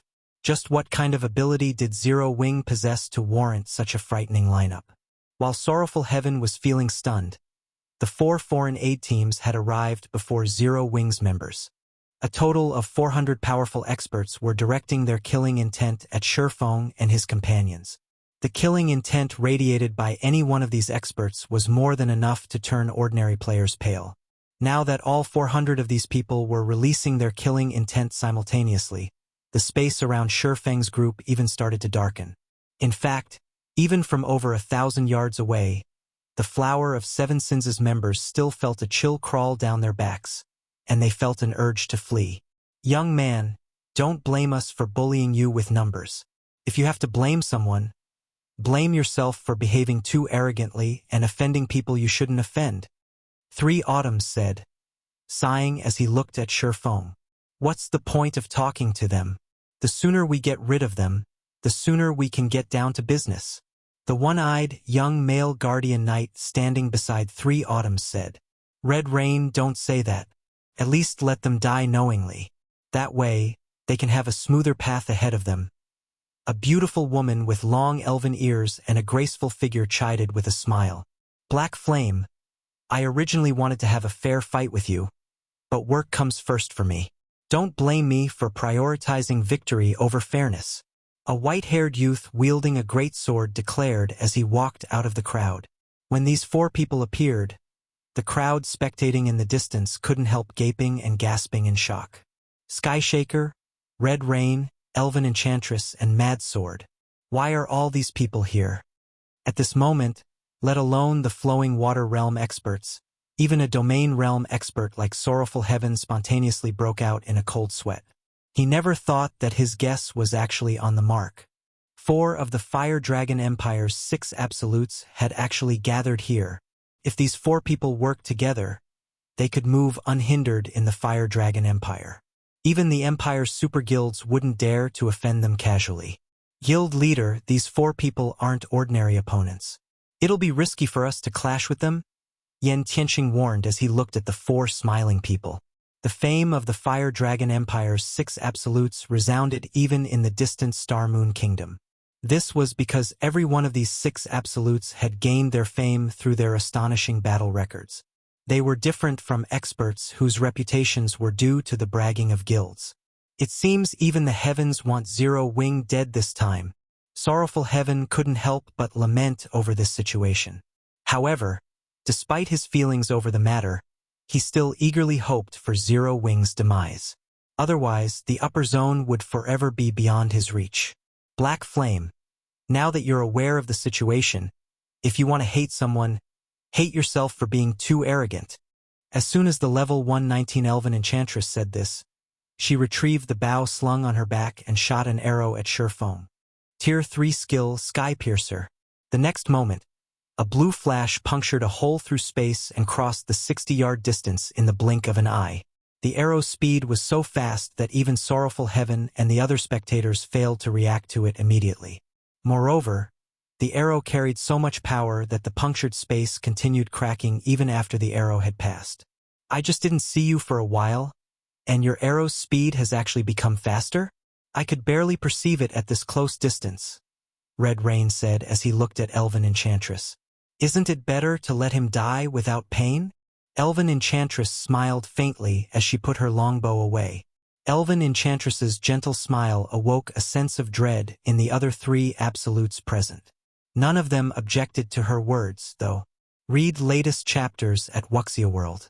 If Elven Enchantress launched her arrow within 100 yards, even Tier 3 assassins would fall without knowing what hit them. Not to mention, Feng was only a swordsman. However, as soon as Elven Enchantress finished speaking, a playful chuckle entered everyone's ears. Die? I'm afraid you're still not quite up to scratch for that. The next moment, a person actually walked out of the shattered space, and this person was even toying with the blue arrow Elven Enchantress shot out just now. Chapter 2708. Transient soared upon seeing Feng walk out of the shattered space. Everyone from the 4 hostile teams fell deathly silent, their eyes nearly falling out of their sockets. He's fine. He actually blocked it? Everyone felt like they were dreaming when they saw Feng emerge from Elven Enchantress's attack unscathed. Many of the Flowing Water Realm experts even rubbed their eyes to verify that they weren't hallucinating. That was one of Elven Enchantress's arrows they were talking about. According to rumor, the longbow Elven Enchantress wielded was a fragmented legendary weapon, and she could even repulse mythic monsters of the same level with its help. Moreover, Elven Enchantress hadn't launched just any ordinary arrow at Feng. Either. The arrow she used was made entirely of precious mana jade steel. The arrow also had ancient magic runes carved on it. Even a Tier 3 player using an ordinary longbow could repel a mythic monster of the same level with this arrow. The combination of these two things was what made Elven Enchantress one of the Fire Dragon Empire's 6 absolutes. He actually blocked such a fast arrow? Black Flame is even stronger than what we heard. It seems the rumors of him being a peerless expert are true. The Flower of 7 Sins' Tier 3 members spectating in the distance couldn't help but marvel at this scene. Previously, they had failed to respond to Elven Enchantress's arrow despite having a bird's eye view of the battlefield. If they were targeted by such an arrow from a distance of several dozen yards, they didn't dare imagine what would happen. He blocked it. Sorrowful Heaven eyed his subordinates with contempt when he overheard their discussion. You think he merely blocked it? Sorrowful Heaven's words only confused them. Look carefully. What is he holding in his hand? Sorrowful Heaven questioned angrily. He's holding an arrow? Everyone grew even more confused. You bunch are really stupid. Sorrowful Heaven was momentarily rendered speechless by his subordinates. He then turned to look at Feng in the distance, horror surfacing in his eyes. Arrows are considered consumables in God's domain. So long as they hit something, they will disintegrate even if they get blocked by a skill or a weapon. Then, the arrow in Black Flame's hand. The Flower of 7 Sins members subconsciously turned to look at the blue arrow Feng held. Immediately, a chill overwhelmed their entire bodies. That's right, the arrow never hit him. Instead, he snatched the arrow out of the air. When Sorrowful Heaven finished speaking, rank disbelief filled his eyes. At this point, Sorrowful Heaven wasn't the only person to notice the crux of the problem. The 4 foreign aid team's domain realm experts also noticed it, and their faces turned ashen. Guild leader Yen Tianxing also stared at Feng in surprise. Elven Enchantress's attack was most likely top-notch even among the peerless experts in the current god's domain. Nonetheless, Feng had caught the arrow. Was this really a feat players could accomplish? However, compared to the Apex experts present, Skyshaker, Red Rain, Elven Enchantress, and Mad Sword found this situation even more unbelievable. How did he do it? Elven Enchantress's expression turned solemn as she gazed at Feng. She knew better than anyone just how fast her simple attack was. If she launched this arrow of hers within 100 yards of her target, She was confident that even the other 5 of the 6 absolutes wouldn't be able to block it. Even speed-type mythic monsters would get struck. Everyone, Black Flame is much stronger than we expected. I'm afraid the 4 of us will have to work together to take him down. 3 Autumns suggested with a grim expression. Okay, I have no opinion. Red Rain nodded.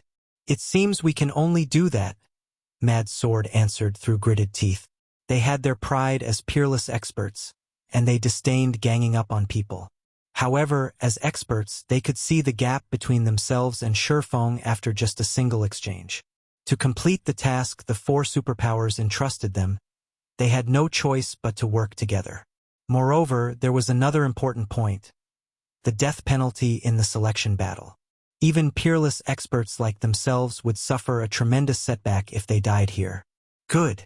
In that case, Red Rain and I will keep Black Flame busy. Mad Sword, you and Elven Enchantress support us from the sides. Red Rain and I will use everything we have to create an opening. Once you find a chance, don't hold back, 3 Autumns commanded quietly.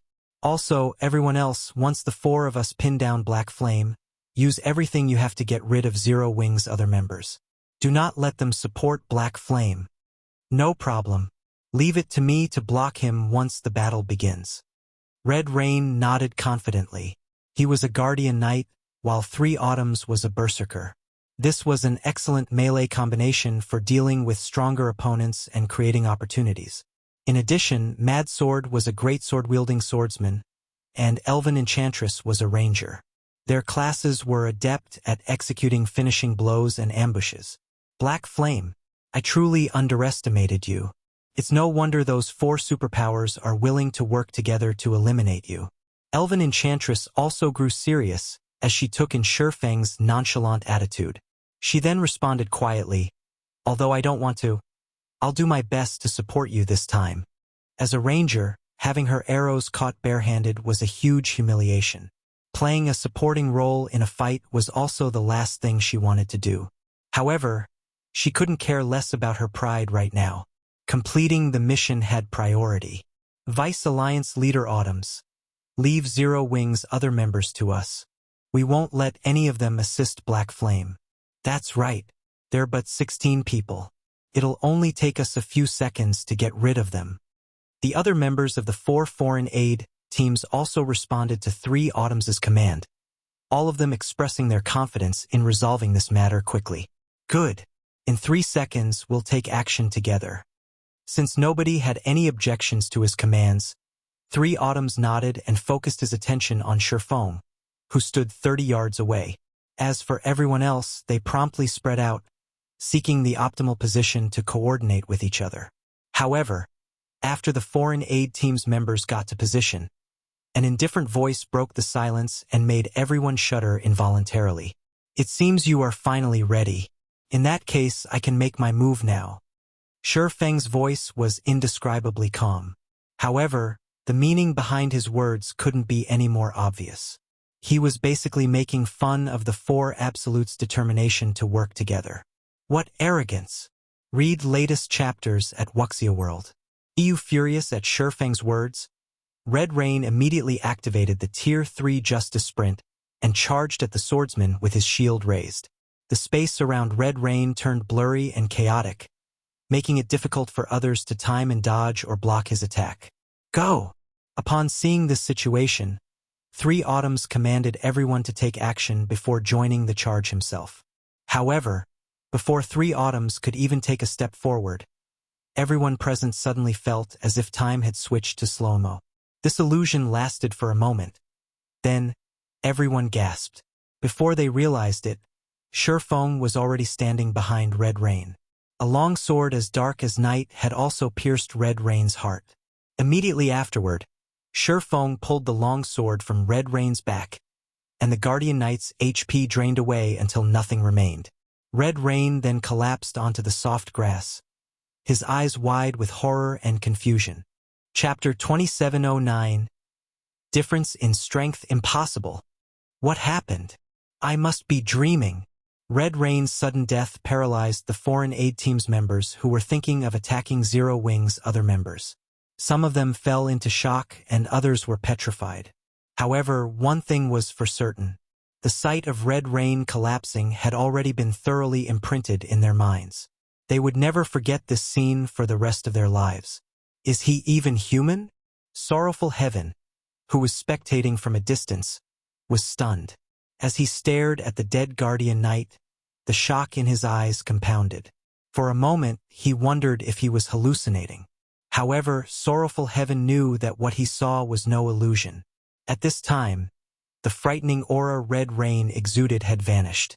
Even the life aura and mana fluctuations the guardian knight radiated were no more. Only, he was having a hard time accepting this scene, so his brain had dreamed up an acceptable alternative to deny the reality. At this time, Sorrowful Heaven wasn't the only domain realm expert plagued with such a feeling. Every spectating domain realm expert was the same. Yen Tianxing was no exception. A peerless expert. This was an existence that represented the peak combat power of God's domain, yet one such expert currently lay dead on the ground. Meanwhile, the whole battle— no, this shouldn't even be considered a battle. In fact, most of the people present didn't even understand how Red Rain had suffered an attack. Monster! He definitely isn't human. He must be one of God's domain's monsters in human shape. Yes, that must be it. There's no way such a huge gap can exist between players. The players spectating from a distance couldn't help but exclaim one after another as they gazed at Surefeng. Yes, everyone, be careful. He must be a transformed monster. He's not a player at all. To think that such a monster would actually appear in the selection. We must notify the War God's Temple about this immediately. The foreign aid players planning to target Zero Wings members overheard the spectating players' exclamations and lost their cool. Simultaneously, they frantically considered ways to contact the War God's Temple to slay Surefeng. Only by embracing this logic could they return to the world they recognized. After all, even the NPCs in God's domain were behaving like actual humans nowadays. It wouldn't be strange for monsters to transform into players, either. A monster! Surefeng chuckled involuntarily when he saw his demented opponents. Indeed, I would look like a monster in your eyes. However, aren't you monsters in the eyes of ordinary players? Ultimately, God's domain was still a game. So long as players continuously leveled up and obtained better weapons, equipment, basic attributes, physiques, reaction speed, mana control, etc., their combat power would also keep rising. In fact, even an ordinary player could gain strength that was unfathomable to the current great experts. God's domain was precisely such an unreasonable world. If this battle had occurred before Surefeng had reached Tier 4, even he would have had to rely on tricks to defeat a peerless expert like Red Rain. However, after he got promoted to Tier 4, Red Rain was no different from an ant to him. Yes, the gap between Tier 3 and Tier 4 classes was that massive.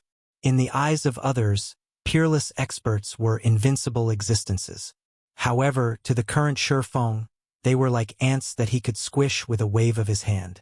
In fact, to kill Red Rain, Surefeng had only used the Tier 2 Wind Blade. Meanwhile, everyone present was momentarily rendered speechless by Surefeng's rhetorical question. Just as Surefeng had said, ordinary players were nothing in their eyes. If they got serious, they could even kill ordinary players before the latter knew they were under attack. At this time, 3 Autumns, the eldest and most experienced player of the 4 teams, suddenly stepped forward. Guild leader Black Flame, we admit defeat. Can I ask you to let us go? Although 3 Autumns didn't understand how Surefeng had become so strong, they had no choice but to abandon the assault on Zero Wing, given the circumstances. Now, retaining their lives had greater priority. After all, they weren't the 4 superpowers' subordinates but partners. You admit defeat? Surefeng was slightly surprised by 3 Autumns' words. However, he quickly understood the elderly man's reason for doing so. The death penalty for this selection battle was exceptionally heavy. Let alone apex experts, even peerless experts like 3 Autumns would suffer a major setback. Yes. 3 Autumns nodded. None of the 4 allied foreign aid team's members objected to 3 Autumns' decision, either. After all, they truly couldn't imagine what would happen if they fought against a monster like Surefeng. After scanning the silent crowd around him, Shurfeng said calmly, "Sure, but you need to sign a contract with me. Once you leave this place, each of you must kill 5 experts belonging to the superpowers backing you, and these experts must be of the same standard as yourselves." As soon as Shurfeng finished speaking, the 4 teams' experts immediately clamored in protest. Guild leader Black Flame, aren't you going too far? Elven Enchantress frowned, a glint of anger appearing in her eyes. If we really do as you say, do you think those superpowers will let us off the hook? They would, at most, lose 5 levels if they died on this battlefield.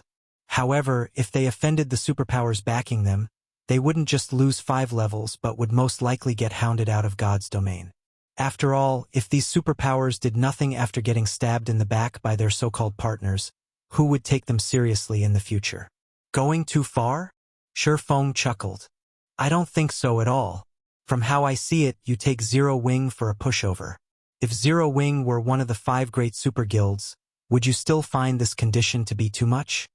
Guild leader Black Flame, is there a need to make such assumptions? Breathing out a deep sigh, 3 Autumns added.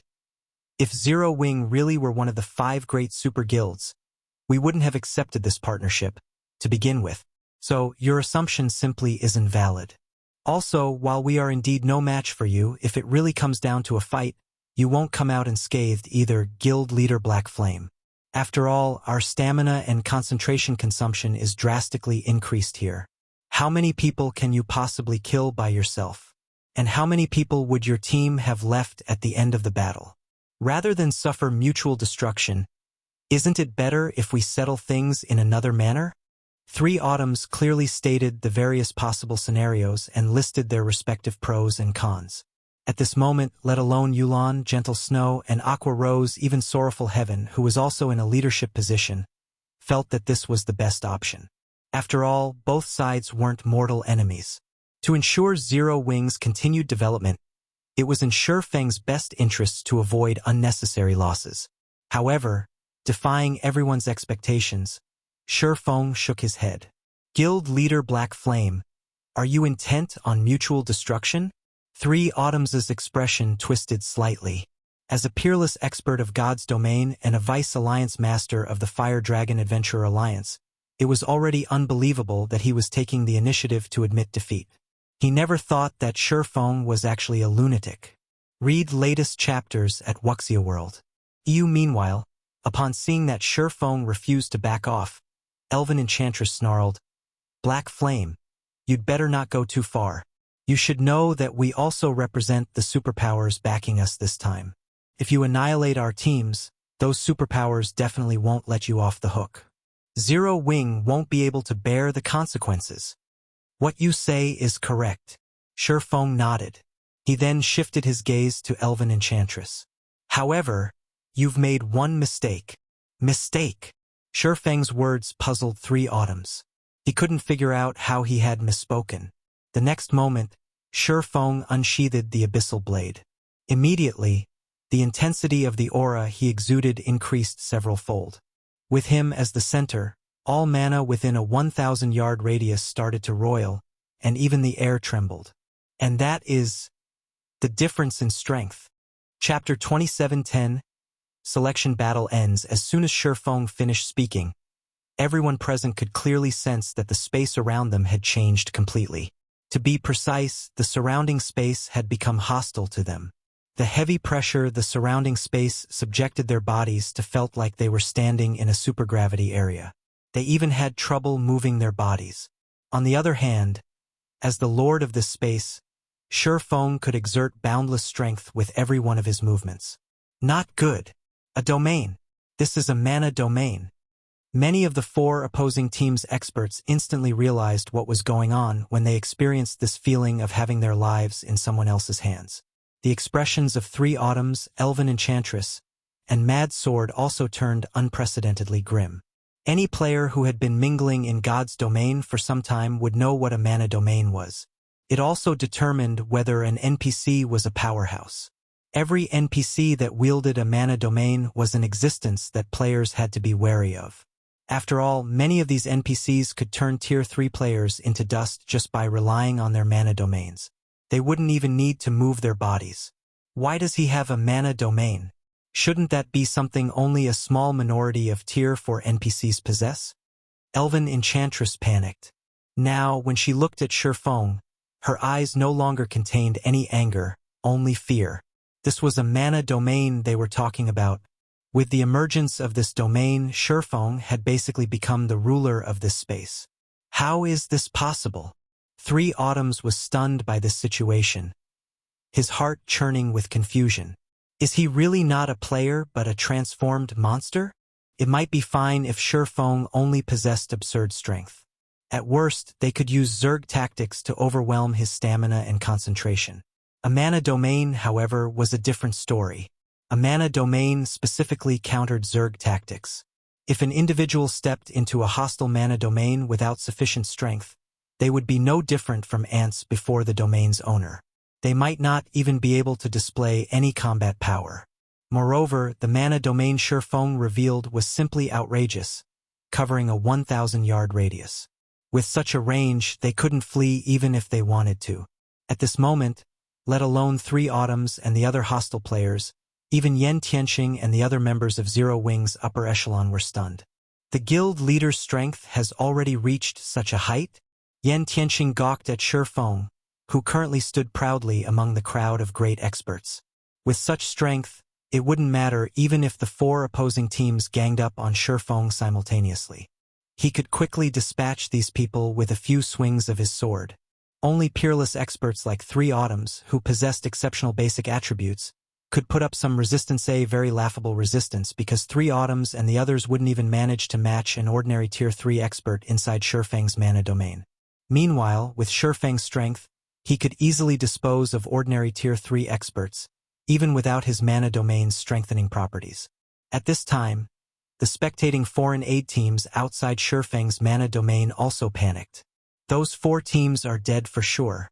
With such a vast mana domain, they can't escape, Sorrowful Heaven said. His heart filled with complicated feelings as he looked at 3 Autumns and the others. A joint team made up of 4 peerless experts and several hundred Tier 3 great experts was an incredibly powerful force, even in the Fire Dragon Empire. Nobody would dare oppose it. Now, however, such a team could only wait to die. Boss Sorrow, what should we do now? A level 117, Tier 3 assassin asked helplessly. With just a thought, Zero Wing could decide the fate of the 4 foreign aid teams opposing it, what more the fate of their small team. Escape! Sorrowful Heaven replied instinctively as he looked at the gray space ahead of him. Although their team currently had no enmity with Zero Wing, the Flower of 7 Sins had come into conflict with Zero Wing several times in the past. If Shifeng was in a bad mood, he might decide to take care of them in passing. Escape! Looking at the special space around them, the Tier 3 assassin asked anxiously, "But, boss, where do we escape to? This area isn't particularly big. It won't take more than half an hour to run a lap here." The special space used to host the preliminary selections might be considered large for ordinary Tier 3 experts. However, it was essentially a small cage for domain realm experts. Shifeng could easily reap the lives of the people in this cage at any time. Forfeit! Everyone forfeit immediately!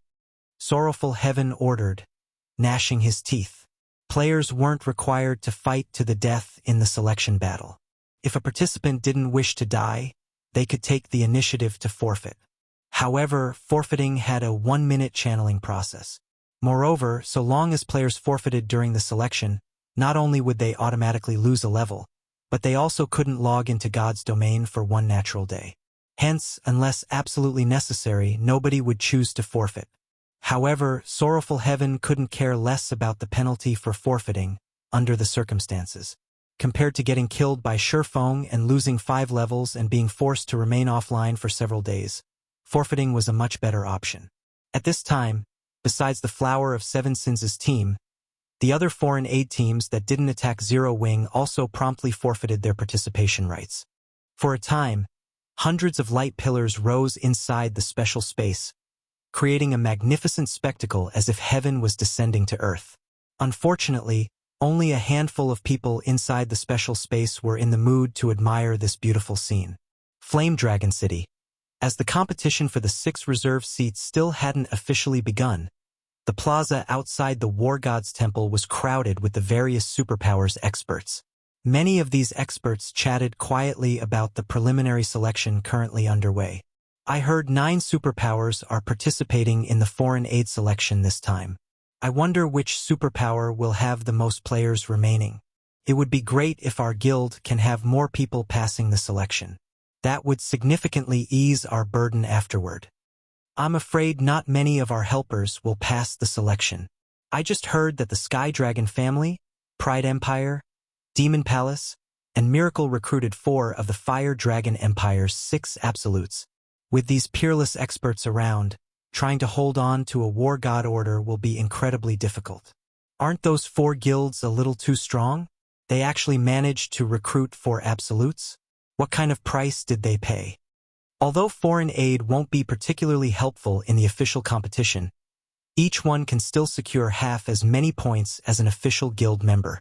The opportunity to recruit a peerless expert as a helper is worth any price. After all, that is equivalent to having an extra peerless expert in the guild. At the mention of peerless experts, many of the players in the plaza reflexively turned to look at the members of the Sky Dragon family, Pride Empire, Demon Palace, and Miracle in envy. After all, a guild's foundation largely depended on the number of apex experts and peerless experts they possessed. Moreover, in this competition for the reserve seats, having even one additional peerless expert would be of significant help. At this time, the various superpowers' upper echelons resting inside the War God's Temple were also filled with envy and anger. How did they manage to recruit 4 of the 6 absolutes? We clearly offered them astronomical prices before, yet they still declined. I never thought they would agree to help those 4 guilds. With this, we'll be placed in an even tighter spot for manpower. Mushin revealed an ugly expression when she read the report she just received. The matter of Zero Wing's data getting exposed had already placed Frostheaven in a disadvantageous position. Now, for guilds had managed to recruit peerless experts to assist them. This was basically rubbing salt into an open wound. It seems these 4 guilds will be occupying most of the foreign aid slots this time. We'll definitely be in a very unfavorable position later on. Brilliant Blue also wore a somber expression on his face.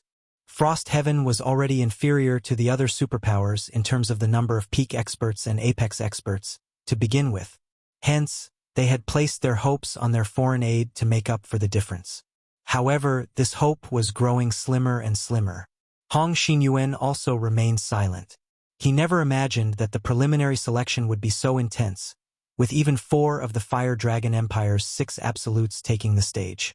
No matter what, let's look at the results before we make any adjustments, Seven Wonders said. Aside from Frostheaven, the other superpowers were also panicking. They never thought that the Sky Dragon family, Pride Empire, Demon Palace, and Miracle would become the selection battle's biggest winners. As for the 4 guilds in question, they basked in a moment of delight, feeling that the price they paid to hire the 4 absolutes was well worth it. Now, all they had to do was wait for the selection battle to end and the results to be announced. Those 4 guilds were really cautious in their actions. Even we have just received news that they invited 4 of the 6 absolutes. Vice Guild Leader, I'm afraid we might have to change our plans afterward, White Feather said with a frown as she read the latest report. Although the addition of 4 peerless experts wouldn't affect Mythology's overall situation, she still disliked such variables. The Fire Dragon Empire's 6 absolutes? The corners of Cold Shadow's lips curved up when she heard this.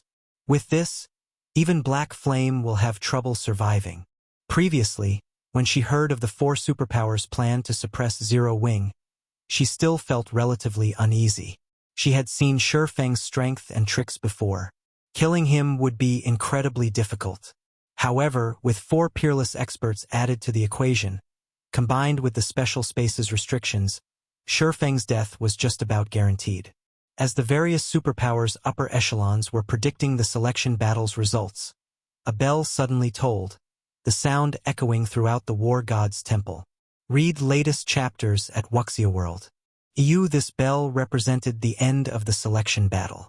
What's going on? The selection battle is over? Didn't it just start? Did the War God's temple make a mistake? That shouldn't be the case. Let's go take a look.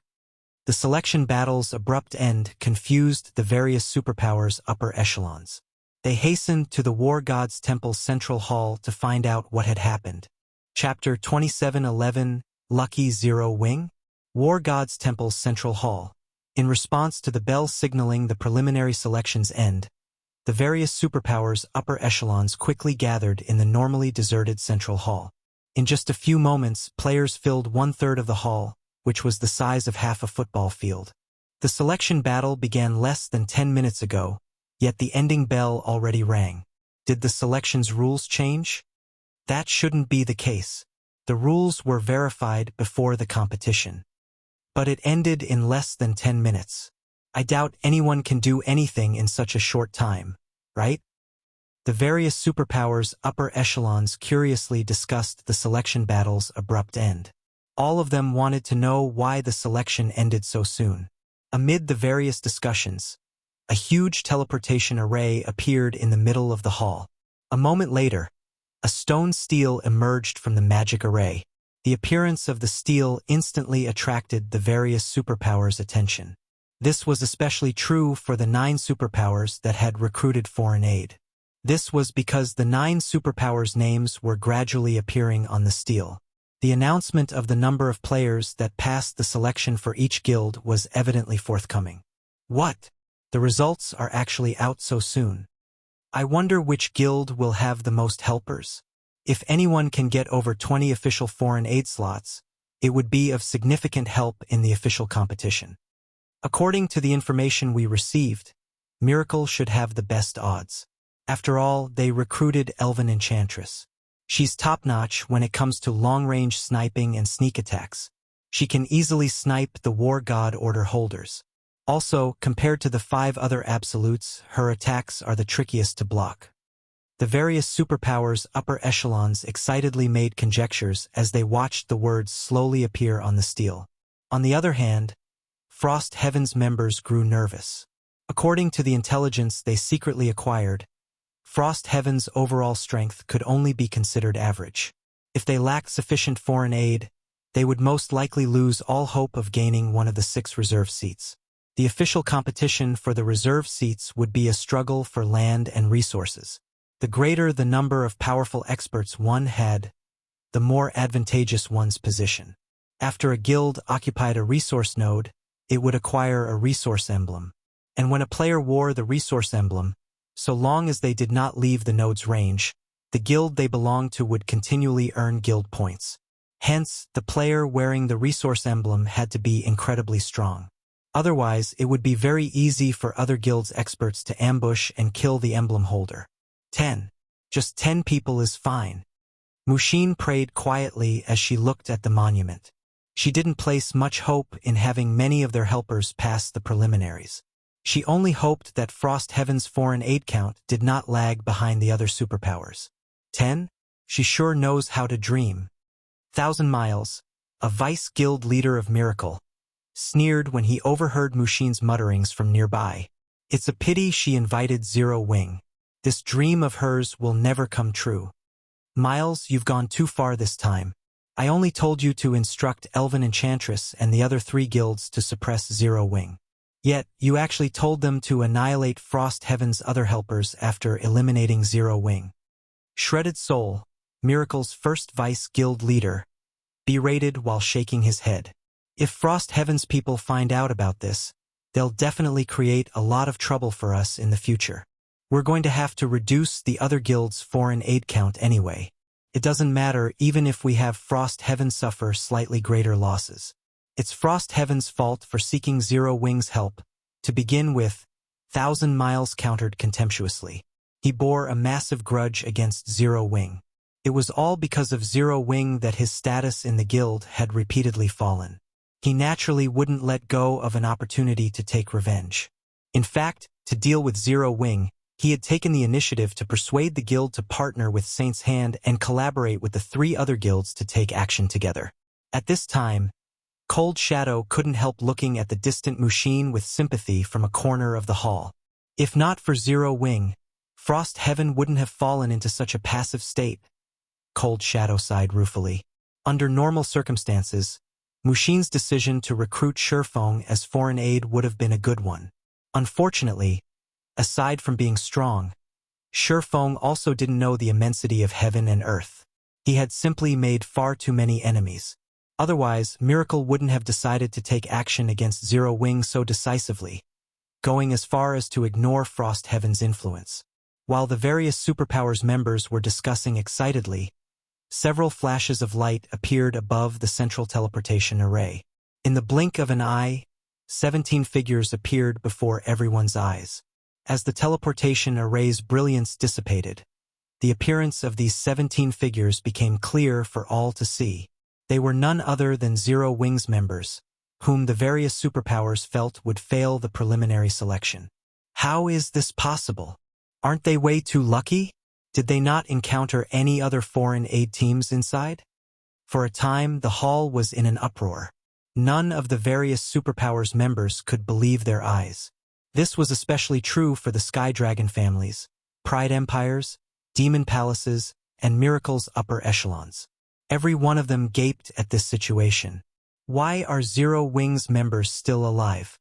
Thousand Miles was bewildered when he saw Shifeng's group walking out of the teleportation array.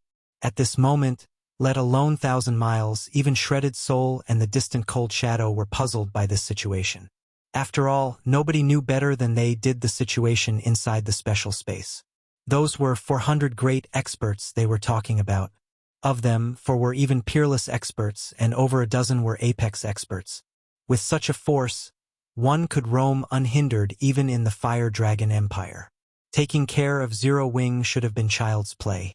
Yet, Zero Wing actually exited the battlefield with 0 casualties.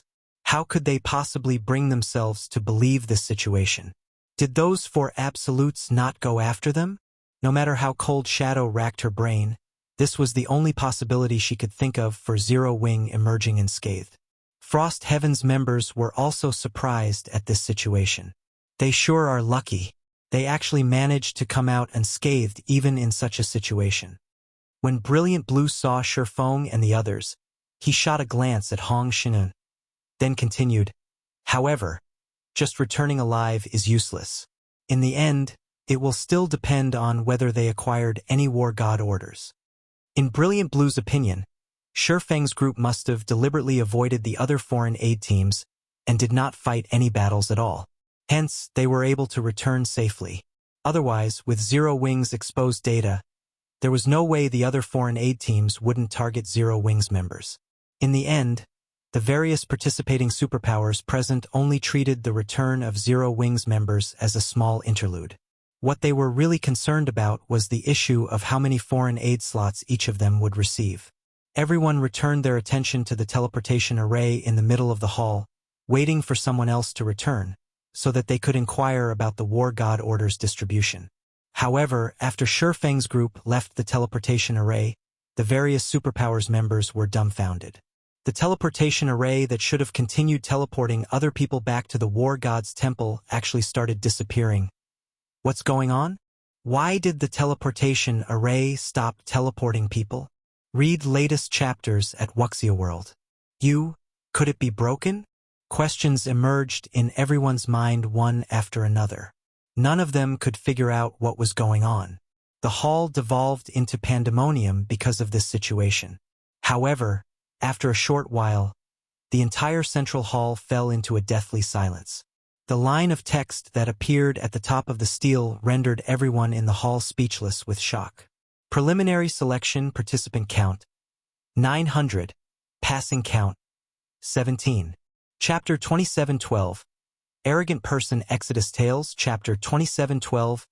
Arrogant Person. Only 17 people passed the selection? Zero Wing's team seems to have 17 people. What exactly is going on here?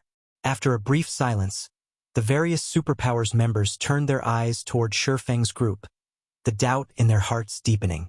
There was indeed the possibility that the War God orders had been well hidden, and some might not be found even after the selection ended. This would result in less than 100 people passing the preliminary selection. However, even if that were the case, over 80 people should still have passed the selection. However, only 17 people had passed the selection. This number was far below the various superpowers' expectations. The upper echelons of Sky Dragon family, Pride Empire, Demon Palace, and Miracle in particular were dumbfounded by this situation. They couldn't figure out what exactly had happened inside the selection battle. Their 4 guilds had paid an enormous price to recruit 4 of the Fire Dragon Empire's 6 absolutes. They had been very confident of winning the preliminary selection, hands down. Now, however, let alone ranking within the top 4, not even one of the foreign aid they recruited managed to pass the selection. What was even more unbelievable was the fact that Zero Wings members had returned unscathed. How could they possibly believe this? Investigate. Investigate what happened. I want to know what happened inside the selection battle. Almost immediately, the 4 guilds' upper echelons began frantically contacting their respective foreign aid team's members. Vice Guild Leader. Did something go wrong with the selection? White Feather's eyes brimmed with surprise and confusion as she looked at the central steel. In response to White Feather's question, Cold Shadow glanced at the distant Surefeng before looking toward the 4 guilds' side. From the commotion at the 4 guilds, it was evident that even the 4 guilds people didn't know what had just happened. Something must have gone wrong. Only I don't know what kind of trick Zero Wing pulled this time. All Cold Shadow could think of now was that Zero Wing was related to this abnormal situation. Out of the 900 players that entered the selection space, only 17 returned. Even if an intense battle occurred inside, there shouldn't be so few players returning. Not to mention, all of these returnees were even Zero Wings members. As the various superpowers were investigating this strange situation, Frost Heaven's side was similarly at a loss. Guild Leader Black Flame, what happened inside? Why are you the only ones to return? Mushin couldn't help asking Surefeng. Since Surefeng was an insider in this situation, asking him would be much more efficient than asking around. Yes, what happened inside the selection battle? Brilliant Blue questioned. Where are Sorrowful Heaven and the others? If even Zero Wing's small team of 17 could return safely, there was no way the Flower of Seven Sins' team of 83 players couldn't. Not to mention, Sorrowful Rain was a domain realm expert. Following Mushin's and Brilliant Blue's questions, everyone from Frost Heaven turned to look at Surefeng, curious to find out what exactly happened inside. However, Surefeng directly ignored Brilliant Blue's question and turned to Mushin. Nothing special happened inside. We just conducted a normal team battle. As for the result, you saw it yourself, Surefeng said calmly. Surefeng's words were clear and straightforward. His logic was also seamless. However, none of Frost Heaven's members believed him. Even Mushin felt that Surefeng was joking with her. Black Flame, do you take this old man for a fool? Do you think I will believe such words? Brilliant Blue was incensed. He already felt upset that Surefeng ignored him. Now, Surefeng was even insulting his intelligence by giving such a stupid answer. The other Frost Heaven members agreed with Brilliant Blue's words, and they started looking at Surefeng with scorn. Although Surefeng's answer sounded reasonable, it was also the least possible result. They would be fools to believe him. 900 Tier 3 experts had participated in the preliminary selection, many of them peak experts and apex experts. No matter how fierce the battle, these experts shouldn't have all gotten annihilated. After all, they could still flee if they couldn't win in a fight. Moreover, the selection battle was held in a special space that severely restricted a player's stamina and concentration. The difficulty and risks involved in chasing a fleeing opponent in this space were incredibly high. Meanwhile, Surefeng's team was not only the smallest out of the bunch but also the easiest to counter. If an intense battle occurred during the selection, Surefeng's team should have faced the greatest difficulty returning alive. But what about now? Not only did Zero Wing's team suffer 0 casualties, but Zero Wing's members all wore incomparably relaxed expressions. They did not look like they had just survived an intense battle at all but gone on an outing. Whether you believe it or not is up to you, Surefeng retorted nonchalantly. The selection battle is over. If you don't have any other questions, we'll be heading back to rest. After saying so, Surefeng turned around and left the hall, unconcerned whether Frost Heaven's members believed him or not. His goal in coming here was only the 3 upper zone reserve slots. Meanwhile, after glancing at the Frost Heaven contingent, Zero Wing's other members chuckled before following Sure Fong out of the hall. The behavior of Zero Wing's team thoroughly dumbfounded Brilliant Blue. He was one of Frost Heaven's dignified Frost Pillars as well as a great elder of the guild. Yet now, he was being ignored by the guild leader of a pseudo-superpower with no background whatsoever. Brilliant Blue promptly glared at Hong Xinyuan and bellowed angrily, "Hong Xinyuan, take a good look. This is the trump card you recruited."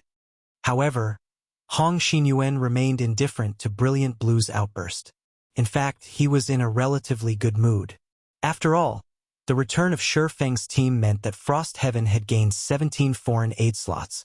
Failing to get a reaction out of Hong Xinyuan, Brilliant Blue turned to Seven Wonders and snapped, "Guild leader, you've seen how Zero Wing's members behave. They are too arrogant. They aren't even taking us seriously. If we let them participate in the official competition, the consequences will be disastrous." "Enough. Let's take a look at the situation first." Seven Wonders berated.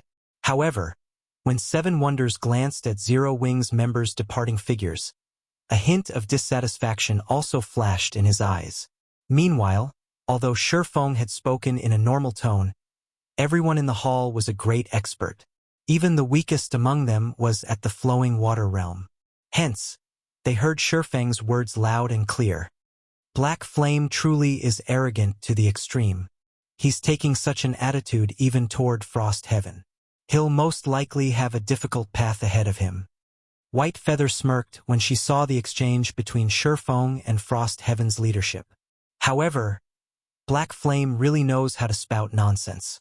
Does he think his team consists entirely of peerless experts? Read latest chapters at Wuxia World. While Frost Heaven's members might be unaware, she knew full well that nearly half of the 900 players who participated in the selection battle had set their sights on Zero Wing.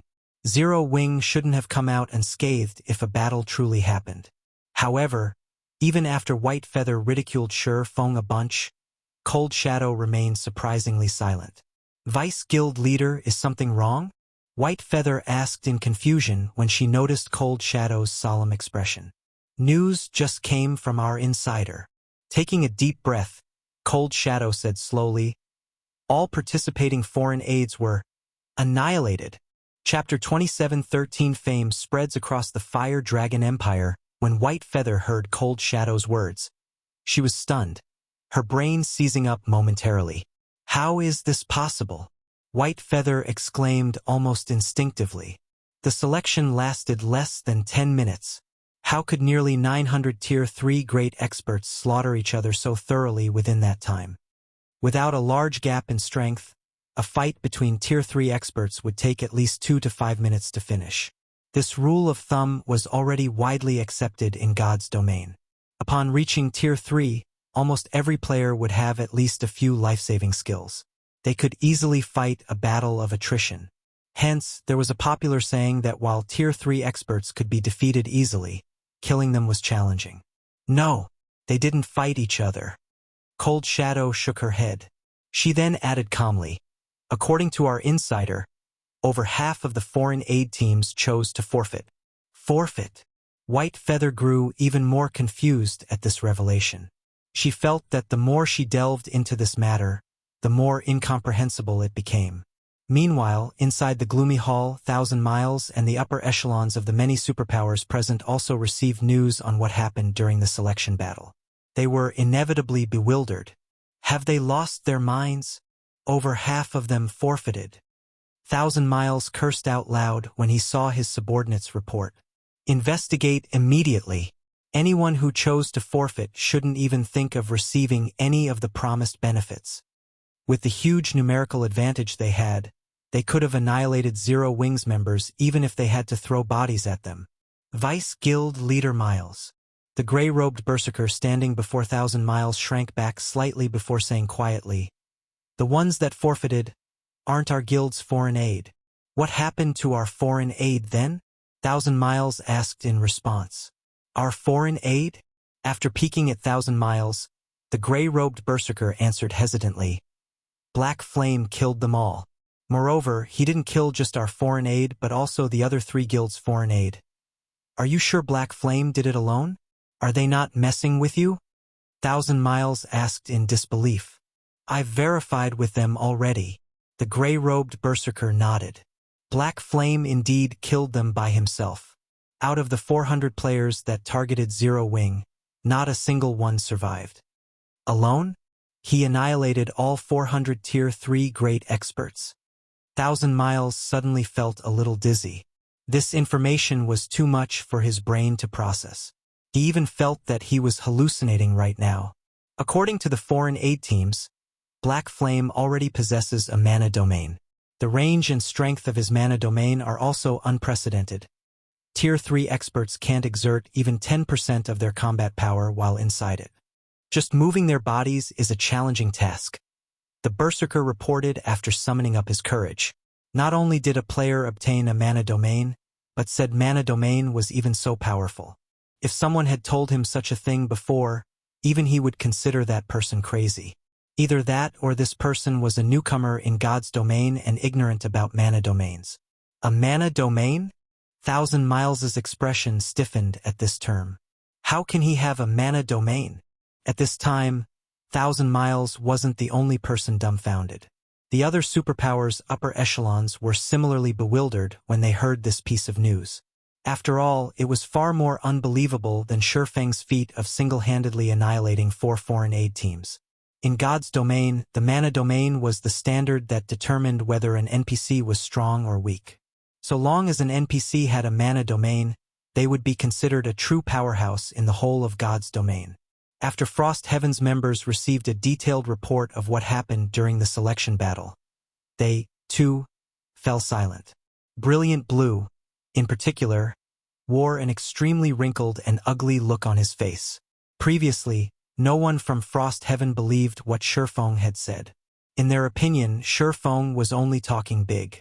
Brilliant Blue had even mocked Shurfeng for his arrogance. However, insiders were now telling them that everything was true. Moreover, the situation was far more terrifying than how Shurfeng described it. Old Hong, did you and Mushin know about this since the beginning? 7 Wonders couldn't help asking Hong Xinyuan. We knew a little. Chuckling, Hong Xinyuan added, however, for confidentiality's sake, we didn't tell anyone. Mushin also nodded in agreement. Only even she was surprised by such an excellent battle record. She never expected that Shurfeng's mana domain would be so powerful when released. It was at least 10 times stronger than what she experienced. You two really know how to keep us in the dark. When 7 Wonders looked at Hong Xinyuan's indifferent expression and recalled the situation with Shurfeng before, he smiled bitterly. In that case, I'll leave Zero Wing's matters to you in the future. After glancing at the silent Brilliant Blue, Hong Xinyuan faintly smiled and said, Guild leader, please rest assured. After the end of the selection battle, news about Zero Wing spread like the plague. This was especially true for the details regarding Black Flame. Many of the major powers that had come to spectate the competition were shocked. Not only had Black Flame single-handedly dominated the preliminary selection, but he even possessed the rumored mana domain. This battle record instantly made Black Flame the focus of discussion for many players all over the Fire Dragon Empire. Quite a number of the Empire's players even sought to join the pseudo-superpower known as Zero Wing. War God's Temple, Mythology's Lounge, Vice Guild Leader. The situation has become somewhat troublesome now. Not only does that Black Flame possess a mana domain, but his fame has also spread throughout the Fire Dragon Empire. I'm afraid it'll become very difficult to realize our acquisition plan now, White Feather said anxiously when she saw that Black Flame's name was being mentioned everywhere in the Fire Dragon Empire's forums. This situation might even affect Miracle's ranking. Mythology had chosen to partner with Miracle for the competition this time. In terms of guild foundations and strength, Miracle was above Frost Heaven. However, not only did Miracle lose all its foreign aid, but Frost Heaven even had Zero Wing supporting it. The gap in strength between the two guilds had instantly narrowed by a large margin. Black Flame has indeed become a big variable now. Glancing at the battle report she received, Cold Shadow smiled and added, "However, at the end of the day, the struggle for the reserve seats isn't something that can be decided by one person. Not to mention, even with a mana domain, Black Flame won't be able to survive for long in this competition. That great personage has already said he would personally take action against Black Flame." "That great personage is going to make a move?" This news surprised White Feather. MHM. Black Flame still thinks he is invincible just because he has a mana domain. He doesn't know that there is always someone stronger. Even a mana domain cannot save him now. Cold Shadow sneered as she read the detailed report on Surefeng. While a mana domain was indeed powerful, it was a negligible existence in front of absolute strength. While the various superpowers were patiently waiting for the official competition to begin, Surefeng secretly paid a visit to a bar called Moonfire in Flame Dragon City's outskirts. Read latest chapters at Wuxia World. EU. At this time, only one woman was sitting quietly at the bar counter. This woman wore delicate, light blue robes, and just the view of her back could mesmerize countless people. However, this woman's aura was as hot as flames, deterring people from summoning up the courage to approach her. "You're here." When the woman saw Surefeng enter the bar, she greeted him as though welcoming an old friend she hadn't seen for a long time. Meanwhile, this woman was none other than the Dragon Phoenix Pavilion's Phoenix Pavilion Master. Demon Queen Phoenix Rain. Chapter 27:14. Meeting Phoenix Rain, again accepting Phoenix Rain's invitation. Surefeng walked over and sat beside her. "In the time I haven't seen you, you've become a lot stronger again," Phoenix Rain praised as she scanned Surefeng. "Not too much."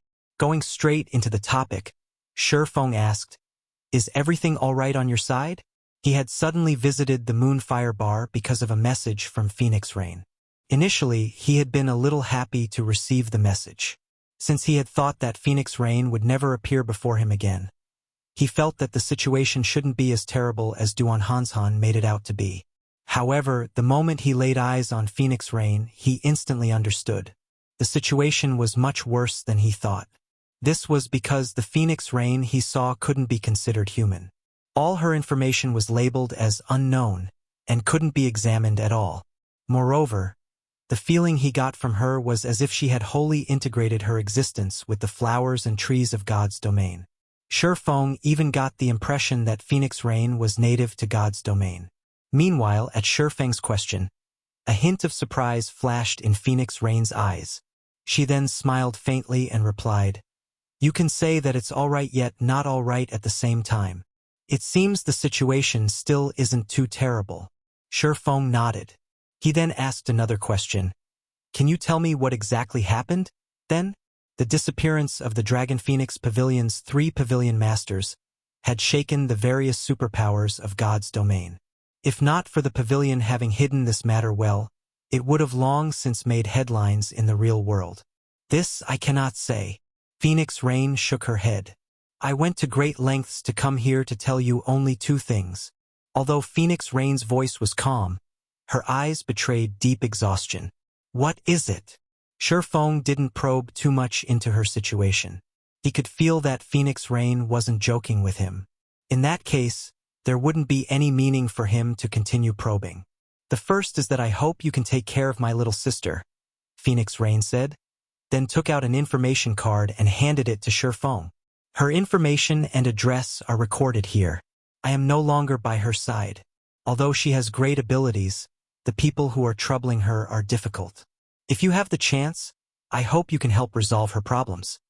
After glancing at the information card, Surefeng was stunned. Phoenix Rain's little sister was residing in the upper zone. "Aren't you in the upper zone too?" Surefeng asked in confusion. "I'm in the upper zone?" Phoenix Rain was surprised by this piece of news. Afterward, as if reacting to something, she chuckled and said, "That's right. I guess you can say that. However, I'm afraid it will be difficult for me to meet her right now. I can only hope you will help her. I can't trust anyone else for this." "This shouldn't be a problem. I'll go take a look if I visit the upper zone in the future." Surefeng nodded in agreement.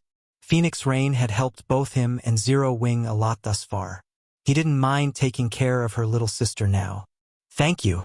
Phoenix Rain breathed out a sigh of relief when she heard Shifeng's answer.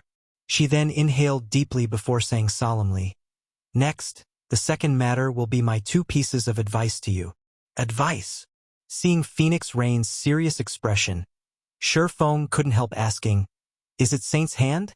Based on the information from Duan Han's Han, the disappearance of the Dragon Phoenix Pavilion's leadership had something to do with Saint's hand.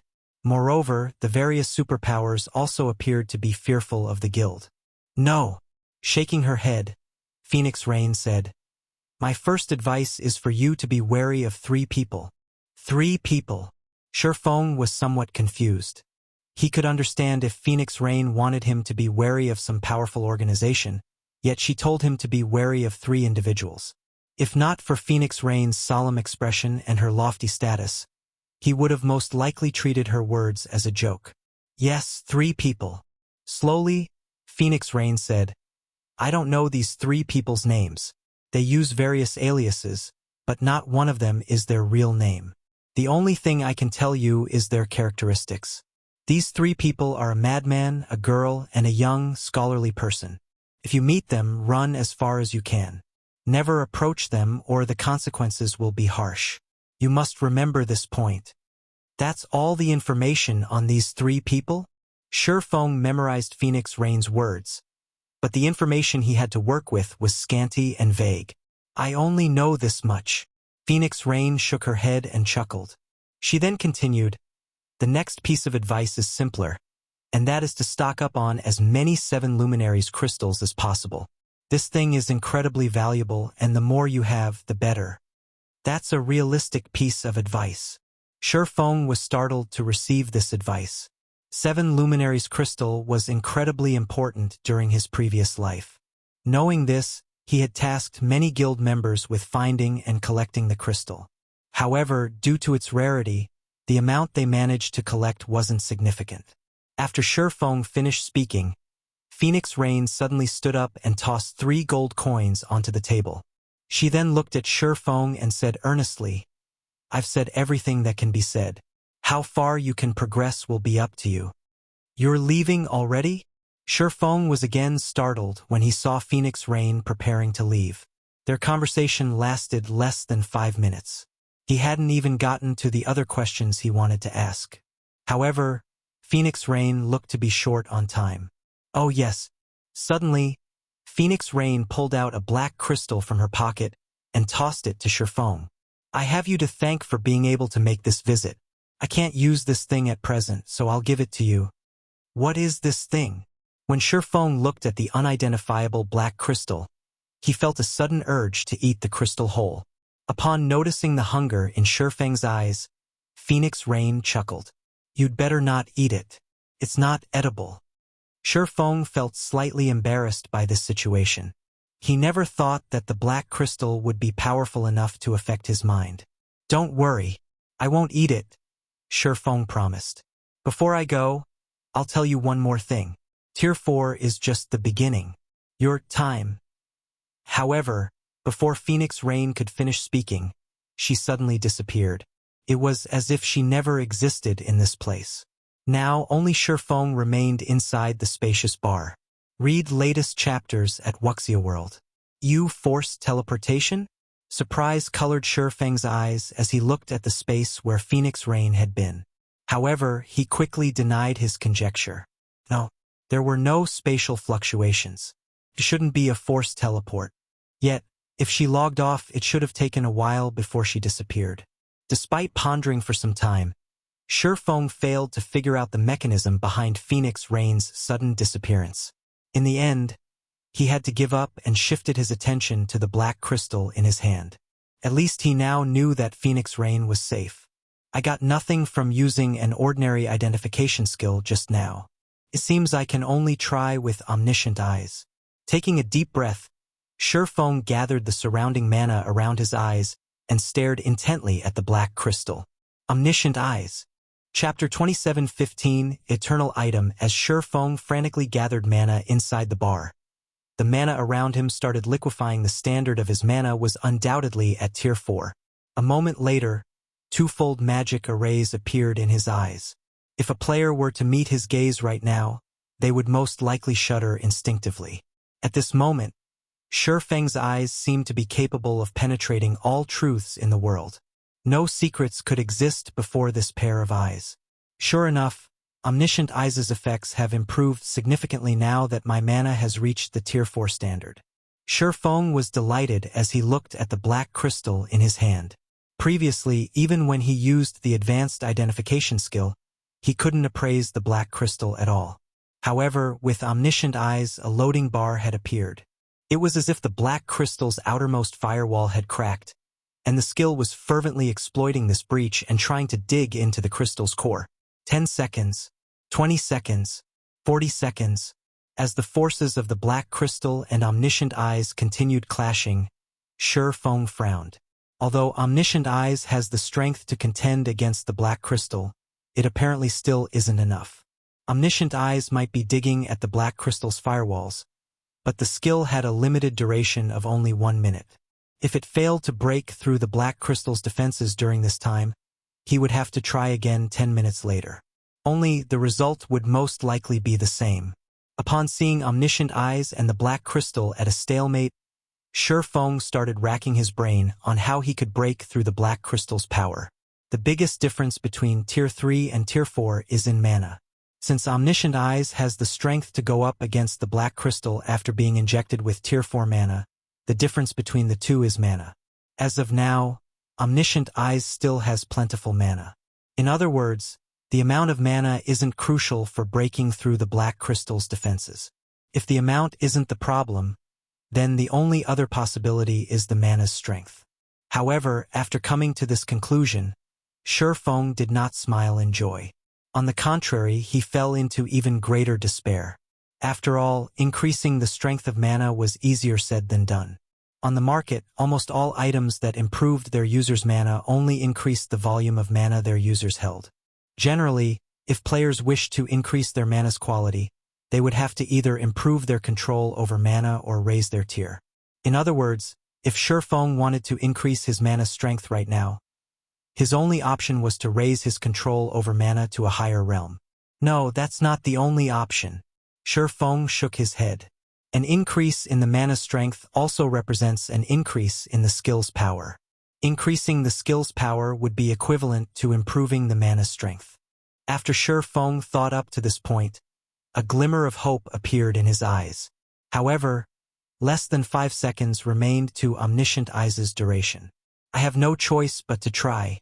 Taking a deep breath, Shifeng unsheathed the abyssal blade and promptly assumed the posture of using the mana technique Light Shadow. The mana swarming around Shifeng instantly began condensing even further, taking on the shape of a great sword.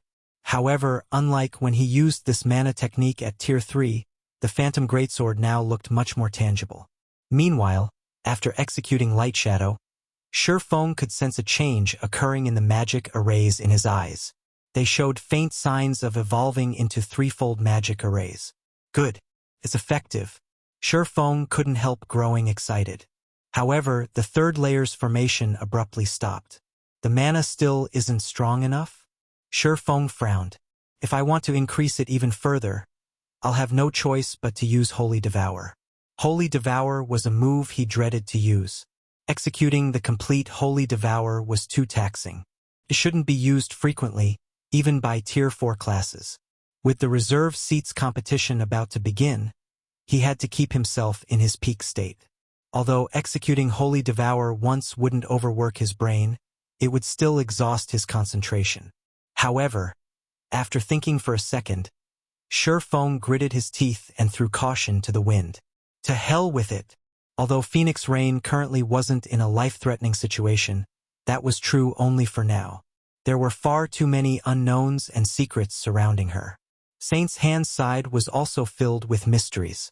There was no guarantee that he wouldn't meet a similar fate to Phoenix Rain in the future. Hence, he needed to identify the black crystal. Only by doing so would he have a chance at finding some useful information. Immediately, Shifeng changed his stance once more, and the aura he exuded skyrocketed in intensity. Holy Devour! Boom! Suddenly, Ethereal flames enveloped the bar. The flames were so realistic that they triggered the magic arrays set up inside the bar. Some of these magic arrays even started cracking, evidently unable to withstand the powerful mana Surefeng condensed. Meanwhile, as if violently stimulated, the twofold magic arrays in Surefeng's eyes completed their transformation into threefold magic arrays. Using Holy Devour directly elevated Omniscient Eyes' strength to a whole new level. Crack! Surefeng suddenly heard a crack coming from the black crystal. However, half a second later, dizziness assaulted his brain. The horrific mana condensed by Holy Devour also instantly dissipated, leaving behind a tattered bar. Several seconds later, his mind started to clear up. He immediately shifted his gaze to the black crystal in his hand. Did it succeed? Surefeng inspected the black crystal anxiously. This time, the crystal didn't put up any resistance when he tried to read its information. Row after row of text appeared before his eyes. Upon seeing this information, Surefeng was stunned. An eternal item? This is actually an eternal item? Surefeng couldn't help doubting his eyes as he read the information before him. World Stone, eternal item, Effect 1. Stabilizes the principle of all things. Effect 2, unknown. Effect 3, indestructible object.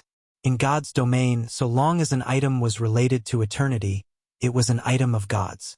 Eternal items were legends among legends. According to rumor, even gods had difficulty obtaining one, and some gods would even fight frantically for one. There were various rumors as to the cause of the Great Ancient War, one of which attributed the war to a struggle for eternal items between ancient gods. It seems I still can't do anything about this situation. Surefeng smiled bitterly as he looked at the World Stone. He had fought for 10 years in God's domain in his previous life. However, he was well aware that he was still ignorant of plenty of secrets regarding God's domain. God's domain wasn't just a game like the general masses thought it to be. Otherwise, the various international corporations wouldn't go so crazy over it. This eternal item told him that the problem Phoenix Rain faced was extraordinary. It wasn't something a Tier 4 Sword Emperor like himself could look into. After all, even the God-ranked experts in his previous life had great difficulty obtaining such an item. He would most likely have to wait until he reached Tier 5 or even Tier 6 before he could find out more about the situation. Otherwise, he would share the fate of all those missing experts. Read latest chapters at Wuxia World. While Surefeng was having goosebumps from thinking about the problem Phoenix Rain was involved in, Yulan suddenly contacted him. "Where are you now, guild leader?" Yulan asked anxiously. "The various superpowers members have already started to gather." "Okay, I'll head over now." Surefeng smiled and nodded. He decided to shelve Phoenix Rain's matter temporarily. Now, the only thing he needed to do was improve both his and his guild's strength as much as possible. Only by doing so would he have a better chance of handling the various crises plaguing him. After ending the call, Surefeng stored the World Stone and dropped a bag of gold coins on the table. He then left the Moonfire Bar. Chapter 27:16 God's Domain's Apex Battle Flame Dragon City, War God's Temple. Despite being the size of 3 sports stadiums, the plaza outside the War God's Temple was currently crowded with players. Aside from the various participating superpowers members, a large portion of these players was here as spectators. Everyone quietly waited for the official start of the competition. "Quick, look, they're about to announce the battlefield."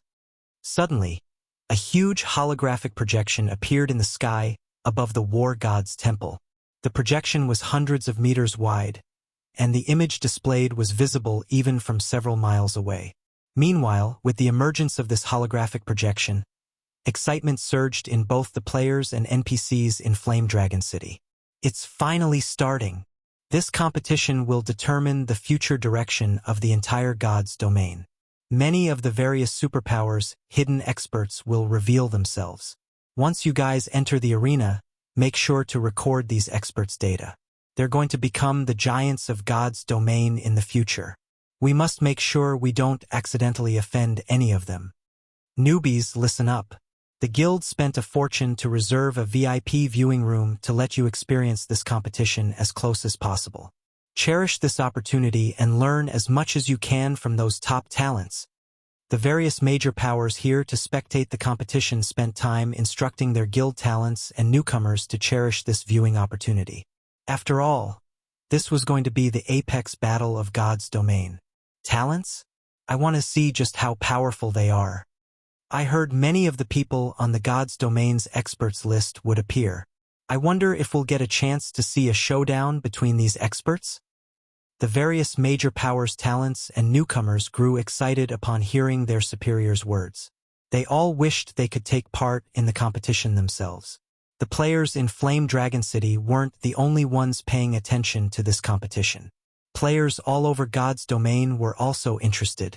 Unfortunately, the people who could directly spectate the battle numbered very few, which had many players gnashing their teeth in frustration. There were only 100 VIP viewing rooms, each capable of accommodating only 100 players. There were also only 10 million normal viewing seats available. Compared to God's Domain's player population, this number was insignificant. However, this still wasn't the most frustrating part. Instead, what frustrated players the most was that aside from players, even NPCs could purchase these viewing tickets. According to the War God's Temple statistics, 20% of the tickets were bought by NPCs, 60% by guilds, and only 20% by independent players. Time passed quickly. Before anyone knew it, the holographic projection above the War God's Temple revealed the battlefield for the upcoming competition. Displayed on the projection was an ocean with turbulent waves and dark thunderclouds. At a glance, it was evident this wasn't a place players could enter casually. Strewn across this ocean were 18 islands of varying sizes. The small islands were roughly the size of small leveling maps, while the large islands were around 3 times the size of the small islands. A considerable distance separated these islands. With calm seas, a bronze speedboat would take at least 2 hours to travel from one island to another. The appearance of waves and storms could double this travel time. What? It's going to be a naval battle? No, there are quite a few islands on the ocean. Is it an island occupation battle? The players outside the War God's Temple were surprised by the unveiled battlefield, and heated discussions promptly broke out. However, before anyone could reach a conclusion, the specific rules for the reserve seat competition were listed one after another. When the players in the plaza saw these rules, they gasped in shock. After all, this competition depended heavily on guild foundations and leadership.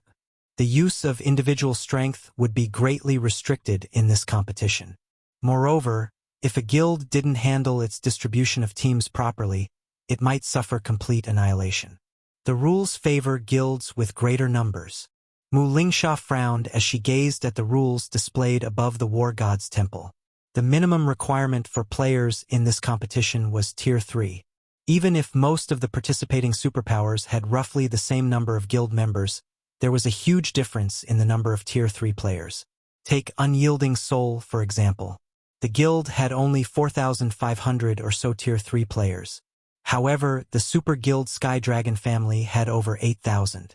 Of course, the guilds participating in this competition had 6,000 Tier 3 players on average, so the difference between the participating guilds wasn't as significant.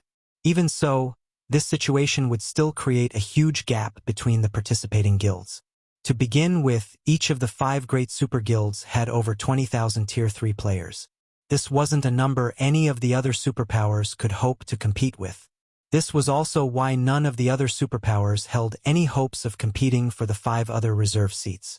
With the revelation of these rules, the gap between the 5 great super guilds and the other participating superpowers became even more significant.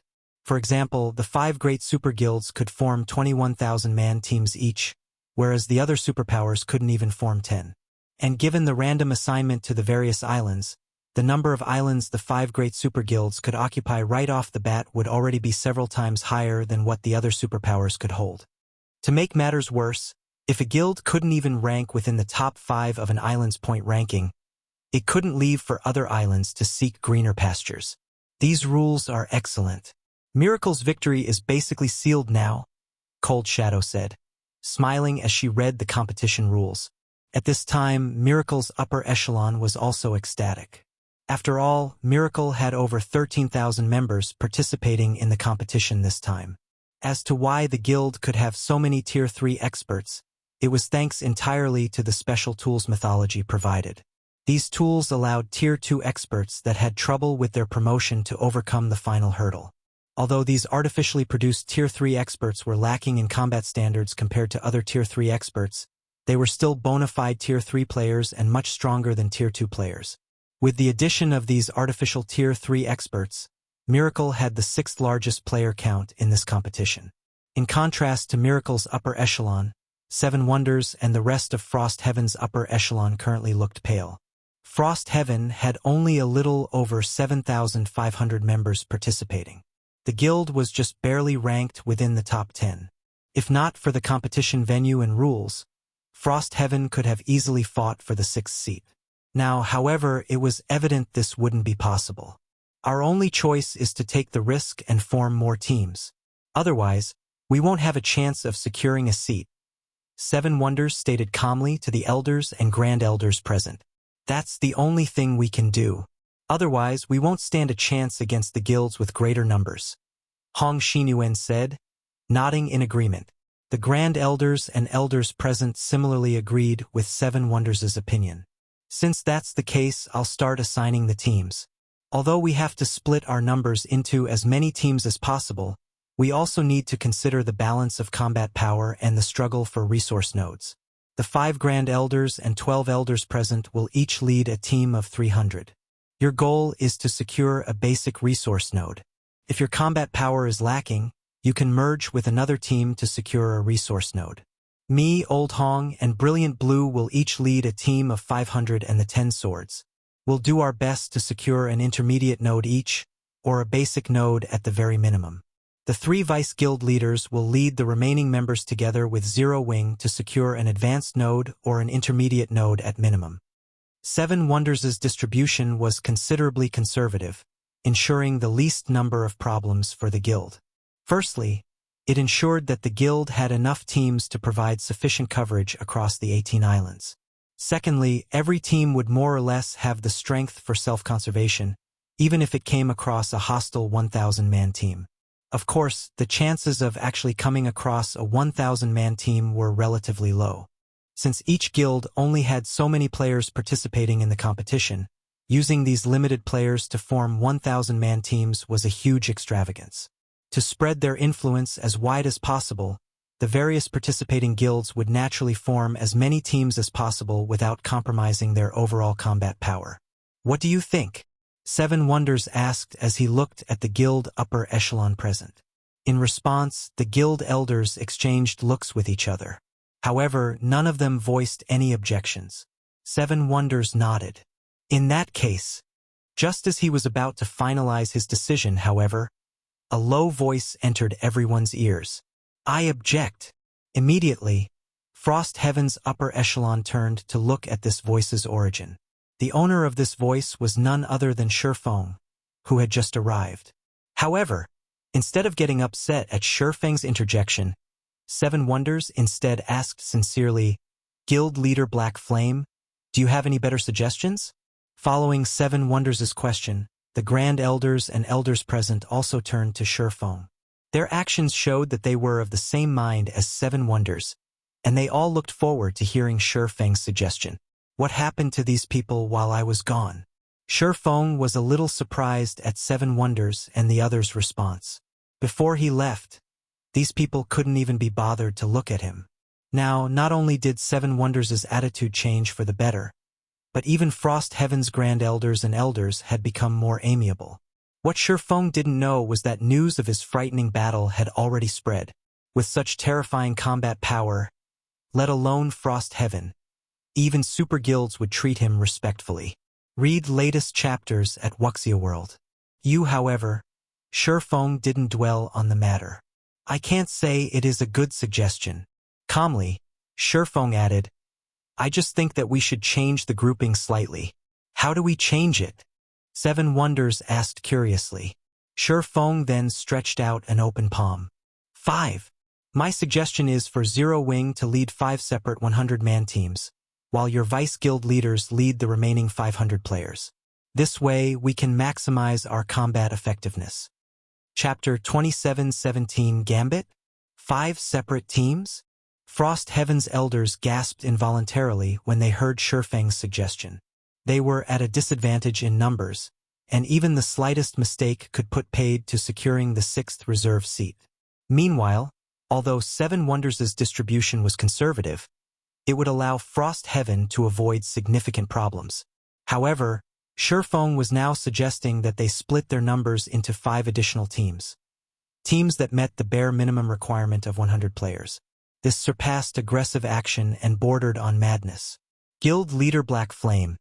Isn't this a little too aggressive a maneuver? Mushin couldn't help but worry. At this point, everyone already knew that Shifeng possessed frightening strength. Even if he led the smallest sized team, he should still be able to handle most of the problems he encountered. However, the 4 other teams wouldn't have such an assurance. After all, no one else possessed the frightening combat power of Shifeng. Among Zero Wing's team, the second strongest person was Violet Cloud, and her control over mana was far from comparable to Shifeng's. This was something Mushin had verified through Violet Cloud's duel with Tianchang. As for Zero Wing's other members, their average combat standards didn't even reach the Void Realm. While they could still become useful combat power, they couldn't change the tide of battle by themselves. In fact, even Domain Realm experts couldn't do so.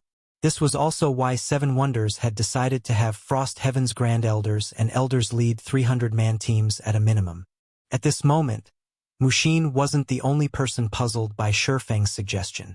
Even Yulan and Yen Tianxing couldn't help staring at Shifeng in confusion.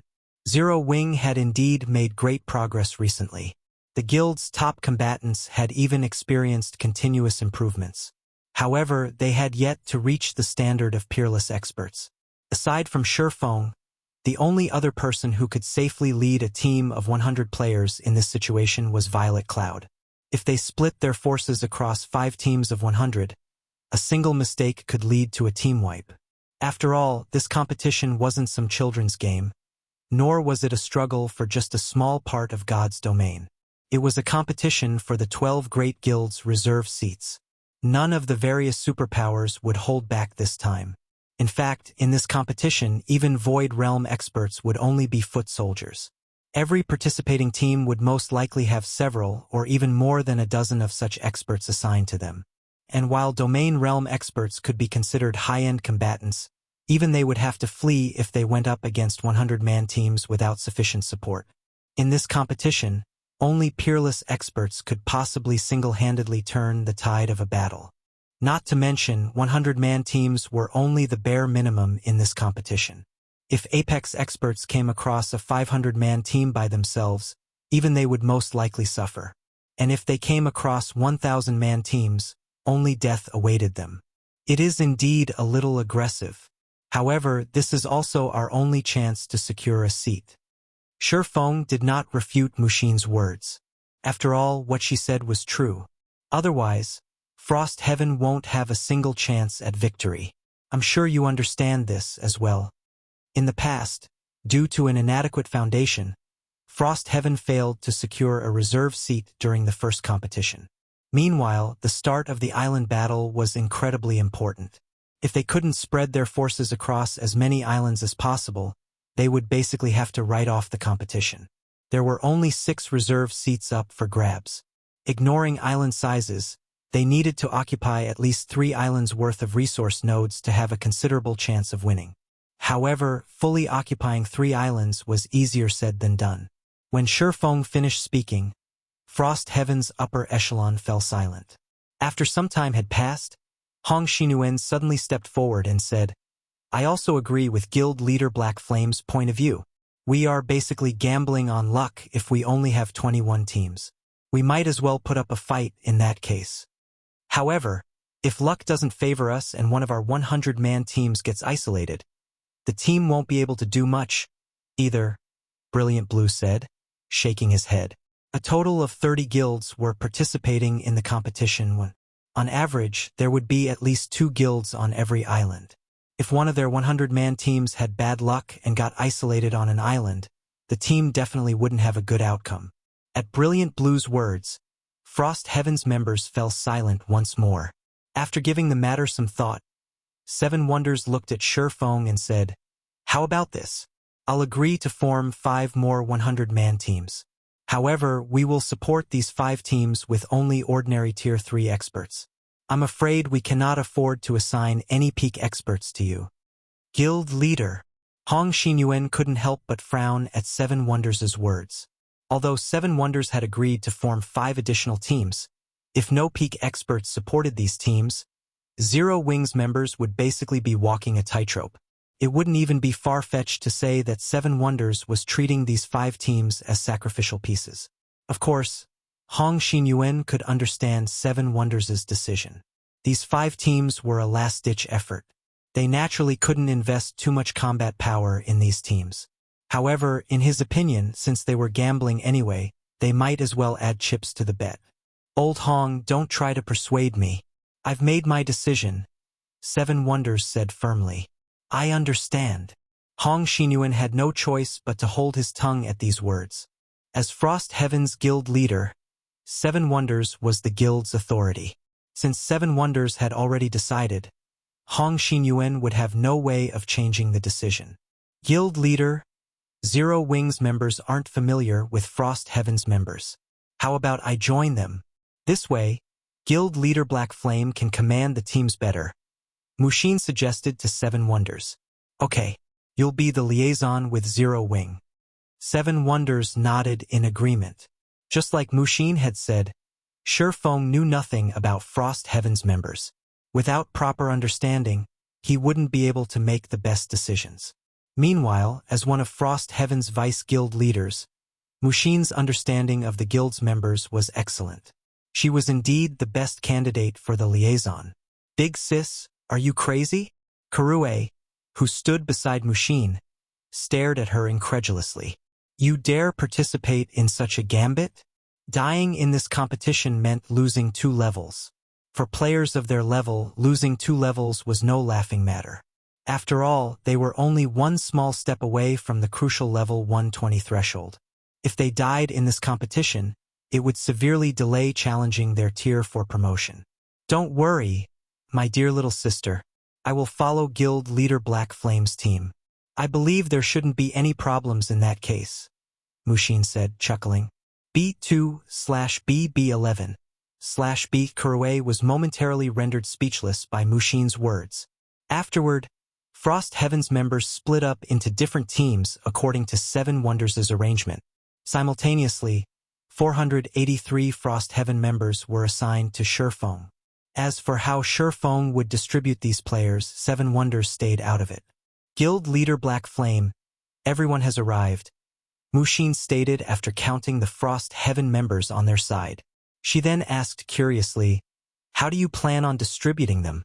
"I've thought about it already." Chuckling, Feng said, "I'll lead a team by myself.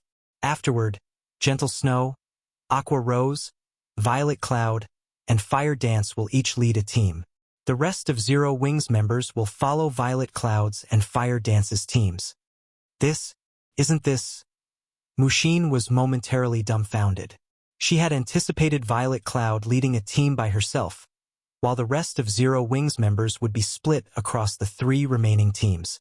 After all, Violet Cloud also possessed a mana domain of her own.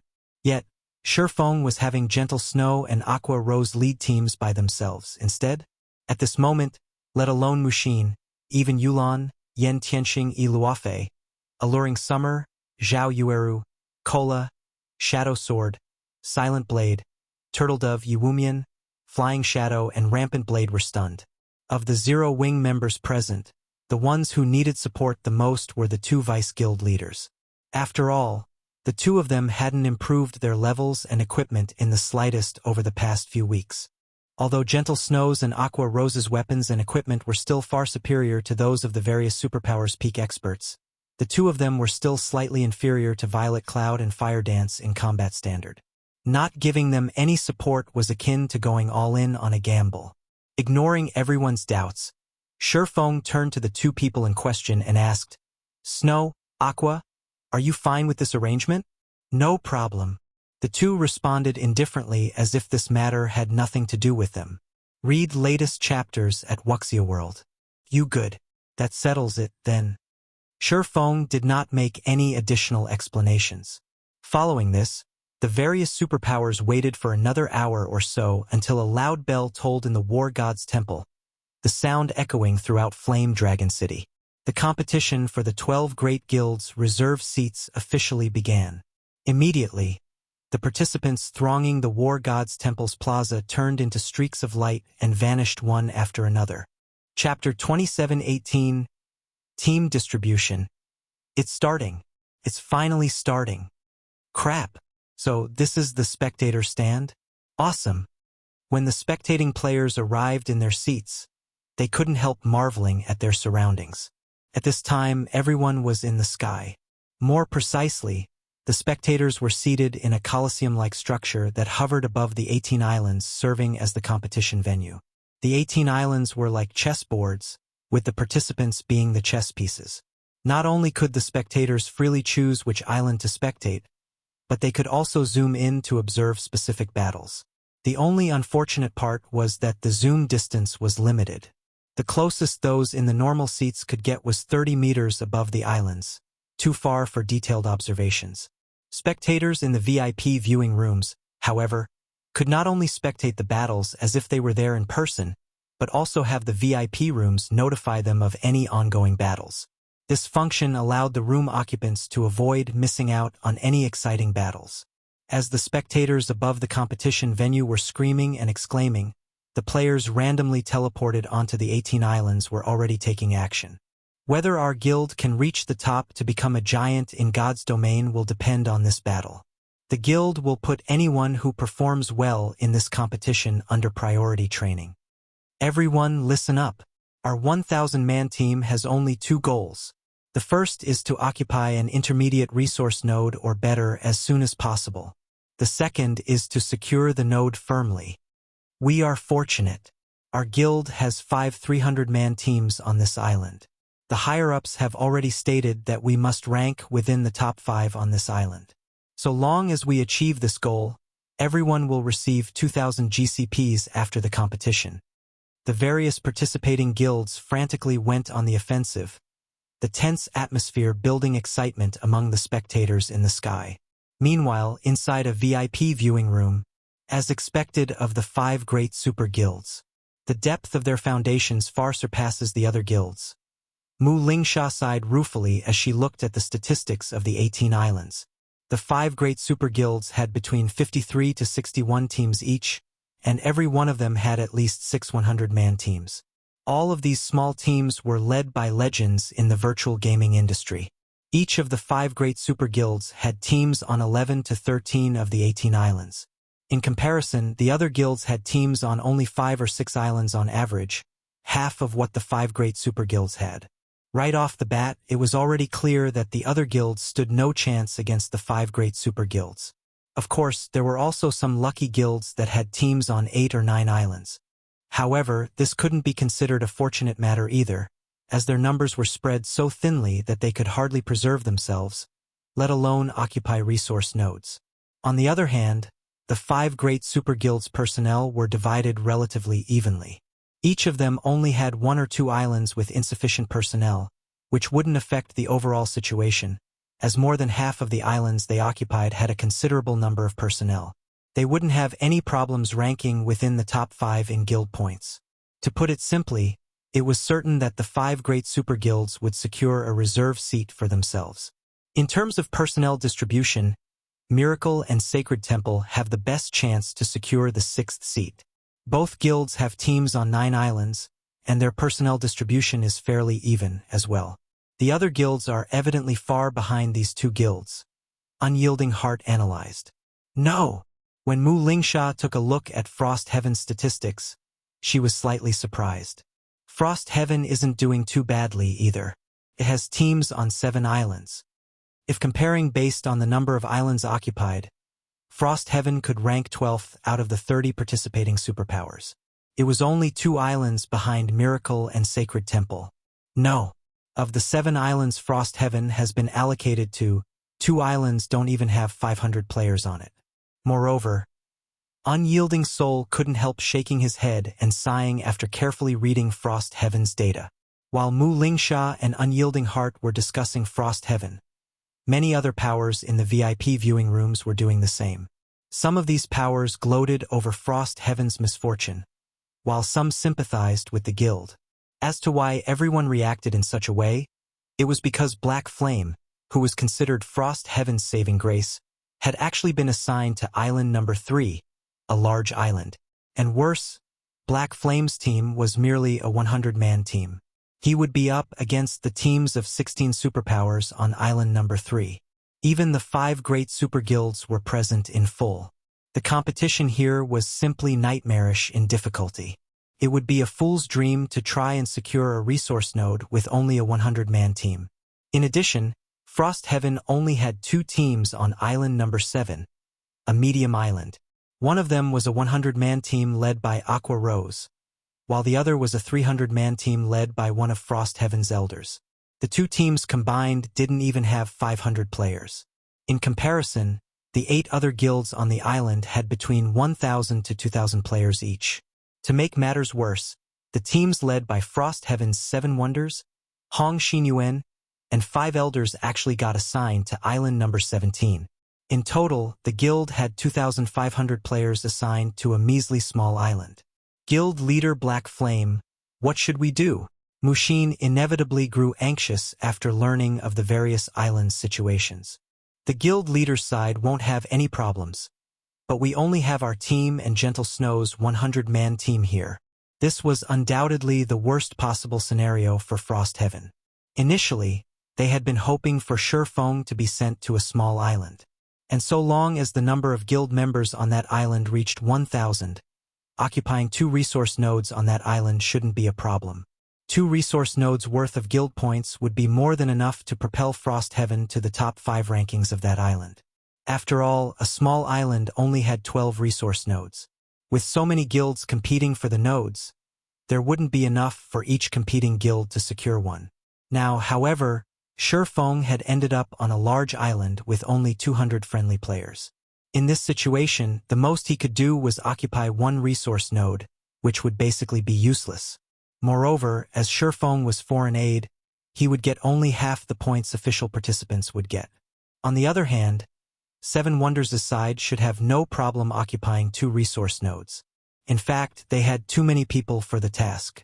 However, securing a 3rd node on the small island would be difficult since a small island had only 12 resource nodes. If Frost Heaven occupied too many, the other superpowers would join hands to target Frost Heaven. This is still a relatively good start, Shurfeng said calmly as he inspected the distribution information. Let's meet up with Snow's team for now. A good start. Mushin fell speechless momentarily.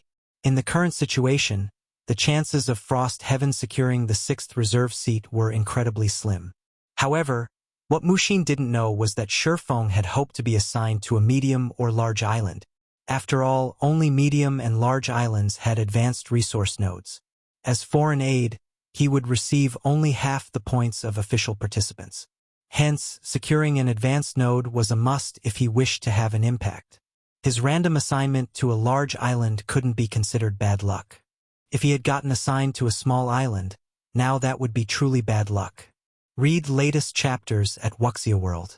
During the time Shurfeng's team was converging with Gentle Snow's team, a 1,000-man team was slowly traversing a dense forest on Island Number 3.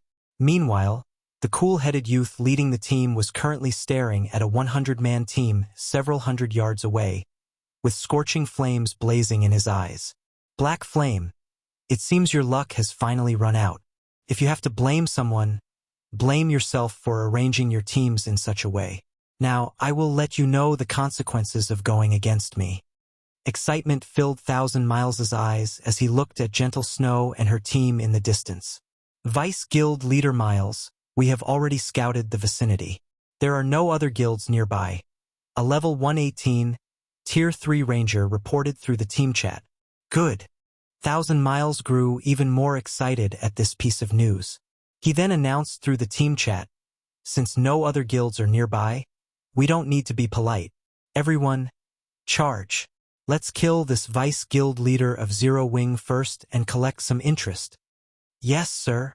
At 1,000 Miles' command, Miracle's members, lurking excitedly in the forest, prepared to ambush Gentle Snow's team. They would make sure that her team had nowhere to be run. /B. Chapter 2719. Gentle Snow's soared above the competition venue. Inside a VIP room. This is bad. Miracle's 1,000 Miles discovered Gentle Snow's team. Flourishing Willow said nervously as she stared at a dense forest on island number 3. Gentle Snow will be in trouble. 1,000 Miles' team is a 1,000-man team. The experts on 1,000 Miles' team are astonishing. I'm afraid there are at least a dozen peak experts and 2 apex experts. Galaxy Past, the Star Alliance's guild leader, also frowned when he saw this situation. As a guild of Starmoon Kingdom, the Star Alliance had frequently clashed with Gentle Snow's Ouroboros during the early stages of the game. In fact, Galaxy Past had even treated Gentle Snow as his rival. Hence, Galaxy Past paid close attention to Zero Wing in this competition. This was especially so for his ex-rival, Gentle Snow. Galaxy Past had even set Gentle Snow as a priority target on the spectator's interface. So long as she fought in a battle, he would be notified of it immediately. The gap between the two sides is too large. Purple Eye, who was now a level 117, Tier 3 Great Mage, shook her head and sighed.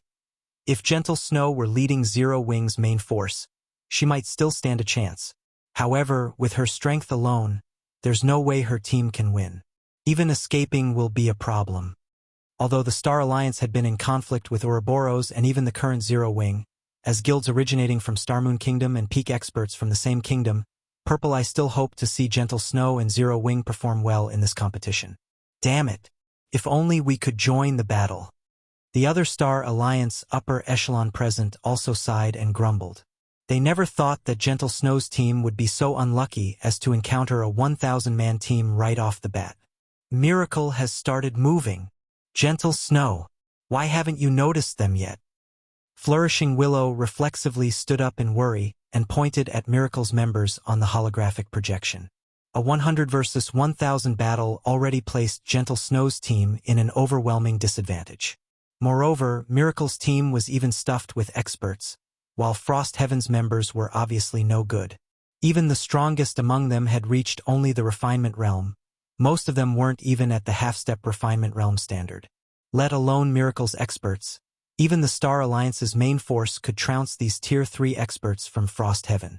However, despite the Star Alliance's members' thoughts and shouts, Miracle's experts had already sneaked within 100 yards of Gentle Snow's team. For Tier 3 players, such a distance required only a few steps to cross. Gentle Snow's team had no chance to flee now. Good.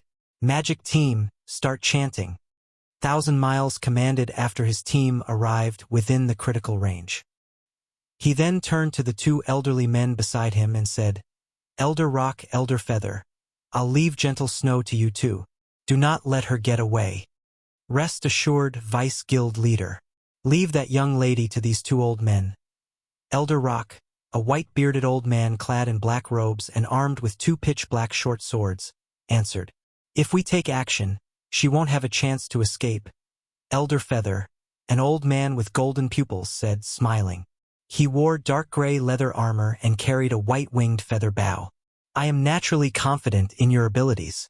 Both of you are our guild's top-ranking ambushers. However, Gentle Snow isn't an easy target either. In terms of combat power, she rivals domain realm experts already. Killing her will definitely deal a huge blow to Zero Wing, 1,000 Miles said, smiling. 1,000 Miles felt reassured that Elder Rock and Elder Feather were taking action. After all, the 2 elders could hold their ground even against a peerless expert if they worked together. This was why the guild had let these 2 elders join a 1,000-man team. However, he did not wish to repeat his mistakes. He would use everything he had, even to deal with a minor problem. When 1,000 Miles finished speaking, the magical class players in the team had also completed the incantations for their spells. Vice Guild Leader, all preparations are done. We can make them disappear from the island at your command. A level 118, Tier 3 Great Mage reported quietly. Good.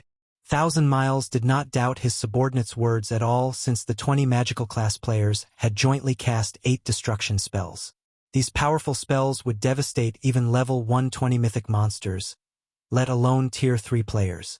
The magical class players on the team grew excited.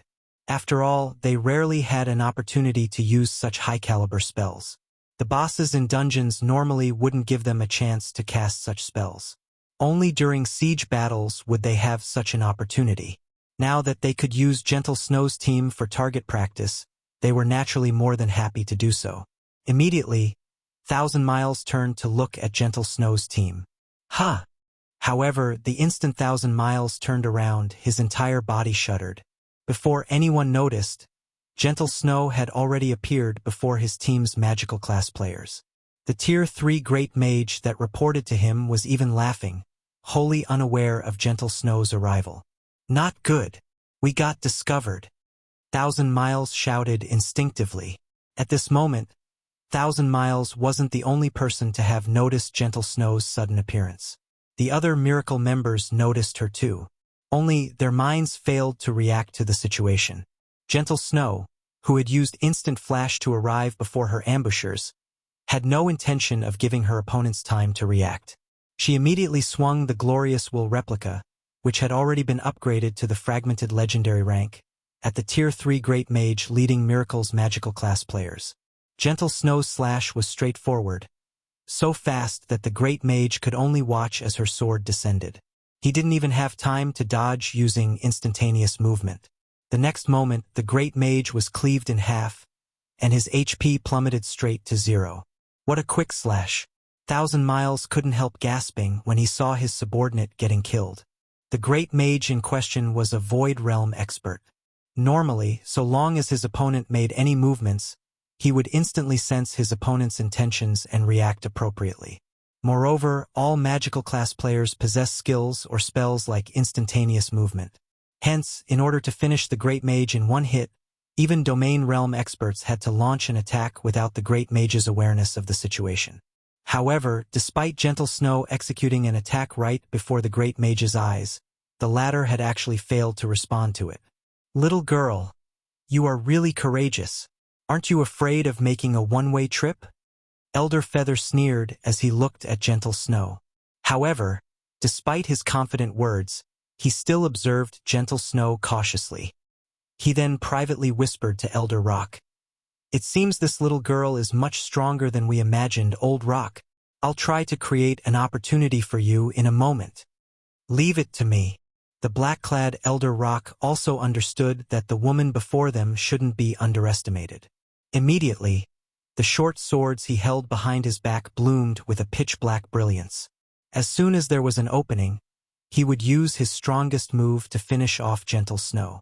However, before Elder Feather and Elder Rock could make their move, Gentle Snow seemed to see through their intentions already. Before the two elderly men realized it, 16 swords of light were flying at them, the abrupt attack catching them off guard. To make matters worse, they actually couldn't perceive the presence of these 16 light swords. Damn it! Immediately, both Elder Feather and Elder Rock used their life-saving skills simultaneously. The next moment, a storm brewed around Elder Feather, who was a Tier 3 ranger, the storm deflecting all attacks around him. As for Elder Rock, who was a Tier 3 assassin, he executed bewildering footwork and instantly split into 6 identical copies of himself. It was impossible to tell the real one from the fakes. After Elder Feather and Elder Rock, Thousand Miles was the quickest to react among the Miracle members present. He raised his Divine Skeleton Shield and Dark Red Battle Axe and charged at Gentle Snow, leaving behind an afterimage. Tier 3 skill, Triple Purgatory Flash. The next moment, Thousand Miles brandished his axe and summoned 3 black crescents that attacked Gentle Snow from 3 different directions. The attack was so fast that even Domain Realm experts had to focus all their attention on it if they wished to dodge or block it. However, Thousand Miles did not see Gentle Snow paying any attention to him. As if he were only an ant by the roadside, she completely ignored his existence. Die! Feeling extremely humiliated by Gentle Snow's attitude, Thousand Miles bellowed in anger. Simultaneously, The 3 black crescents' power also strengthened slightly, enough to shatter space itself. However, 1,000 Miles quickly felt despair overwhelm him. Even now, Gentle Snow still ignored him. She merely swung her great sword at the crescent approaching her from the front. Immediately afterward, the black crescent deflected along the greatsword's trajectory and smashed into the 2 other black crescents. To 1,000 Miles' surprise, after the latter 2 crescents got struck, their courses actually deviated toward himself. How is this possible? 1,000 Miles was dumbfounded. Although he wanted to repulse these 2 black crescents, his body simply couldn't react in time. Boom! Boom! Read latest chapters at Wuxia World. 2 dull sounds appeared, and 1,000 Miles stumbled 2 consecutive steps backward. Each step was accompanied by a significant loss of HP. By the end of the attack, 2 deep cuts had appeared on his armor, and his HP had fallen below 50%. Just when 1,000 Miles thought he could catch a breather, he noticed that his surroundings were surprisingly quiet. You guys, what happened? 1,000 Miles couldn't help his confusion when he saw his teammates' shocked expressions. However, before 1,000 Miles could take in the situation, another black crescent flew across his neck and left behind a black line in space and a flying head.